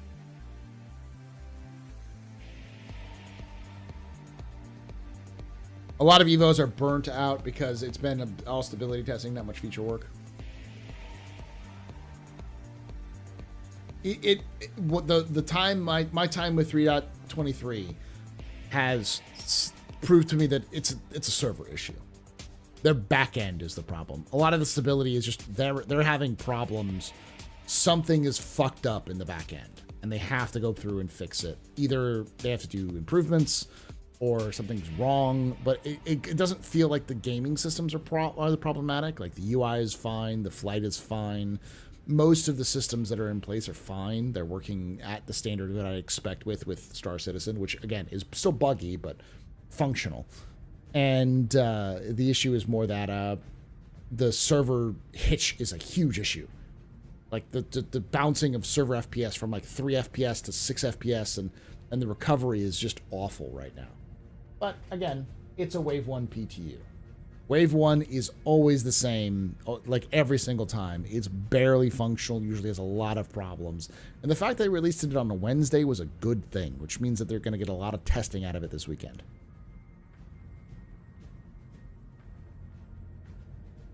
There are missions. I picked up an illegal one to pick up Widow from a distro center. Okay, but is there anything that's unique to those missions? Because that's something you had before distribution centers existed. That's just another place to drop off those.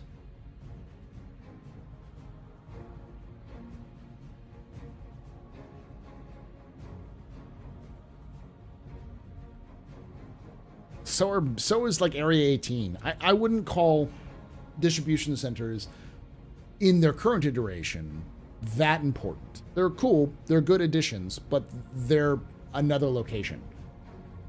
They don't bring unique gameplay yet.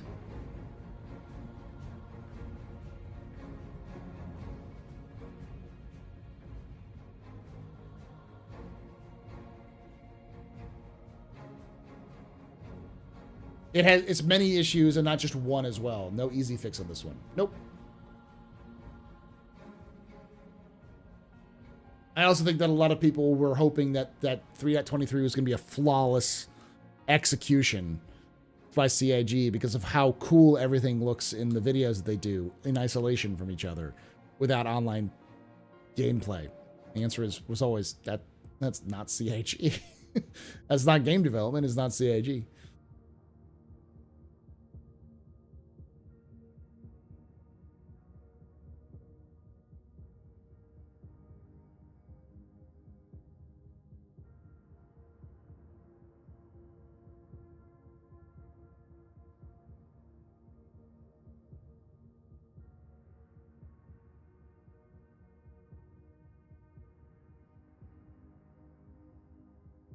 Turns out 3.23 is still going to be the same game. Not really. It's definitely a complete change in how you look at the game and how you play the game. Master modes itself is a huge change. Same with things like the FPS modes. But the game itself fundamentally hasn't changed. Star Citizen is the same Star Citizen has been forever.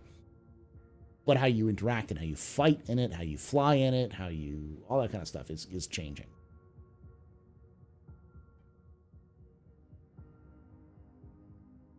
Right now, that's because they haven't gotten the new cargo stuff in.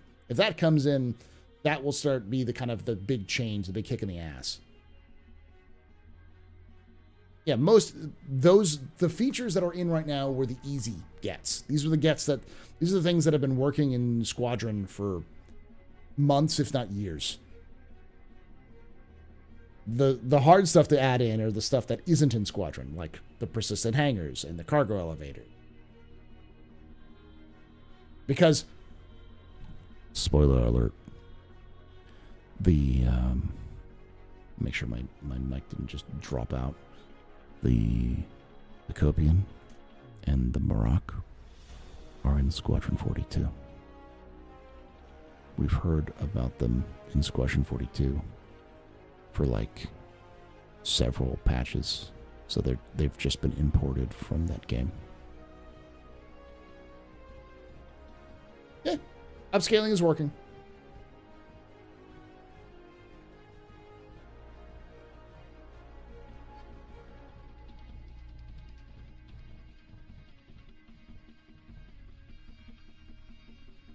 I have faith of the heart that CIG can get that stuff in.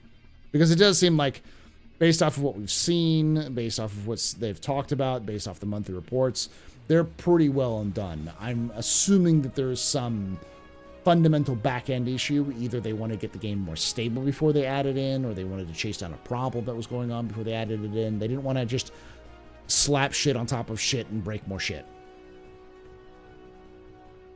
Yes.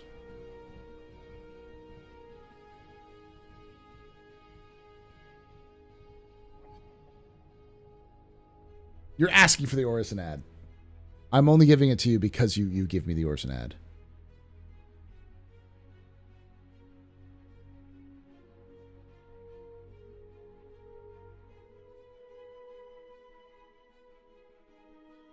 Enterprise is an under-respected series. I do think that Season 1 was a little rocky. It wasn't as good as it should have been.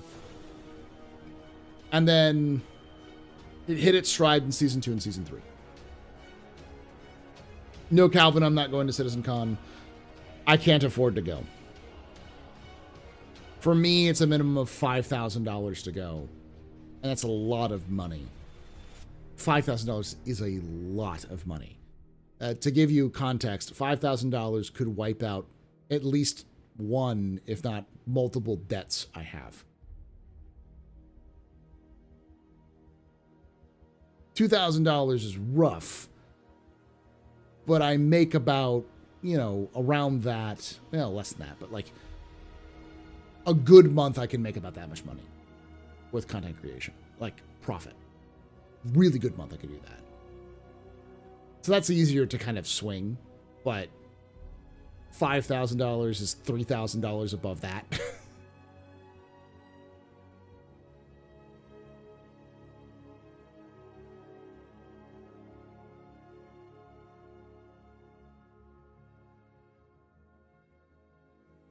Well, that's one whole Warhammer army. It's like, to put it into context, my wife and I are finally becoming real adults. We've been using the same chest of drawers that my wife got from her dad when she moved to college. That was his chest of drawers in the Navy. It's old, metal, fucking built like a, it's a built thing. It is very heavy and very well built. But it's basically college like furniture, what we have. But it's tiny. It's designed for like somebody in the Navy who has 7 outfits, you know? It's not designed for, you know, 2 people using it. So we decided we needed to get a real adult chest of drawers so we can actually, you know, put clothing in it. And as along the way, also getting the real bed instead of just a basic bed, and actual like matching side tables, which that's the least cheap, the least expensive. But the total cost for all of those things is less than $300.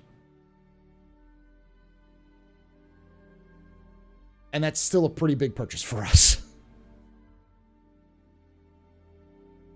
It's like getting a good couch for the first time. Still haven't done that.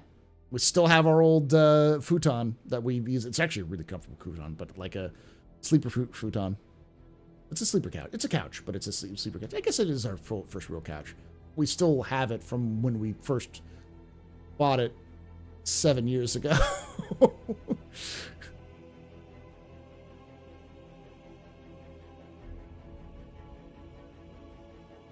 Oh no, we've skipped over that. We have a kitchen table. We have a dining room table. A very expensive dining room table. Like, that was one of the first things we got. Like, we're down to the last stuff. Cam and I, like 6 months ago, purchased a crib. Because Cam and I want to have kids in the next year or so, next couple of years. We both want to get healthier, so I've been losing weight. So Cam has well, but you know we've been trying to get more healthy, and in that process, we decided we'll get a few things here and there, just kind of picks it up. So we actually have a fucking crib we haven't even built yet, but we have a crib before we got a new chest of drawers.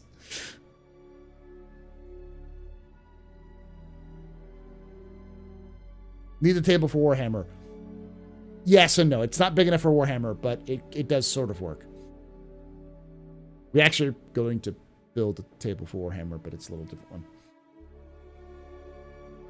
Exactly. It needs its own table. Well, the size of Warhammer is also... Right now, we're doing the 2 folding tables pushed together with something on top. I think the plan we're going to do this summer is we're going to build... we're going to take the measurements. It's going to be like 6 by 8, I want to say. 6 by 5. One of those two. I can't remember exactly. I think it's 6 by 5. 6 feet by 5 feet. I get a kind of top, get some 2 by 4s, kind of build it together, and then just slip that over the folding tables so it's a little bit more stable.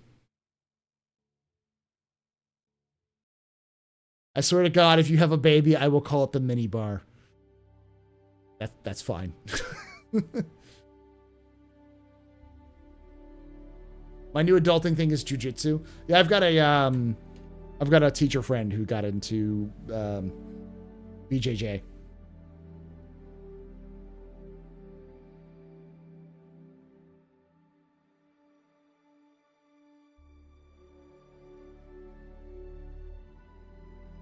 we already have folding tables.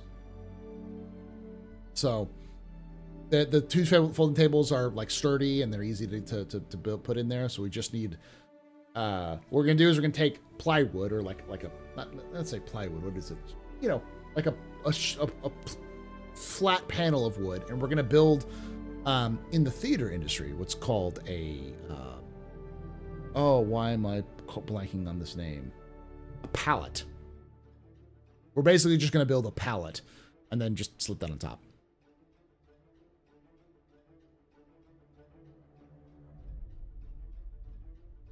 I'm glad for that.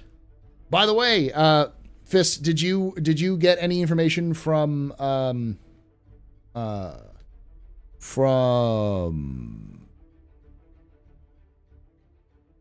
Uri? Because part 4 is in Uri's hands right now. So, all right, I'll poke him.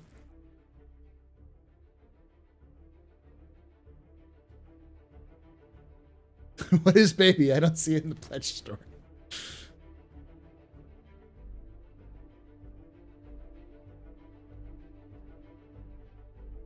You can plate the plywood. Yeah, that's the idea.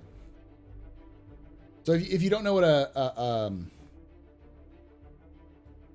called, the pallet. That's not a pallet.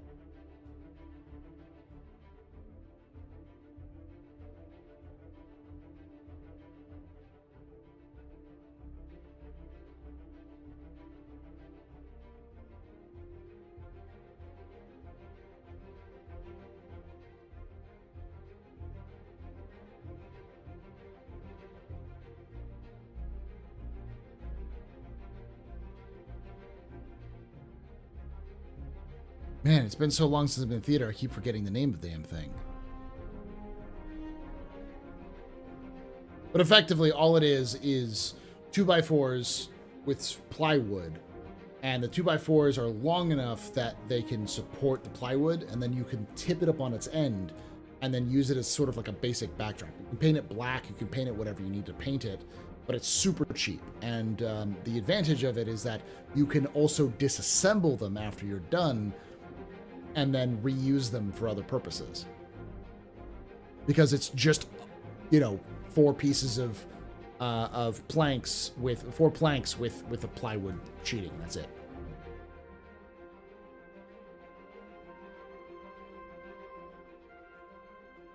Awesome.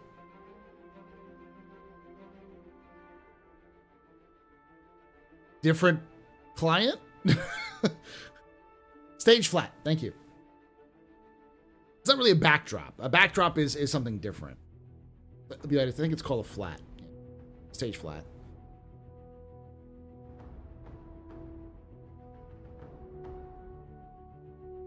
But it's like one of the things if you do any sort of theater work, it's one of the things you learn how to do pretty soon after you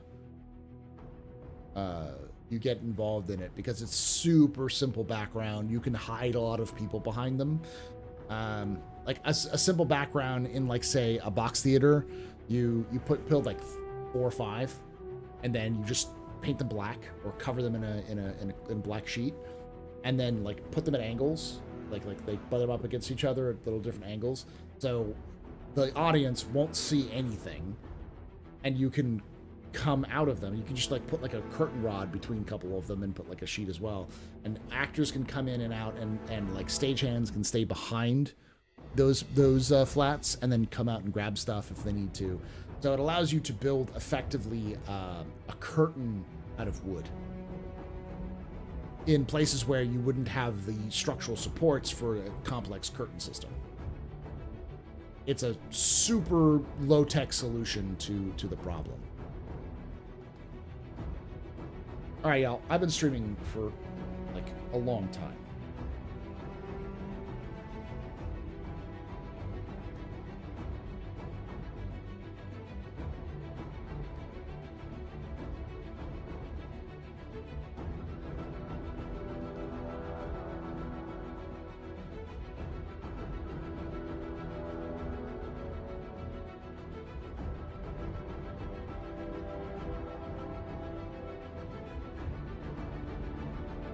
So I'm going to be calling it today, but tomorrow I'll be hanging out with Loken. We probably will do some Overdrive Initiative, if not 3.23, because Loken's obsessed with that right now.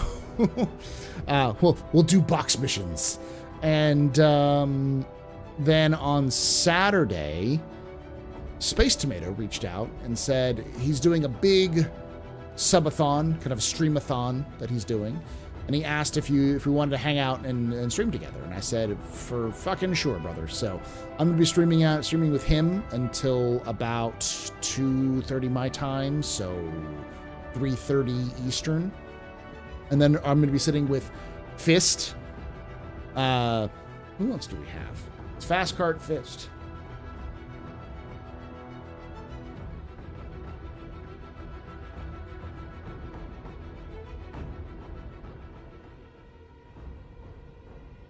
Fast Cart, Fist, and Captain Serious Fun.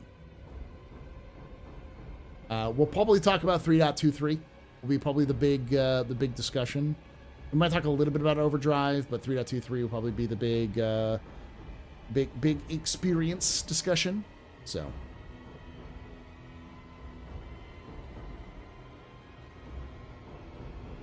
Much cheaper than outfitting each ninja with optical cloaking. Yes.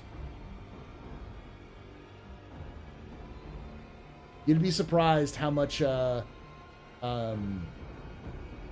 stagehand in a black t-shirt and pants with the right lighting and a simple flat backdrop, theater flat backdrop, how much people don't recognize you or even know you're there when like pulling props off and stuff like that. Listen, last time, I don't know if Fist is still here, but last time Fastcard went on, Fist said, I am coming on to the captain's table whenever Fastcard comes on because Fist wants to be his handler. But now I have Fist and I have Captain Serious Fun. So I won't have to be the one that tells Fastcard to shut up.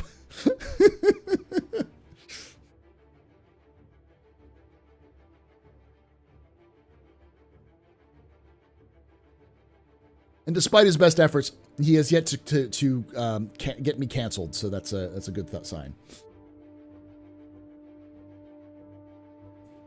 And to be fair, there's plenty of people who commented the last time Fastcard went on and said, I want more Fastcard on the captain's table.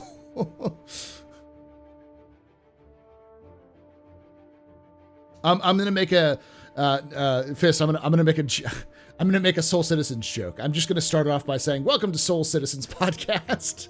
I'm your new host, Paul Shelley."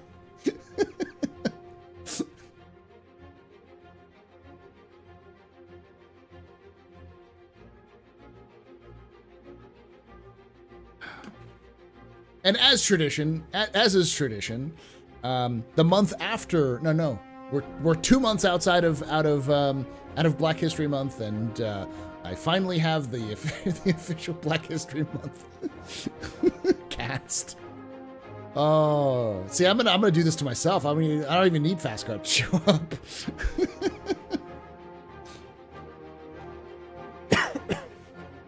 By the way, I just worked out like that. It's one of those things where like every so often I'll do something and like the entirety of the info runner shows up and just like, hey, we want to do a captain's table. But like they do it independently, like Execute asks to come on, and then Algrid wants to come on, and then like Space Tomato wants to come on, and it's like, this is just an Info Runners podcast suddenly. Oh, what else? How else has that happened? It's happened before with Yacht Club. In the past, it's happened with Relay Station.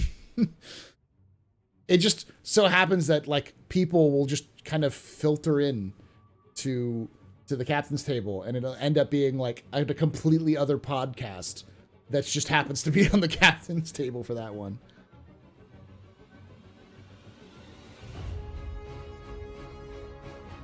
All right, y'all.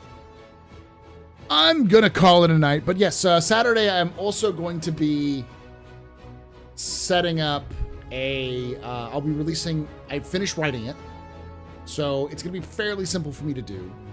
I did a lore video on on Biota Corp. So, the lore video on Biota Corp will be recorded maybe tonight before I go to bed and edited. And I'll probably start editing it to like editing it together on Friday and Saturday.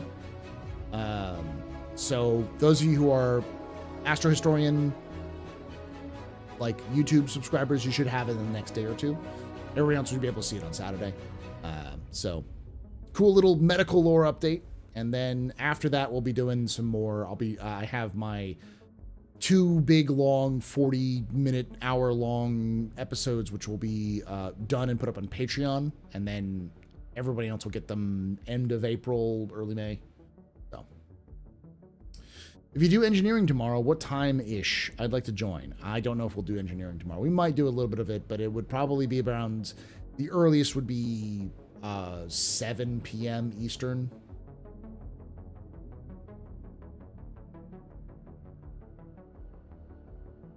I honestly thought you were a regular part of them for a while. Inforunners? I am. I'm part of the Inforunners. For New Soul? New Soul's right there. For Soul Citizens? I kind of am sometimes. I think I was one of the first guests on Soul Citizens podcast. I wasn't the first, but I think I was one of the first guests people to come on. I think it was either the first or the second Soul Citizens. But yeah, I'm going to call it a night. I've been streaming for 4.5 hours, and it's almost midnight. Thank you for joining us. And Sunday we'll do more Overdrive catch-up missions now that version 5 is out, or the number 5 will be out. We'll do some more, like, lore, league stuff, but it's going to be Overdrive catch-up stuff. So if you need to get some aspects of the Overdrive missions done, or if you need to do the Korea mission or anything else like that, I'll sit around to help you all out for that one. We're coming towards the end of April for me, so we're kind of middle of April. I do want to give you a brief kind of idea that we're going to be moving into I'll be moving into my summer schedule soon, where I probably won't change it that much, but I'll probably add a couple of streams here and there for those of you who watch me regularly. So you'll start seeing me do things like mini painting on the mornings on Monday or something like that. So anyway, thank you for watching. Thank you for hanging out. And like I say every time, hope to see you someday in the black.